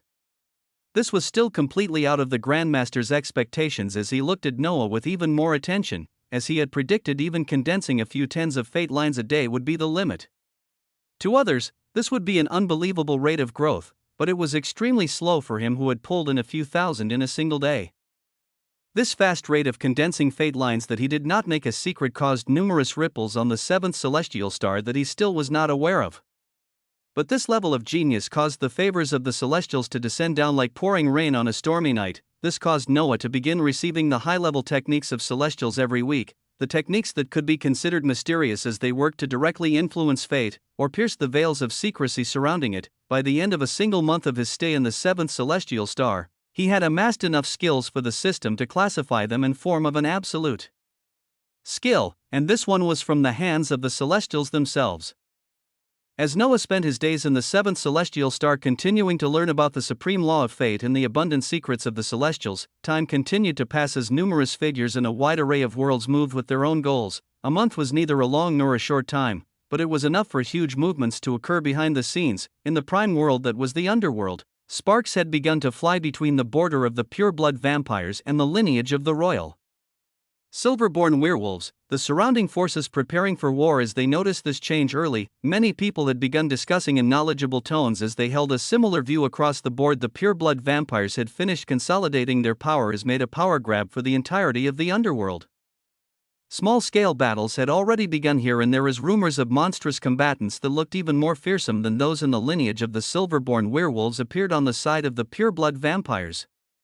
Rumors of a new ruler had also spread out as those watching in the dark began to frequently see the curvaceous figure of a gorgeous silver-haired beauty that could topple kingdoms, give commands to the forces of vampires.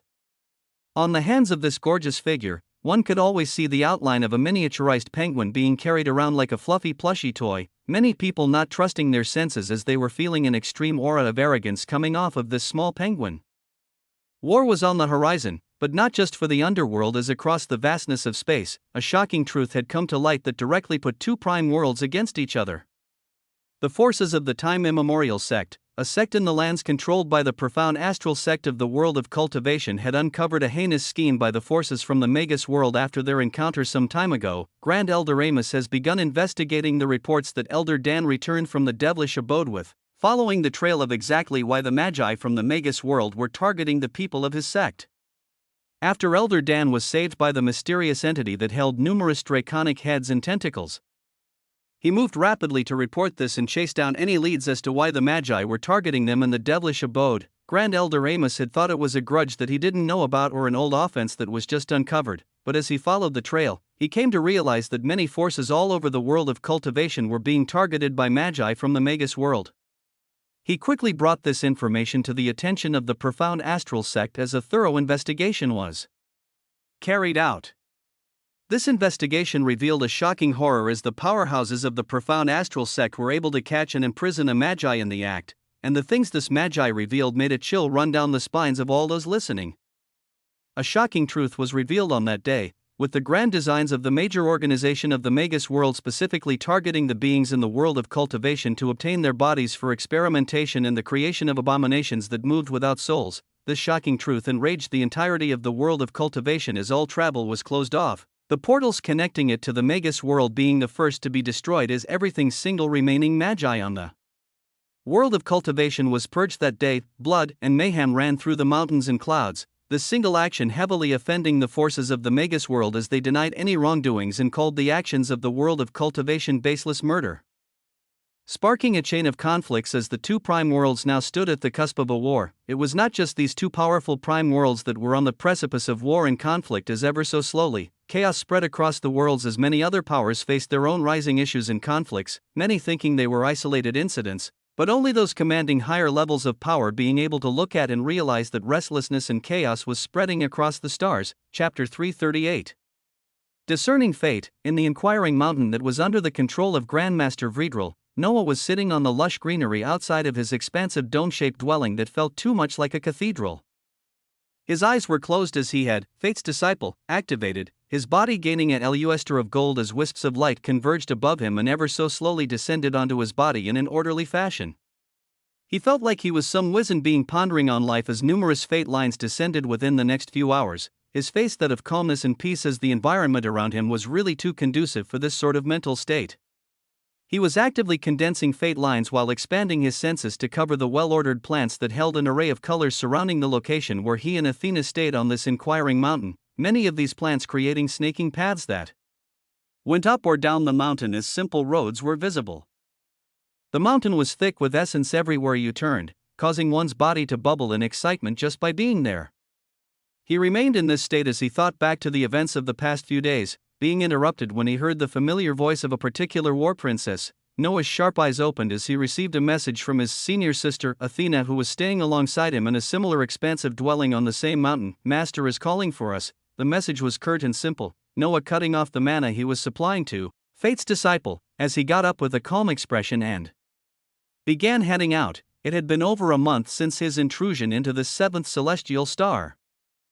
The gains being nothing short of stupendous as he was able to get his hands on a myriad of skills and abilities. This was especially so in the last month, as after he passed the point of 10,000 fate lines, he began receiving techniques of even higher tier every few days as he advanced forward and collected more fate lines. The one thing he didn't like was the fact that no matter how many times he tried, condensing a maximum of around 100 fate lines was always the limit every day, no matter how much longer he chose to active Fate's disciple with his expansive energy. This had only allowed him to amass a bit over 3,000 fate lines this past month. While this seemed like a small number to him, it was actually a monstrous rate to anyone who heard it, as it had exceeded any metric set before. In the seventh celestial star, a rumor had begun to spread about a genius under the tutelage of Grandmaster Vredrel that shone even brighter than the war princess. Noah thought about this war princess that he had regularly sparred with this past month. One of the few things he came to learn about her being her love for battle. She never went past the relationship of a senior disciple teaching her junior, and always kept their talks short, as all that seemed to be on her mind was learning about fate and battle. Even this was something unique, as while Grandmaster Vredrel watched their interactions, he mentioned to Noah how Athena had never given this level of treatment to any past disciples before.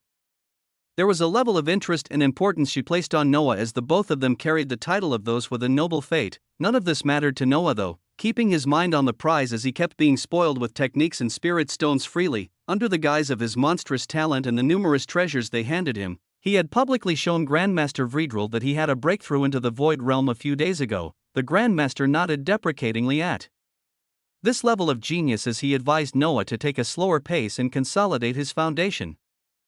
Having no need to rush through the ranks in this manner, at this point in time though, Noah could be considered a full-fledged red-robed celestial, his fate lines being a bit over 13,000 at this moment. His thoughts gradually came to a close as he neared the monastery at the peak of this inquiring mountain that was under the control of Grandmaster Vredrel. Coming face to face with the aged figure and a red-robed Athena standing respectfully by the side, the Grandmaster donned his usual golden robe that Dr. A.P.ed over his body, hiding an aged figure that palpated with power.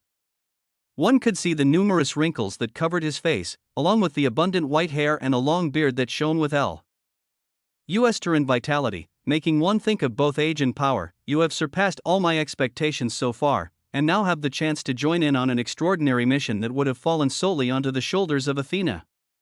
Yet, this is also a mission that involves something special to you, thus granting you possible participation." Grandmaster Vredrel's aged face shone with splendor as he spoke, Noah putting his right hand on his chest to respectfully greet him as he continued to listen.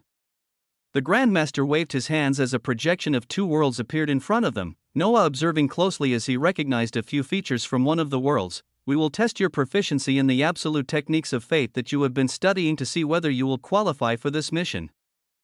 In front of us lies your home, the world of cultivation, and the Magus world. We have noticed a particularly significant level of disorder between these two worlds that could propel into something even more chaotic. Use fate discernment, and tell us of your findings." Noah's eyes latched onto the projection of two prime worlds as they slowly rotated in front of him, his mind thinking to the skill that the Grandmaster mentioned, as well as the absolute technique it was connected to. Fate discernment was a singular ability from the biggest boon he had received from the Celestials so far. An absolute skill that actually allowed him to get even closer to the truth of this abstruse supreme law of fate. Containing abilities that finally opened his eyes to understand why Celestials held their monstrous level of power, a technique of unknown origins that holds tremendous power. The mysteries of the law of fate can slowly be understood while this technique is in use, allowing for the user to gain knowledge of possibilities and the constant movements of the river of fate. Abilities include Fate Discernment, Fate Traverser, Fate Concealment, and Fate Harvester. Fate Discernment, the clouded and abstruse fates of different entities or beings became easier to see. Strict conditions must be met for any usable information to be discerned. Fate Traverser, as one that is proficient in the workings of fate. You have more of a leeway over your own fate. This ability allows you to traverse to the most favorable outcome of your fate. Fate Concealment, the user's own fate or the fates of their targets can be made hard to decipher, where others will not be able to find exactly where fate will take them. Fate Harvester, an ill-advised ability given to the Herald of Fate that allows them to pluck away the good fate of others while steering away from a bad fate. It is an ability that requires enormous forethought, as it can lead the Herald of Fate into areas they should not peer into. Over the past 30 days, he received 4 abilities in total that made the absolute skill. This was the first absolute ability that Noah obtained, which held the low amount of 4 abilities. But each one was shocking in itself as he received a first-hand look at how the Celestials operated and used their power. The Grandmaster in front of him had asked him to use Fate Discernment on 2 planets, a tremendous task that would require an enormous source of essence and extreme use of fate lines to be able to perform well. Yet, this was his first barrier for this mission that was already on Athena's shoulders. He thought of the possibilities of what could have occurred between the world of cultivation and the Magus world as a few ideas came to mind, but he focused on the task at hand as he prepared to use Fate Discernment on these 2 worlds. Athena and Grandmaster Vredrel were watching closely as they personally knew how hard it was to manipulate the law of fate and be able to discern the fates of entire planets. Yet to Noah, this was the simplest thing, as he did not even know how to manipulate mana, much less being able to manipulate the law of fate. He did what was always made available to him, the act of simply casting the skills he held in his stat panel as the system he held did the rest. His thoughts simply watching his Fate Discernment moved the lines of fate in his body in unique ways as it began searching for something. The ability mentioned that strict requirements had to be met for fate to be discerned, and the biggest requirement was that the caster had to know exactly what being or entity they were casting the skill for, as well as what they wanted to know from it. Noah's thoughts focused on the illusory images of the world of cultivation and the Magus world as his eyes closed. A layer of golden light wrapping around him as he soon began to receive images and wisps of information that he never knew existed. Grandmaster Vredrel watched from the side while shaking his head in amazement, Athena looking forward as a sharp light passed through her eyes.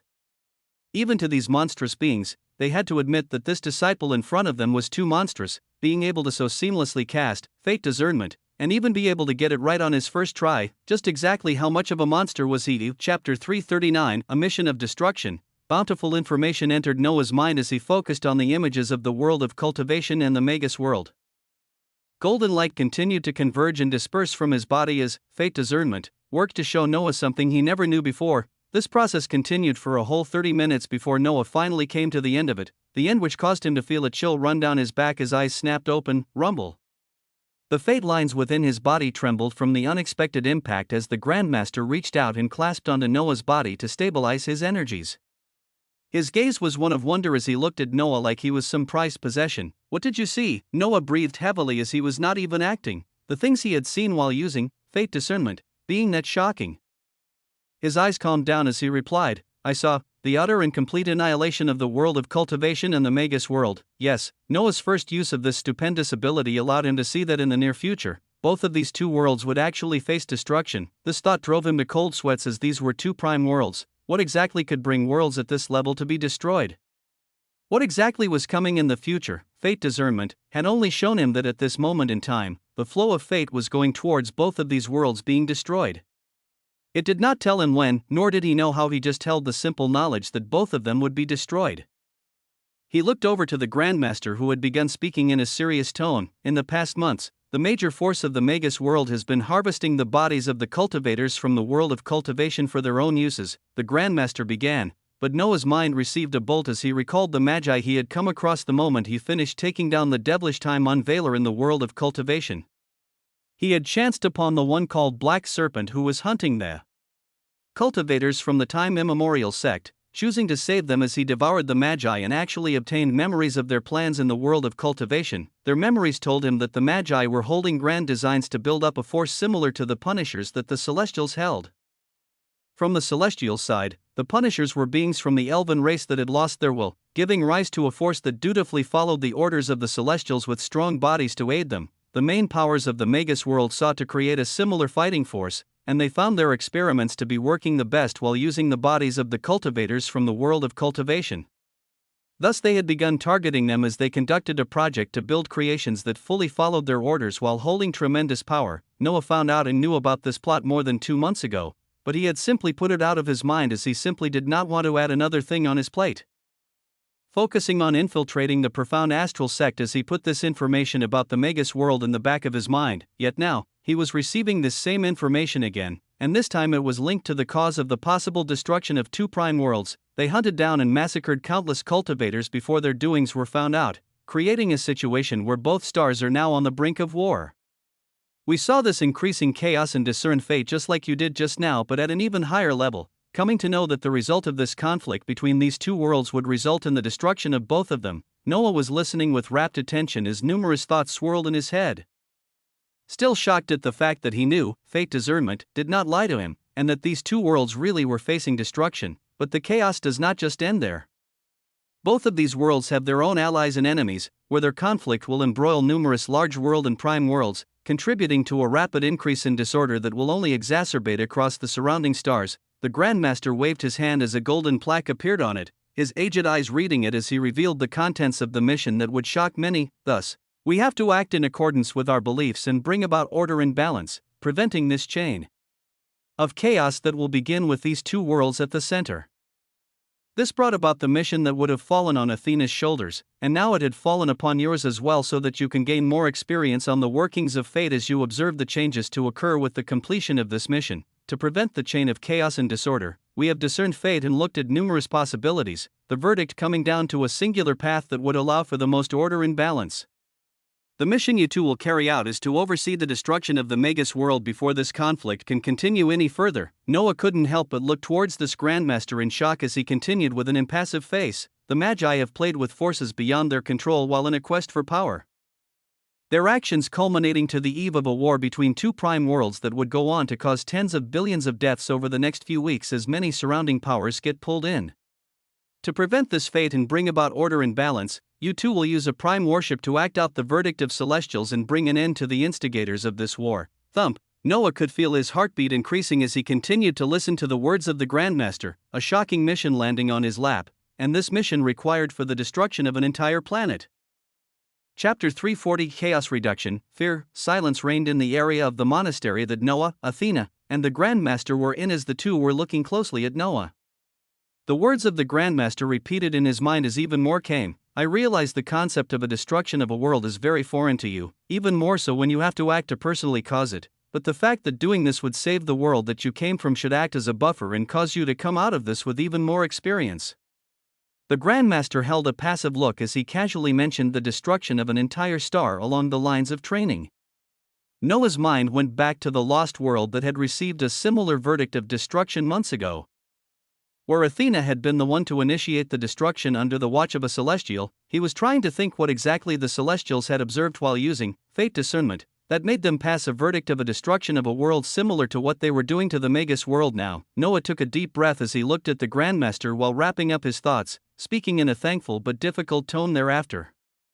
I'll have to thank you first, Grandmaster, for keeping in mind the world of cultivation amidst this chaos.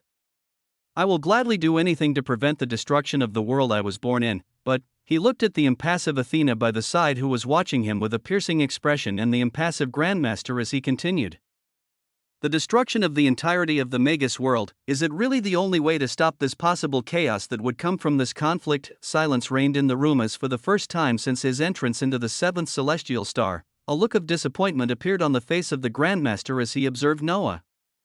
This look only came briefly before it changed to one of pondering, looking towards Noah in an understanding tone as if the powerful figure had realized something. Your talent has been so bright that I had forgotten you have only been here for a month, and haven't been given the supplementary teachings on the best ways to reduce chaos.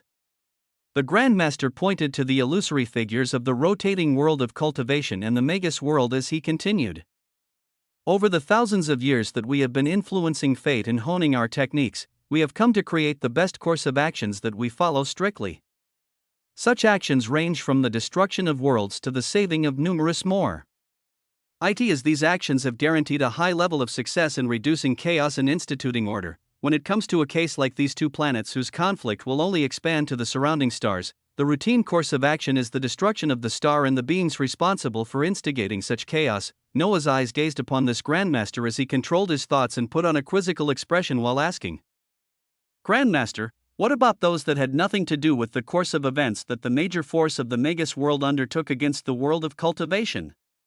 What about the families of poor unknown beings that had no hand to play in this war? Why should they also face death along with those responsible?" The Grandmaster looked at him with an impassive face as he replied, "You are not the first disciple to have questioned the destruction of an entire star as the most suitable method to rein in the caused chaos and reinstitute order. I will tell you now that besides the complete destruction of all those responsible, there is another factor that weighs in heavily to correct the chaos and establish order. That factor is the fear that creeps into the hearts of all the neighboring stars and any that would hold similar designs like those who were just utterly destroyed." That's right. This was the way the Celestials had found to be the most useful in reducing the chaos instigated by a particular planet while also bringing about an era of peace and order that was achieved through the fear of those that would know of the results of actions that caused death and chaos. The destruction of those involved in their entirety would stop any future possibilities of them rising up again and continuing a cycle of chaos, while their actions acted as a message to all those withholding similar grand designs for power and made them never even put such ideas to light. We work to bring order, and look at our actions to make sure that we save the most lives in any given situation. This current situation where the erupting war between these two planets will cause deaths in the tens of billions across multiple stars, the verdict took the course of action that would save tens of billions of lives by taking away a few billion from the origin of this instigated chaos. If we do not act, tens of billions will die. With our action to destroy the Magus world that is responsible, only a few billion beings die while an era of peace and order can be established on the surrounding stars as those who consider themselves powerful are reminded yet again of the result of causing chaos. With all of this in the picture, why would we not act? Why would we not move to save tens of billions of beings? The impassive gaze of the celestial Grandmaster and the piercing Athena closed in on Noah as they observed him closely. His hand was placed on his chin as he seemed to be pondering, no words coming out from him as a reply. He was thinking about the reasoning of the Celestials and the results achieved from their actions, even if they seemed vile and horrendous. Just what exactly was the right course of action? Chapter 341. Other means to achieve the same goal. With the intervening of the Celestials, tens of billions of lives would be saved. All that it cost was the death of those involved, along with the destruction of their star, as they also served to send a message that would discontinue any more thoughts of chaos and disorder. So why should they not move to save so many beings? Should they let tens of billions die? Noah actually did not find an answer to the Grandmaster's question, his mind going towards the lost world yet again as he wondered what exactly did the Celestials foresee with this world and its world engines that they passed the verdict for its destruction. It was only a large world that was not that well known, so it didn't serve to send a message to anyone important. He was also moving in this world, which made him wonder if the fate they discerned had something to do with him as well. Because of the actions of the mysterious karmic sect Master Inuit, Noah had survived from the planet that was spatially locked as Athena pushed the switch to blast it to pieces, which meant that their purpose of destroying everything had failed, and whatever they were trying to prevent from what they had foreseen would still come to pass. The thought of this mystery made Noah question many things as his ideals were still the same. As of this moment, he had not turned into some madman who would agree with the destruction of an entire star and all those in it, even if they had nothing to do with the chaos being caused. This was the same reason he stood against the Celestials, because of their rampant destruction of the lost world without a care for who was in it and whether they deserved that verdict. He had obtained fate discernment himself now and understood more of the reasoning of the Celestials for their actions, where he would pierce through the veils of mystery to find out exactly what they feared from the lost world that made them call for its destruction. But at this moment, for the Magus world that was at hand, numerous ideas floated in Noah's mind as he finally lifted his head and met the impassive gaze of the Grandmaster. This disciple is slightly eccentric, and I have only gotten where I am today by looking at things from multiple different angles. I have absolutely no issue carrying out the mission of the destruction of the world responsible for the future chaos that would allow for the destruction of the world I was born in and tens of billions of beings. But what if there was another way to achieve this same level of reduction of chaos, the saving of lives, and the instillment of fear to prevent future disorder? the Grandmaster and Athena looked closely at him as they remained the same, indicating for Noah to continue as his gaze moved between them. You mentioned the destruction of the star achieves all the goals, wiping out those responsible while also sending a message. What if we can send that message at the same level, if not more, and cause an even bigger reduction of chaos? Athena's eyes opened widely at these bold claims as the Grandmaster looked on while a sharp light passed through his eyes. He looked at Noah as he spoke. Let me guess, you want us to simply send our interstellar warsh.i.p.s and celestial grandmasters to reap the lives of the powerful leading organization of the Magus world and let that stand as a message?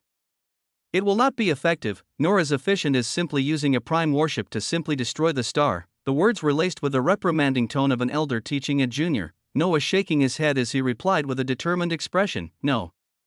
Do not send in any battle.i.p.s or grandmasters. To achieve the goal of punishing those responsible for this chaos while sending a message that will bring about order across the stars, send me a single celestial disciple at the Void Realm to take the heads of those responsible. The Grandmaster's eyes narrowed as he looked closely at Noah, a wide smile appearing on his face as he spoke out. You realize that the most powerful beings in the Magus world are at the peak of soul-forging realm? I would not even be surprised if they had a being half a step into the domain expansion realm for them to be so bold as to think they could get away with such actions under our eyes. The power of the Celestial Grandmaster came out in waves as he said this, his words revealing the next rank above soul forging, which was domain expansion. This was the same realm that this single Grandmaster Vredrel, who was just a single Grandmaster among the many on the 7th celestial star, held. From Noah's and Athena's void rank, this being surpassed soul and stood at the peak of the domain rank. With his abilities as a celestial, one would dread when they realized the power that allowed them to even fight those above their levels, as his presence became all the more terrifying. Noah stopped thinking about the realm of this being for a moment before he continued, that is precisely why, Grandmaster. Send in a single void F-realm celestial disciple to utterly destroy the forces of those responsible. We will achieve the goal of destroying this force and stopping the war, while sending an even stronger message about the power of celestials who could raise a single disciple to have the power to wipe out the major force of a prime world. Noah looked at the gaze of the Grandmaster that was still unconvinced as he squeezed his mind for more ideas and continued, let them know that celestials do not just rely on their powerful warsh.i.p.s to destroy those causing chaos. Let them know that even a single disciple at a lowly void realm will be enough to rectify chaos caused at the planetary level. This message can be instilled even more clearly by broadcasting this entire event to the surrounding powers that are involved in this issue. The eyes of the Grandmaster shone at Noah's last set of words, his gaze being more profound as he seemed to be pondering. He looked at Noah briefly later as he said a set of words that held the tone of not being able to be denied. You are a tremendously unique genius, so I will give you this chance as a lesson to show you that the things we have established and done for centuries are the most efficient. I will use fate discernment when your actions are done to see whether they were effective in reducing chaos as it would have been if we simply destroyed the Magus world, and you can even check this yourself as soon as you finish. Noah's figure stood up as he placed his right hand on his chest as a sign of respect for being allowed this chance, the Grandmaster continuing with a smile as he watched this. Since we can't have a genius like you accidentally dying, Athena will still accompany you on this mission. There would be many beings above your levels in this world after all, and this could serve as a great method of training. Noah's eyes shone as he heard this and looked at this still impassive Athena, who simply just nodded while looking at his with an unreadable expression. Broadcast your actions to the surrounding powers, huh? The Grandmaster muttered under his breath as he found himself thinking this idea of his disciple was at least interesting, even if it might not work, but for the sake of a lesson for this incredible genius, they would put it to the test. Would his proposed idea be enough to achieve the same level of reduction of chaos and the instillment of fear into the surrounding powers while saving the same amount of lives?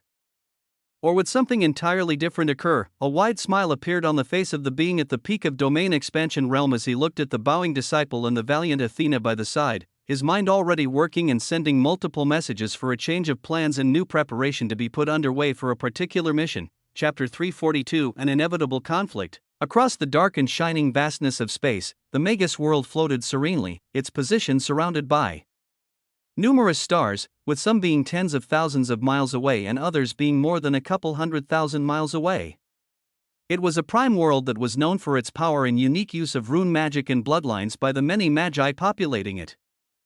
At this moment in time, though, A heavy atmosphere surrounded the Magus world as in the central location of the Order of the Black Serpent, the organization that stood at the peak of power in the Magus world. A meeting was taking place as a few beings were running back and forth busily, in an enormous castle several levels high. A dark-haired Magus with shining red eyes sat at the centermost seat as surrounding her were an assortment of different colored magi, each palpating with their own levels of strength. She was listening to the hectic discussion of her people as her gaze was cold, a trace of anger being visible on her face. Quiet. Her single word sent the busy and bustling room into silence as they all looked towards her. She glanced at each of their faces that she could observe a trace of fear from, and this fear was not caused by her. This is an issue between us and another world. The Celestials would not intervene for something like this. As for the world of cultivation, just my power alone can stand against all the 3 sect masters that are still fighting for control of that world, so this war will undoubtedly end in our favor. Her words were crisp and clear, clearing up some of the gazes of the magi in the room while some remained unconvinced. There have been some rumors that a disciple of the profound astral sect joined the ranks of the Celestials. What if this causes their intrusion? The dark-haired woman with sharp red eyes, who was the leader of the Order of the Black Serpent that ruled the Magus world, the Snake Queen Kara, looked at the powerful Magus at the soul-forging realm who had spoken up. This was one of the few beings standing at a similar level as her and would still have the guts to speak up their minds. She replied as her body wiggled amorously in the central seat, "You all fear the Celestials too much. They care for their reputation too much to make a move on a prime world right now, and the dark expanse is keeping them plenty busy, as I can already smell the signs of a coming war. We have no need for worrying. What we are doing is not too far off from what the Celestials did with the Elven race to create Punishers. The surrounding powers will only realize their hypocrisy if they move against us. With that reasoning, we will continue building up our forces with the bodies of cultivators we have obtained so far, and we will obtain even more bodies in the war that should fully begin in the next few days." An invisible red aura permeated from her as it went on to ease the fear of the beings in the surrounding, her gaze that of extreme hunger for power as she repeated to the room full of magi, "Our world and power has been stuck at the level of a prime world for too long. This war is exactly what we needed to advance to the next stage, so we will use this chance to the fullest." Uhu. A resonation of essence erupted as the amorous Magus leader shook the fear from those in her organization. Her curvaceous body standing up as her red eyes adopted dangerous vertical slits that one would only find in the most vile of snakes. "Prepare our own Punishers. When the war begins, we shall have the cultivators taste death from people of their own world as we amass even more bodies. We shall let the name of the Order of the Black Serpent resound across the prime world. We shall let them know of our ancestors' bloodline and our fearsome magic." Oh, a rallying speech continued for another few minutes, and the major force controlling the Magus world as they prepared for war, their leaders not fully knowing exactly what fate their actions lead down to in the opposing world that they were facing off against. The leaders of the 3 most powerful sects in the world of cultivation were meeting as they discussed with heavy tones on what to do for the coming future. 2 of them were half a step into the soul-forging realm, with only a single one actively stepping into the soul realm as their power paled in comparison to the enemies that stood against them. Sect Master Rudolph, why do you seem even calmer than all of us, even though your power is only second amongst us? The Sect Master of the Sword Sky Sect held sharp eyes that were filled with worry for the future as he questioned the Sect Master of the Profound Astral Sect, who smiled mysteriously. "I know you have all heard some rumors since our elders have been somewhat irresponsible. But the word of one of our core disciples joining the Celestials are not false." "What, truly?" The figures of the 2 sect masters stood up and let out exhaustive exclamations as their faces changed to that of happiness, as if it was their own sect disciples that had joined the Celestials. But they knew what this signified. If they had this sort of connection to the powerful force that was overseeing the light expanse, maybe this unwinnable war against a world that held multiple powerhouses stronger than them would actually not be so hopeless. "Have you sent word to your disciple?" the sect master of the Sword Sky sect asked hurriedly, Sect Master Rudolph returning a smile as he spoke mysteriously. "I have, and gentlemen, the path in front of us is bright and filled with the light of the Celestials." The forces of one world felt relief and ecstatic as they looked upon the force overseeing the light expanse as a force filled with righteousness and mercy, as they hoped for those murdering their people to be brought to justice, while one world held slight worry for the same force, as they called them hypocrites who would not dare move with everyone watching. What they didn't know was that for the coming conflict, every single being would be made to watch something that would be etched onto the recesses of their memories for as long as they lived. Chapter 343, Setting Off. In the expansive inquiring mountain that was under the control of Grandmaster Vredril, a golden ship that was much different than normally seen Warsh.I.P.S. was lifting off into the skies. One could observe an array of dangerous cannons made out of unknown materials, the runic markings inlaid all around them contributing to an ancient feel that only showed a glimpse of their power. The entire vessel was larger than 2 kilometers, its contrasting colors of red and gold plastered on its smooth, rectangular appearance making it eye-catching as it passed through the protective layer of the 7th celestial star and shot off into the vastness of space, on this specialized interstellar ship that was called a prime warship. Noah was standing beside a girl with a brilliant aura that was only enhanced by her bronze skin that did not seem to hold a single blemish. She held smooth dark hair that was tied up in a simple ponytail, adding to this simple look even more as she only adorned a red robe. Behind them in the room that held the central command of the prime warship, Grandmaster Vredril could be seen using wisps of his expansive energy to propel the ship forward as it became a streak of light in the vastness of space. His pondering gaze was on the back of the stupendous genius that had turned the heads of many on the 7th celestial star, his potential quickly making those in the upper ranks compare him to Athena and the plans they had for her. Similar to the war princes, they had discerned that Crixus was a being that held a noble fate, a position that very few would hold in the centuries that pass.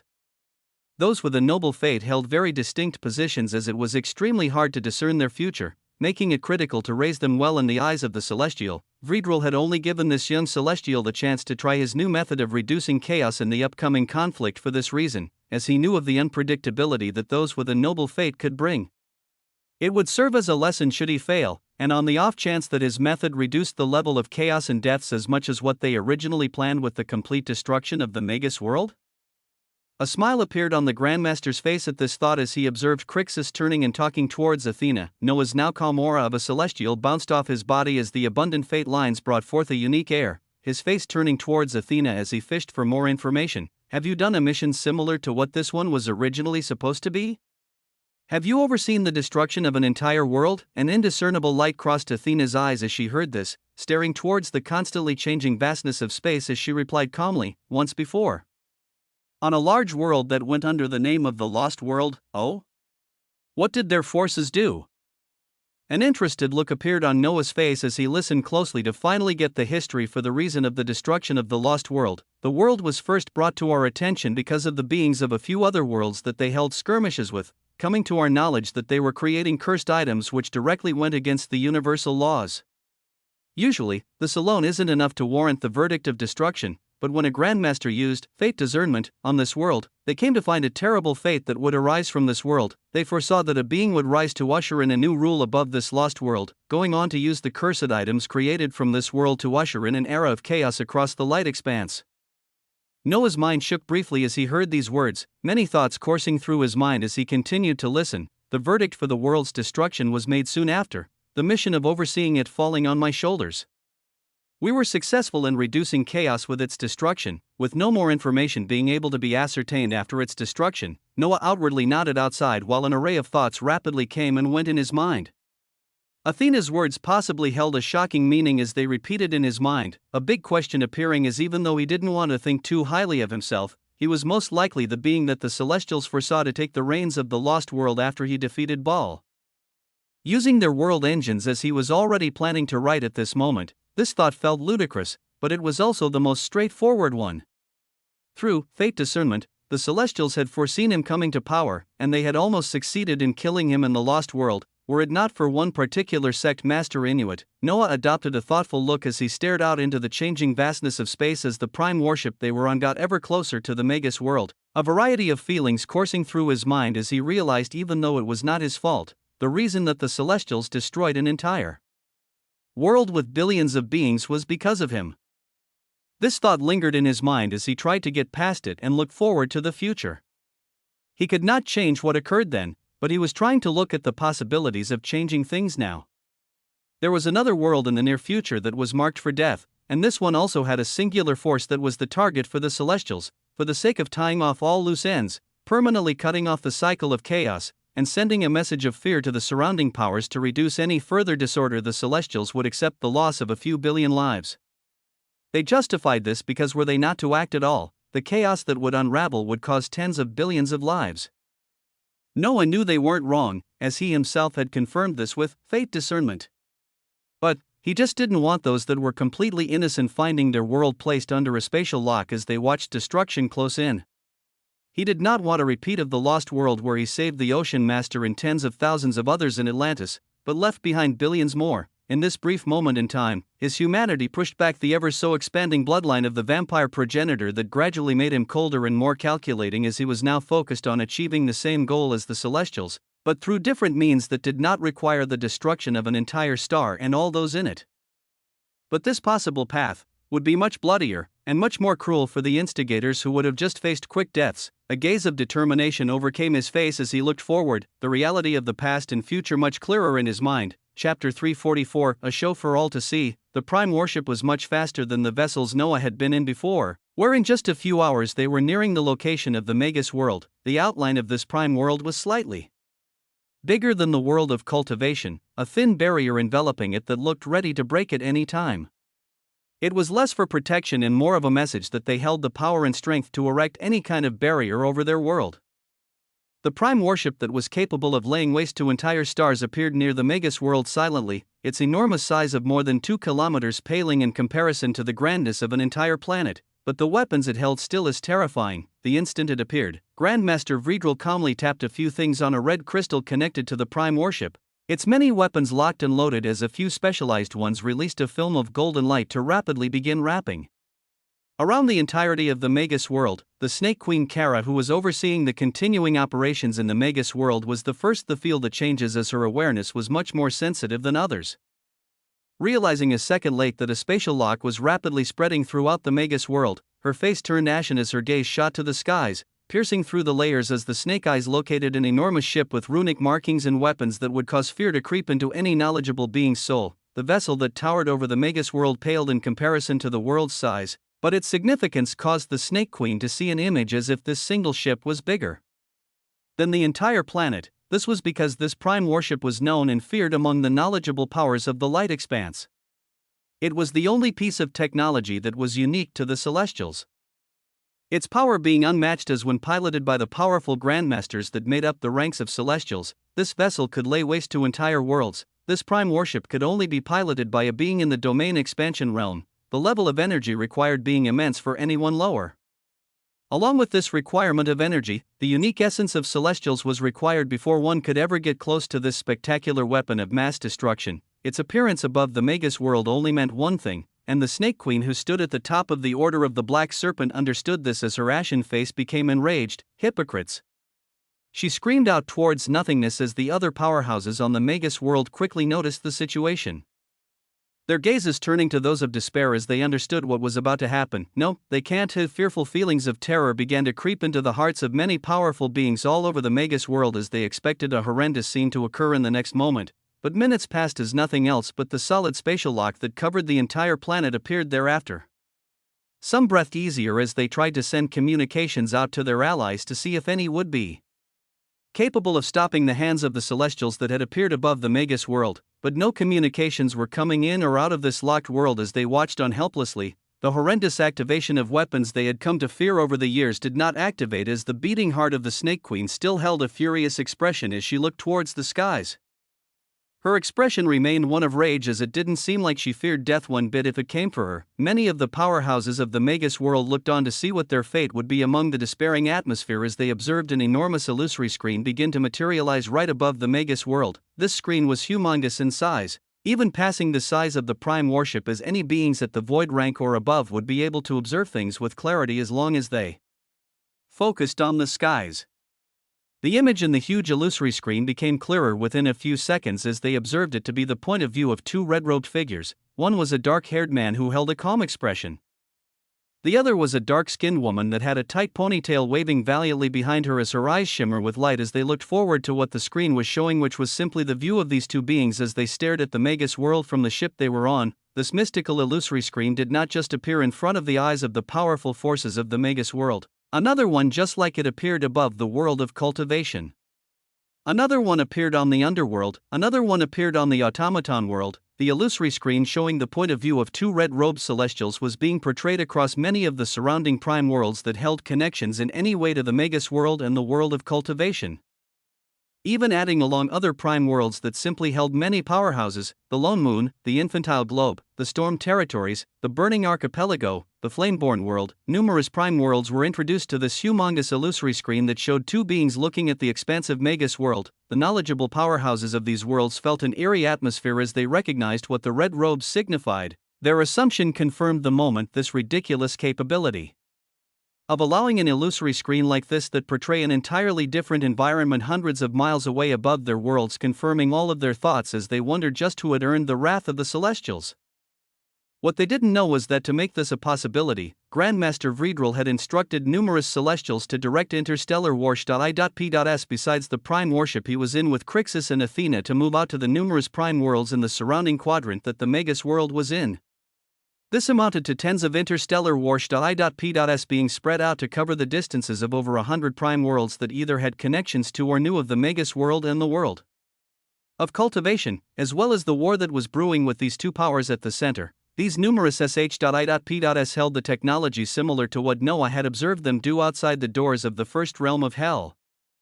The technology to portray an illusory screen for many to see.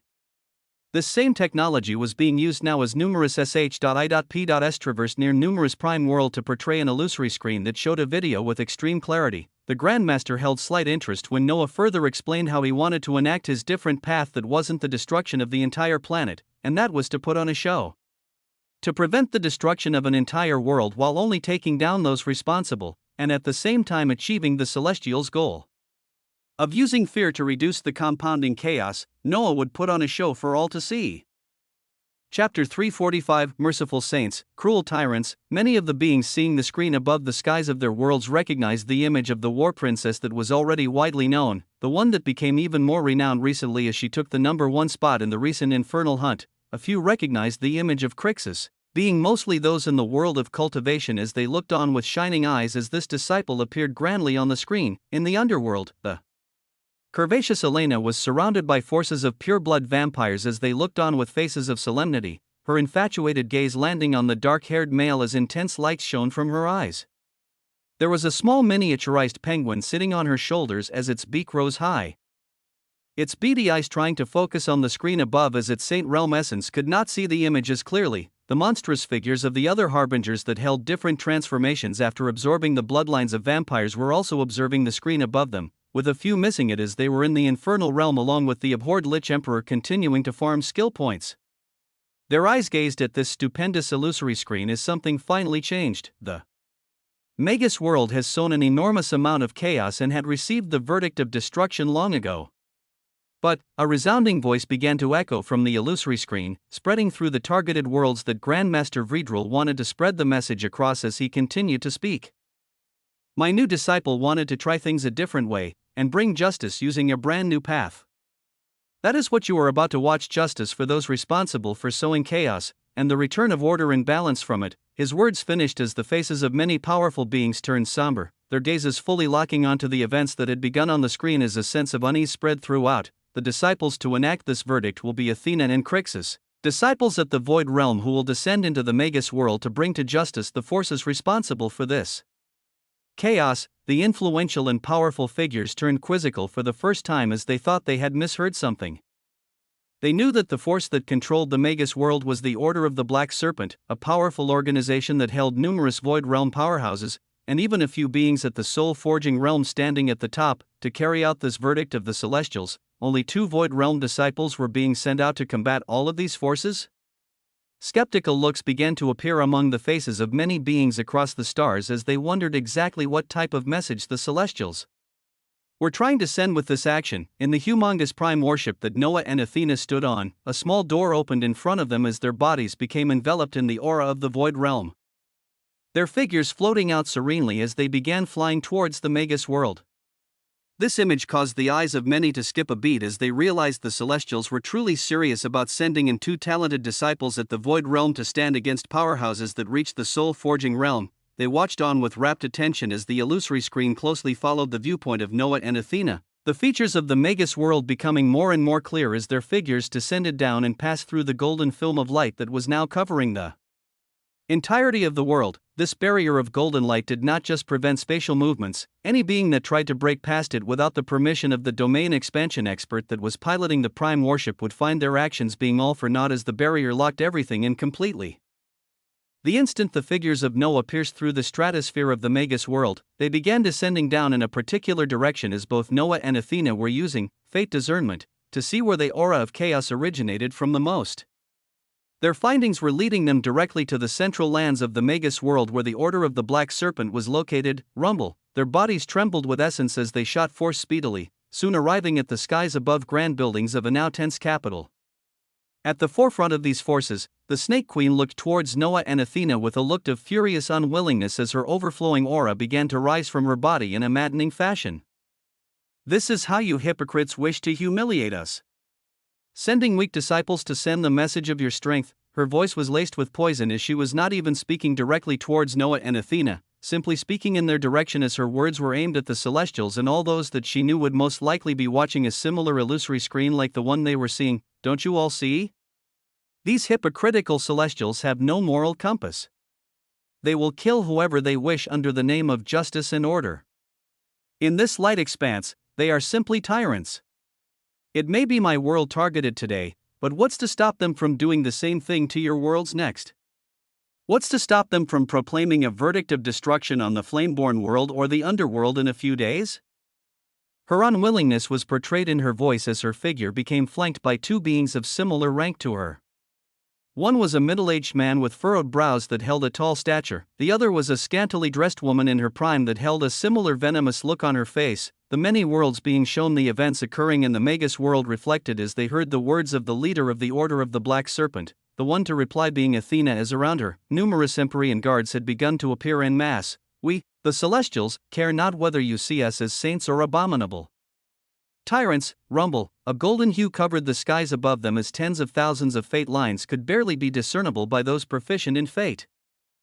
Others, simply seeing the aura that Athena carried, increased boundlessly as the numerous golden figures she summoned turned into streaks of light that fused into her body. "What we care about is the order and balance of this light expanse, the balance of this increasingly chaotic universe." A brilliant golden light shone out as the golden lights finished fusing into her. The appearance of a resplendent figure covered head to toe with a golden armor, expansive shining light wings, and a pulsating golden hammer making its appearance as it aimed itself towards the three figures that fate pointed the most chaos towards, these same figures that were quickly being surrounded by numerous beings at the Void and Saint realm to protect them on all sides from the attackers in the skies.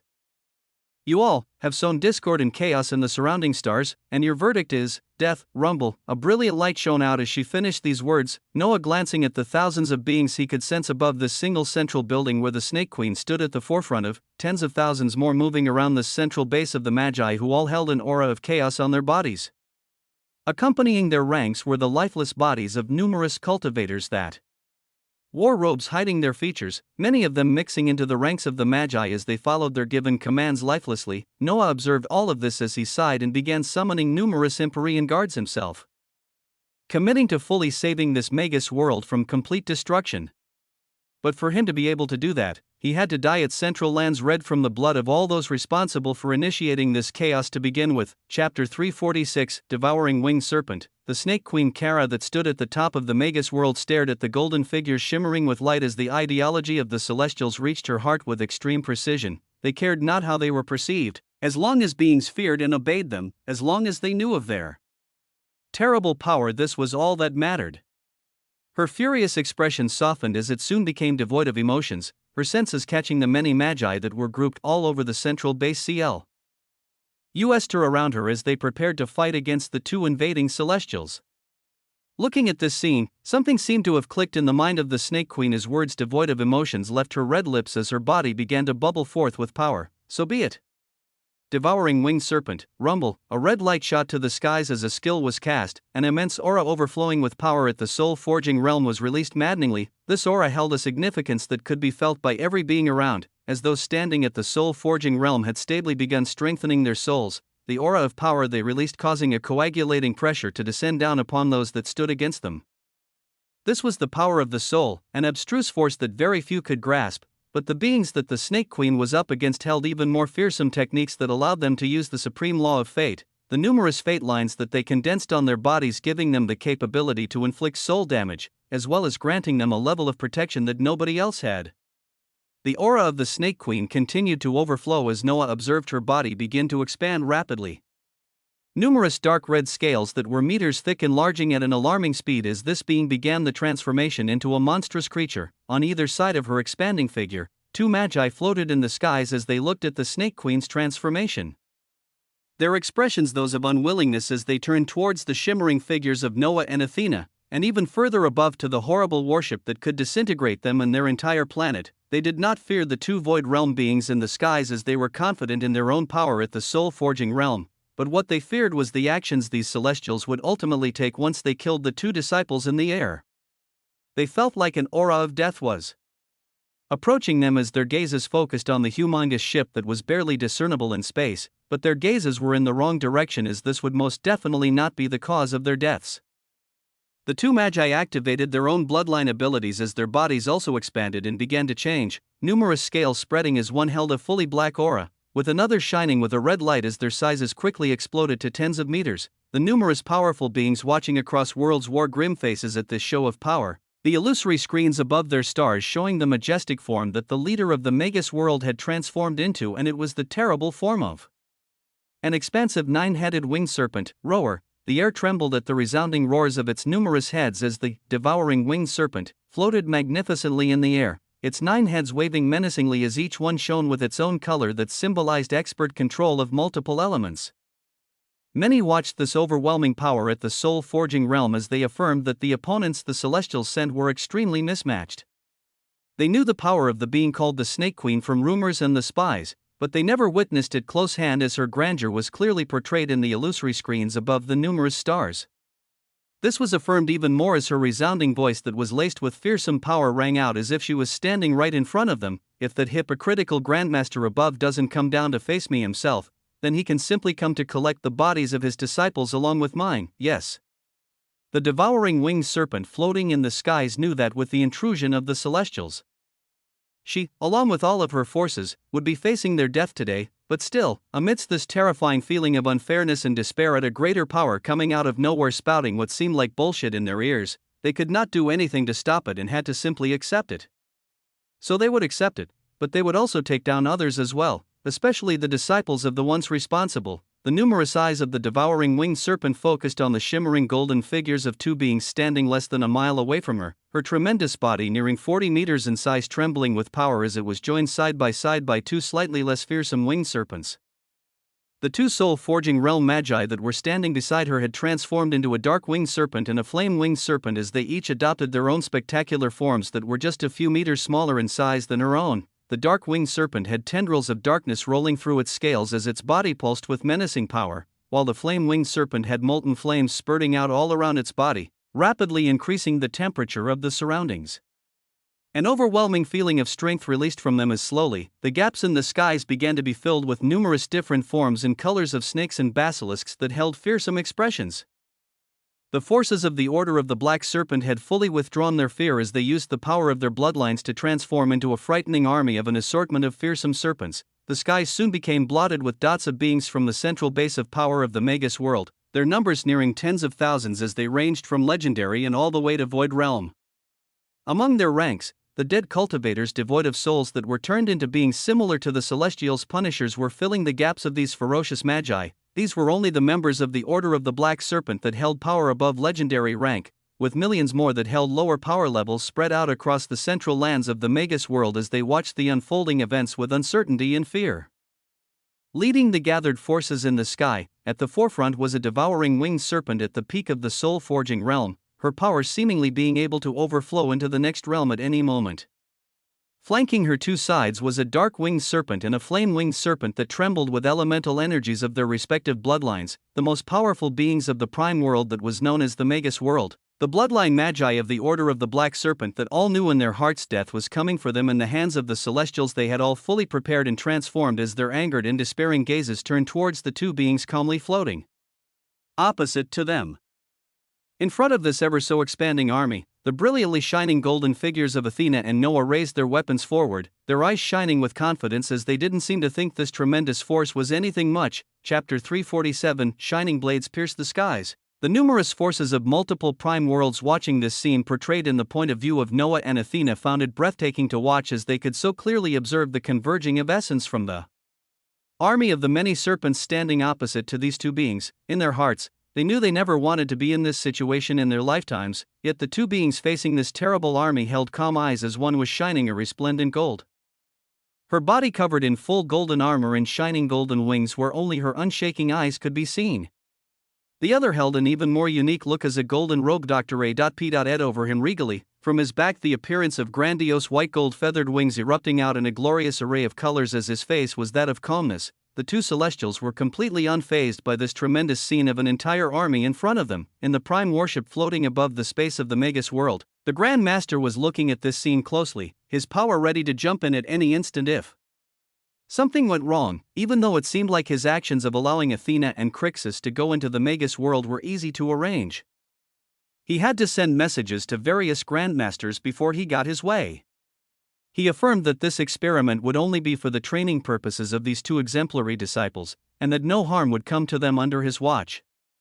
Thus he was watching with even more interested eyes than the numerous forces that were watching the illusory screens above their planets. Death it is, the furious devouring winged serpent voiced out loud as her words acted as the trigger for the start of the battle. Oh, immense waves of energy erupted out as Noah observed with calm eyes the rushing of numerous serpents towards them. It was a scene of terror as those watching from a distance of multiple planets far away felt their hairs rise at the scene of this humongous force rushing towards the two beings floating in the skies. As a response to this rushing force, Noah turned towards Athena and asked this valiant-looking figure, "Shall I make the first move or will you?" His mind continued to be that of slight interest towards this impassive and non-communicating senior disciple that he had sparred with multiple times over the span of the last month. Every time they fought he always held an edge over the battle as she limited herself to the same number of fate lines that he held. But his skills that were fully enhanced with skill points and the numerous passive boosts that he received from multiple other abilities made it so that she could never get a winning edge over him. Yet after the end of each battle, he only felt that the fight was becoming harder and harder for him. This monstrous Athena was adapting extremely fast at his power, even while limiting herself to a specific number of fate lines. At the last few sparring matches, even with his enhanced abilities, the matches were actually coming out as a draw. This was the shocking talent of this being that was apparently also holding a noble fate. He could already see the shining light within her eyes, the fact that she loved battle being the only thing that he understood about her. Athena's eyes were locked onto the singularly most powerful devouring winged serpent that was rushing towards them at a fast speed as she replied, "Junior brother, since this is a mission that you proposed, why don't you start us off and show me the skills that you could not show me before?" Feeling the enormous source of strength from the golden robe that Dr. A.P. Ed over his body as well as the glorious wings from his back that came from Empyrean armament, Noah couldn't help but shake his head at the insane boosts of the skills he obtained from the Celestials. After putting the maximum skill points in the two abilities, Empyrean guards allowed him to summon 6 beings made of immense light as Empyrean armament, granted him a boost of 30% to soul damage, physical damage, speed, and defense for every Empyrean guard that he absorbed. This granted him a shocking boost of 180% to all the aforementioned features in the form of the golden robe that Dr. A.P. Ed over him, granting him tremendous defense and making his body feel even lighter than he thought possible as he put into account the Lesser Cthulhu's Child of Space ability. The golden sword and shield he held on either of his hands also made him feel like he could defend and attack against anything that came towards him, this confidence only being shot higher as he felt his fate lines resonating within his body. He still did not fully understand and could not quantify the boosts of these spectacular fate lines that allowed Celestials to fight beings of higher levels than them. But he would gradually come to know, with this battle today granting him a chance to learn many things. As for the words of Athena, during their sparring matches he had only ever used Empyrean guards and Empyrean armament, as both Athena and he knew very well the next two skills were ones that could deal soul damage when cast, that they were not skills to be used in a spar, and thus Noah or Athena had never cast these skills before. Noah's thoughts moved fast as he looked at the first one. He wanted to try, confirming the changes of the skill when he placed the maximum number of allowed skill points onto it. Smite of Liberation, 5/5. Cleanse the souls of those that stand against you as you smite them with a blade of liberation. The blade is incorporeal and yet physical at the same time, granting 300% physical and 300% soul damage. Limit of 5 blades of liberation per cast. Noah gazed at the spectacular numbers of the skill and the added description of the number of blades as the numerous figures of deadly serpents that were rushing towards him, the 3 at the forefront being the most dangerous. An impassive look appeared on his face as he breathed out and steeled himself, ready to test whether he could defeat those of the next level with ease while using the abilities of the Celestials, his mind fully prepared and ready to carry out a bloodbath. It would be the bloodbath that would go on to save this planet. Only taking down those responsible for sowing the abundant chaos that was going to spread across the stars. He knew he was walking on an extremely tight rope here as he had joined the ranks of Celestials and was even carrying out missions similar to them, yet he did not want himself to completely be against them as he did not agree with the way they did things. It was a very thin line to walk on, and this test, this bloodbath on the Magus world, would be the first step to seeing whether he could do things differently than them.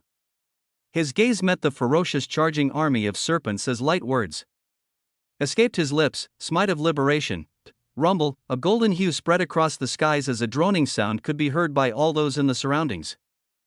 The color of gold was slowly replaced as sharp points of blades began to appear from the skies, the blades being enormous in size as one could very clearly make out their physical features being tens of meters wide. They observed the sharp ends of multiple blades as they pierced through the layer of clouds and began descending down at a ferocious speed. The blades pierced through the layer of clouds as they became more and more pronounced, those watching being able to see sharp white blades that were attached to golden hilts. These 5 blades carried with them a golden aura of righteousness that seemed to be smashing straight into the army of the Order of the Black Serpent. Noah's own body was trembling as his fate lines had become barely discernible, their presence going on to augment the strength of Smite of Liberation, even more as besides the increased physical and soul damage, the blades rushed down to their targets even faster. The devouring winged serpent turned her eyes upwards in shock as she felt this stupendous attack that in no way should have come from someone in the void realm. This took her by complete surprise as her numerous heads faced the skies and opened their wide terrifying mouths, letting out enormous colorful blasts of elemental energies that rushed to oppose the descending blades. Boom, just the simple size of the blades of liberation made it so that the terrifying attacks from a being that was at the soul-forging realm to only strike the tip of the blade points as they seemed to be cut apart. The blades themselves continuing to descend down as a sheen of gold light covered them, the supreme law of fate backing them not being able to be withstood by the attacks of the devouring winged serpent as they went on to smash into the ranks of the numerous serpents coiling in the skies. Boom! Boom! Boom! The color of gold erupted out and it was soon followed by a bloody red hue as many watched with rapt and unbelievable faces at the bloodbath that had begun in the Magus world. Chapter 348 Unmatched Judgment. Everywhere that these tremendously large blades of liberation passed, numerous beings no matter their power levels were sliced through, the blades sliding down as if they were cutting through butter.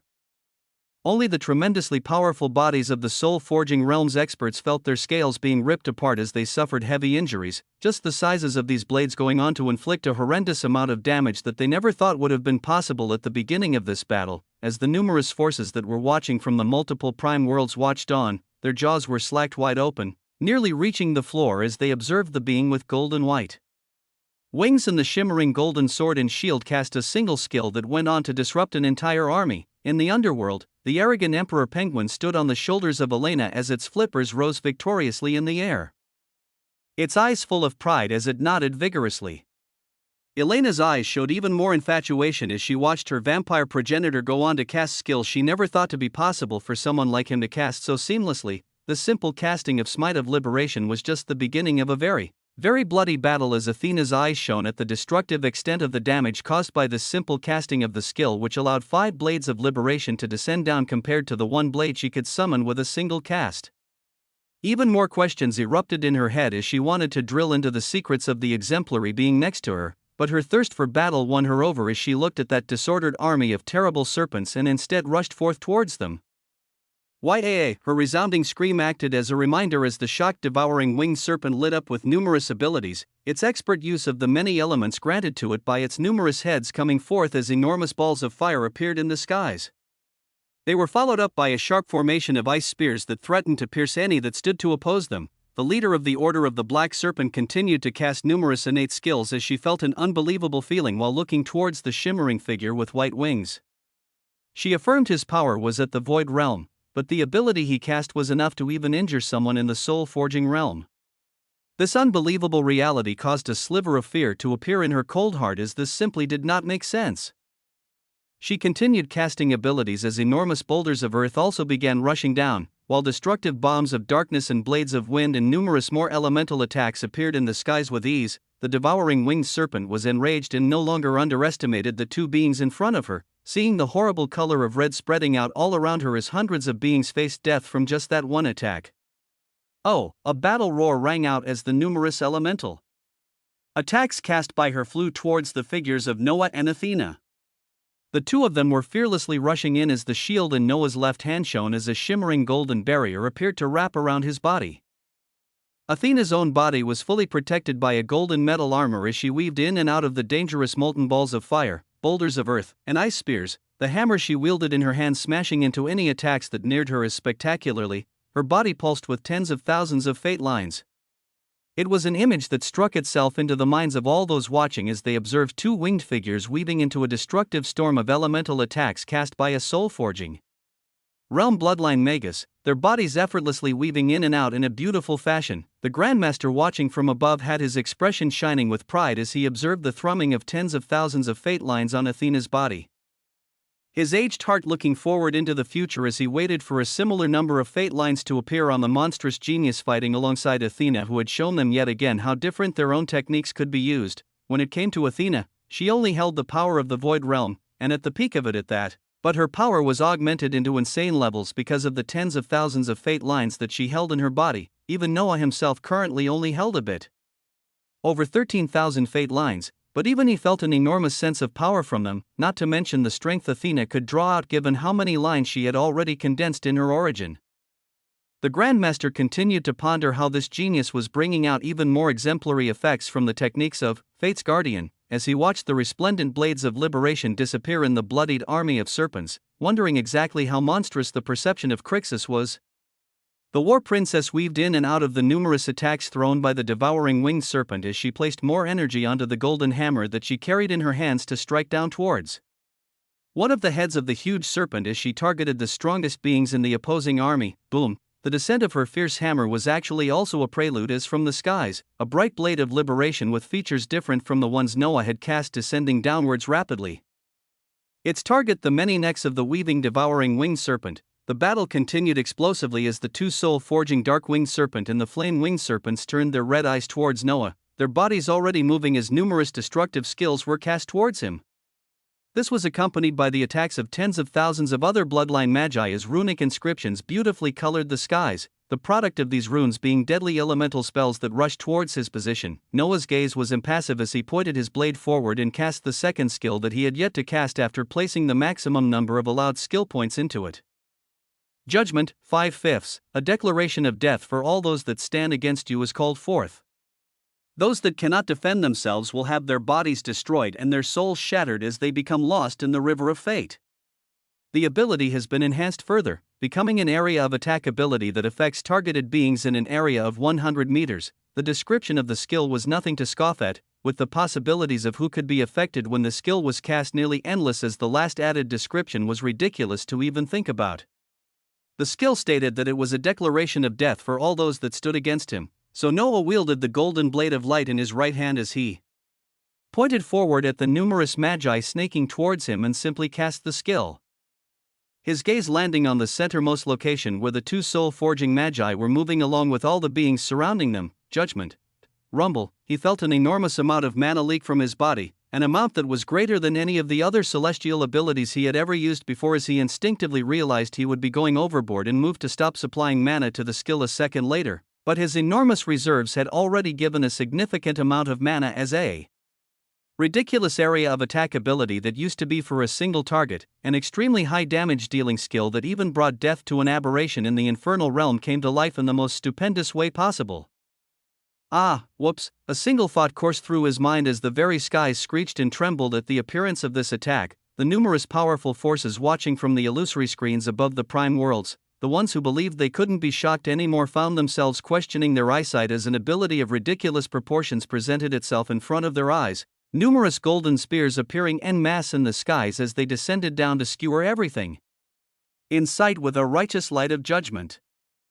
Chapter 349 Golden Robes Stained with Blood. From the illusory screens that stood above the many prime worlds that were connected to the Magus world, an unbelievable sight was playing itself out in front of the eyes of many observing forces. Rumble, they watched in a trance as the winged celestial pointed his sword forward, bringing about unbelievable judgment onto those that stood against him. As in the next instant, numerous golden spears began to appear as if they were needles in the vast skies of the Magus world. Their numbers were too many to count as they appeared in an area of 100 meters, their extremely sharp tips pointing themselves forward as they went on to skewer everything in the area of 100 meters. Spulch, a bloody mist spread out a moment later as silence reigned over the battlefield. A moment of silence came as not a single being could speak while observing the incredible level of power. Many were asking themselves in their minds, were their eyes playing tricks on them, or was this really the power of a void realm being? The powers spread out over the many prime worlds weren't the only ones shocked at the development. The Grandmaster that was watching the fight with the rapt attention in the prime warship that was floating above the Magus world was watching with wide eyes as he observed yet another skill that he had been using for hundreds of years be used in the hands of this new genius disciple. This same skill was portrayed vastly differently to the extent that he had to ask himself, was this the same skill? Was this the same technique that he knew all this time? The air of the battlefield had changed with this single attack, as even while Athena weaved in and out of the destructive elemental skills that were raging all around, her attention went to the skewered beings in an area of 100 meters that had turned bloody. The only remaining beings were the dark-winged serpent and the flame-winged serpent, who had sustained heavy injuries on their bodies, most of them from the soul damage aspect coming from Noah's attack that they did not have too many defenses of. Athena's eyes shone with a grand light as she wanted to take a close look at her junior brother, who had managed to surprise her even more than she thought was possible. But her attention focused on the immensely powerful peak soul forging realm expert that was the devouring winged serpent. Her unique ability foretold of every single possible attack that her enemy might make before they made it. This allowed her to escape and move through the battle with ease as she began conducting a symphony of blood. Her attacks rained down on the devouring winged serpent as she evaded everything thrown towards her. The air of the battlefield had changed to that of oppression and powerlessness as the forces of the Magus world actually found themselves on the losing end when fighting two Void Realm disciples, each of them coming out with spectacular attacks and reaping many of their comrades' lives while not a single speck of damage could be seen on their golden figures. The beings watching across the stars were struck frozen as a somber atmosphere overcame them, not completely understanding how these two void disciples were decimating forces with such a vast difference in power. In the area of 100 meters where the color of the sky was changed to a bloody red, the area of death was eerily silent except for the two soul-forging realm beings that had happened to survive. Their gazes were that of fear as they gazed towards Noah. This fear came from the fact that besides the physical damage they felt when numerous sharp spears produced by judgment pierced their bodies, the even worse damage came directly to their souls as a type of damage that they had no way to prevent struck their origins. They glanced towards the devouring winged serpent, who seemed to be falling into the pace of a beautifully moving Athena as they looked for possibilities and exactly what to do. They would not be given the time though, as Noah's eyes scanned the entire battlefield, steeling his heart as he wanted to wrap up and end this bloodbath. He had to control his emotions even more as he saw the overflowing blood rushing out from the bodies of his enemies, his blood gourmet ability telling him the quality of blood for these soul-forging realm experts would be of great quality. He breathed out as he calmed his mind and instead continued casting fate discernment to see all the beings that needed to have their lives taken today before the chaos that threatened to take over multiple planets was completely reduced.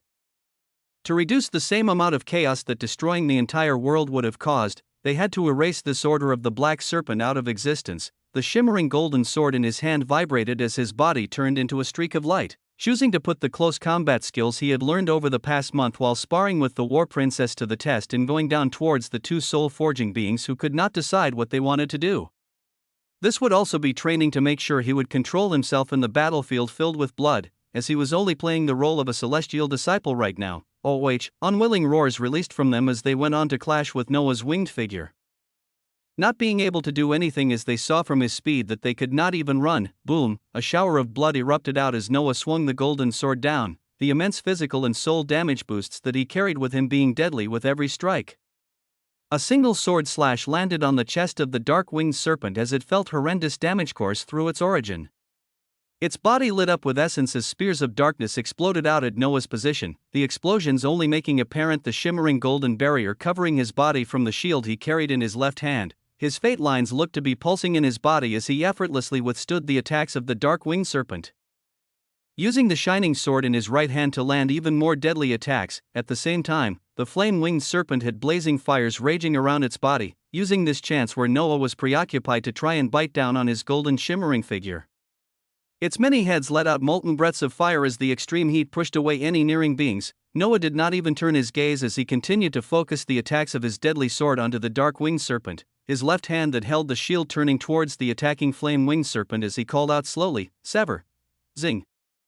The baleful and destructive energies of ether could be felt for a single second as a ray of destructive light erupted from Noah's hands and diagonally cut through the space where the flame-winged serpent was attacking him. Rumble, a shocking sight where numerous heads of the flame-winged serpent were cut off with a ray of ether going on to bisect the entire left side of the unsuspecting enemy displayed itself, with Noah revealing his true target and letting out this extremely quick surprise attack that actually brought death to a soul-forging being. Its body bisected in two as spurts of blood erupted out. Shock, incredulity, and fear. Silence reigned as the dark-winged serpent fending off Noah's attacks trembled with fear, its body turning the other direction as it quickly wanted to run from this terrible enemy. Seeing how its longtime friend at the same realm as it had not even managed to hold off the destructive ray that this celestial shot out, she did not want to stay behind any longer as she could feel the cloud of death pull towards her ever so closely. Noah was relentless, not letting up as he turned into a streak of light and followed behind closely as a destructive ether ray was called out once again, "Sever!" Zing! Numerous heads flew out once more as the running soul rank expert felt his body split apart, terrifying darkness clouding his vision as the hands of death wrapped around him. The abundant essence in its body, as well as the strong soul that had received horrendous damage from the blades of liberation and countless spears that came from judgment, could not hold on any longer as its origin became even more destabilized with the destructive ray of ether. In the span of a few seconds, Noah's introduction of the ability of the Lesser Cthulhu skill tree that the Celestials had seen him use before in the first realm of hell was pulled out as he used it in conjunction with the enhanced abilities of Fate's Guardian to quickly reap the lives of two early soul rank experts. His gaze remained impassive as he continued to use Fate Discernment, locating tens of thousands of magi running away or the millions hiding tens of miles in numerous locations of the central lands of the Magus world as the golden blade in his hands vibrated. He would save this world from destruction, but many of those responsible would have to die in order for this to occur. This included all of the beings in this order of the Black Serpent. He remained impassive after defeating two soul rank beings, his figure turning his attention on the running magi as he turned into a streak of light and flew towards them. The number of beings he would have to personally kill would be many today, but even more would have been killed were this entire planet to be destroyed completely by the hands of the Celestials. As these thoughts crossed his mind, he continued to remind himself to be very clear on the thin line he was walking on, as it seemed he was thinking more and more along similar thought processes as those he did not agree with. He put these thoughts in the back of his mind as pandemonium ensued. Everywhere his figure went, the numerous powers watching from the prime worlds felt a feeling of oppression while observing the easy deaths of two soul-forging beings. Their hearts felt tight as on the illusory screens they were watching, they could see the shimmering golden robe of this celestial gain a red hue as he chased down and reaped the lives of many magi, the blood of those he struck down coiling around him tightly. It was a dark contrast as even the white-feathered wings erupting behind him were now stained with blood, the air of holy brilliance increasing the feeling of somberness and oppression from all those watching. As they watched the ensuing bloodbath in the Magus world, they were shown the faces of tens of thousands of beings that would be considered powerhouses. They would be considered respected and holding high achievements because of the realm they achieved, but under the hands of this single void realm Celestials, they were cut down as if they were nothing. It was a horrible scene of carnage that many would not come across in their lifetimes, but the beings in the numerous prime worlds were made to watch with rapt attention as they were reminded once again of the organization that stood at the top of the light expanse, in the prime worship above the Magus world. The Grandmaster was discerning fate while he watched this exemplary disciple emotionlessly chase down all those responsible, his aged heart actually trembling as his discernment told him the aspect of fear that the Celestials wanted to show to the surrounding powers was being etched into the minds of all those watching, and in a much more memorable way at that. It seemed like this pathway that this genius disciple was trying might actually be able to achieve the goals of the Celestials without taking billions of lives from an entire planet. Chapter 350 Fear. Yet another eerie silence took over the battlefield as many beings could be seen deserting it, while a single shimmering figure smoothly crossed the lands and skies while swinging down a golden blade of light. Flames of furious anger erupted from the devouring winged serpent who was being cornered by Athena.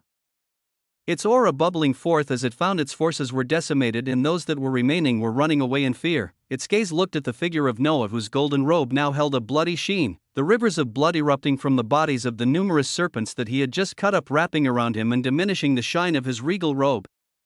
It was a terrible contrast to see gold tinged with red while the gaze of this terrible being continued to chase down the disordered and broken forces of the Order of the Black Serpent, while also striking down the bodies of cultivators devoid of souls that they had obtained over their months-long project in the world of cultivation.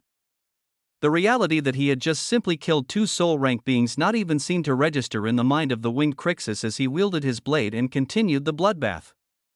One could occasionally see the appearance of resplendent blades of liberation pierce through the skies as they went on to smash onto the ranks of the Order of the Black Serpent and cause even more destruction. The devouring black serpent looked at all of this with unbelievable hopelessness as her numerous heads roared forth in anger while her voice resounded out yet again: hypocrisy, unfairness. Boom! Its roars were only met with one of its heads falling, being severed from one of Athena's attacks as a blade of liberation had descended down and cleanly cut through one of the heads.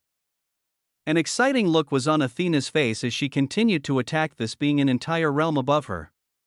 The trembling tens of thousands of fate lines in her body continuing to thrum strongly as they reduced the energy she required to cast all her skills while at the same time providing horrendous boosts to her speed and damage. In the corner for eyes, she simply observed the figure of Crixus continuing to move across a battlefield as a river of blood began forming in the ground from the numerous serpents that continued to have their lives diminished.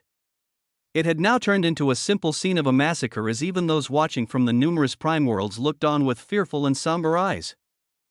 The image of this winged being, Dr. A.P. Ed, in a golden robe that shone with the brilliant, terrifying color of blood, was etching itself into the recesses of their memories. Hypocrisy. The shouts of the devouring winged serpent rang out again, but nobody paid any attention to them. The only things running through their minds as they watched this unbelievable scene of beings at a much lower realm decimate tens of thousands of beings and even those that stood above them playing out clearly were: so what? What if it was hypocrisy? What if it was unfair, in the face of beings like this, in the face of a single void realm celestial being able to decimate two soul-forging experts while continuing to rain down destruction endlessly? What could they do? The many beings watching from the numerous prime worlds were reminded once again about those they knew to be looking over the light expanse. They were reminded once again of the terrible power of beings that studied the supreme law of fate, as they watched Noah's figure weave in and out of tens of thousands of magi in the Magus world. They were reminded once again of the power of celestials. Those hiding in the dark and those who considered themselves powerful or had simply forgotten the sway of the celestials etched this lesson into their hearts as it looked like the massacre in the Magus world was ending. The peak soul forging, devouring winged serpent bellowing forth as her aura began shooting up unstably. Noah was chasing down running magi a few miles away when he felt this change, his impassive gaze looking towards Athena's direction as he disappeared and quickly reappeared near their location. Yeah, the valiant war princess did not even spare a glance to him as her figure continued to land horrendous attacks to the rapidly changing and convulsing body of the devouring winged serpent, its bellowing screams not landing in her ears one bit as she dodged attacks with a hair's breadth and continued to damage the origin of this being an entire realm above her with attacks that dealt heavy soul damage. Since my death is coming anyways, I'll be sure to bring you all down with me. Oh, great world devouring serpent ancestor, descend, wreak havoc, eradicate these hypocrites in front of rumble. Noah watched as this devouring winged serpent was trying to undergo yet another transformation and call down a very powerful force by the meaning of the words she spoke, so he didn't bother letting her finish her words nor her transformation as he cast the singular skill capable of immense damage while also disrupting the essence of a being to the point of destruction. Sever, a ray of destructive ether pierced through the chest of the devouring winged serpent as its aura was about to bubble forth half a step into the domain expansion realm, whatever technique it was calling forth failing from Noah's intrusion as Athena moved forward valiantly. Smite of liberation. Judgment, a combination of skills was called forth by her as the unstable converging essence around the body of the devouring winged serpent was bathed with gold, numerous spears coming into existence as they dug into her body, a blade of liberation descending down as it even further dealt horrid injuries, spulch. Noah's mind rapidly moved as he joined in the last moment when he saw the devouring winged serpent was still hanging on with signs of life, joining Athena in her last attacks as he wanted to steal this powerful being and gain a few more soul rank. Skill book, S. Boom, resplendent skill smashed onto the convulsing body of this powerful being as she was ganged up on.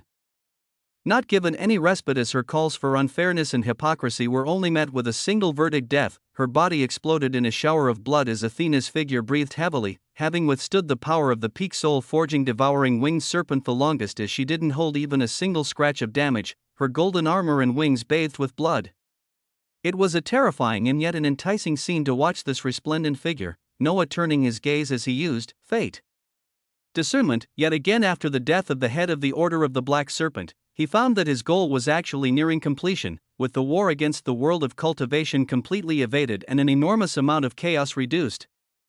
But it still was not enough. It did not achieve the same level of effect as the destruction of the entire Magus world would have yet, so his body turned into a streak of light once more as he moved to track and kill all those remaining in the central lands of the Magus world that held the auras of chaos. The heads of the leaders were cut off, and now he had to take down all those that followed in their actions as he continued to achieve the factor of fear to all those watching.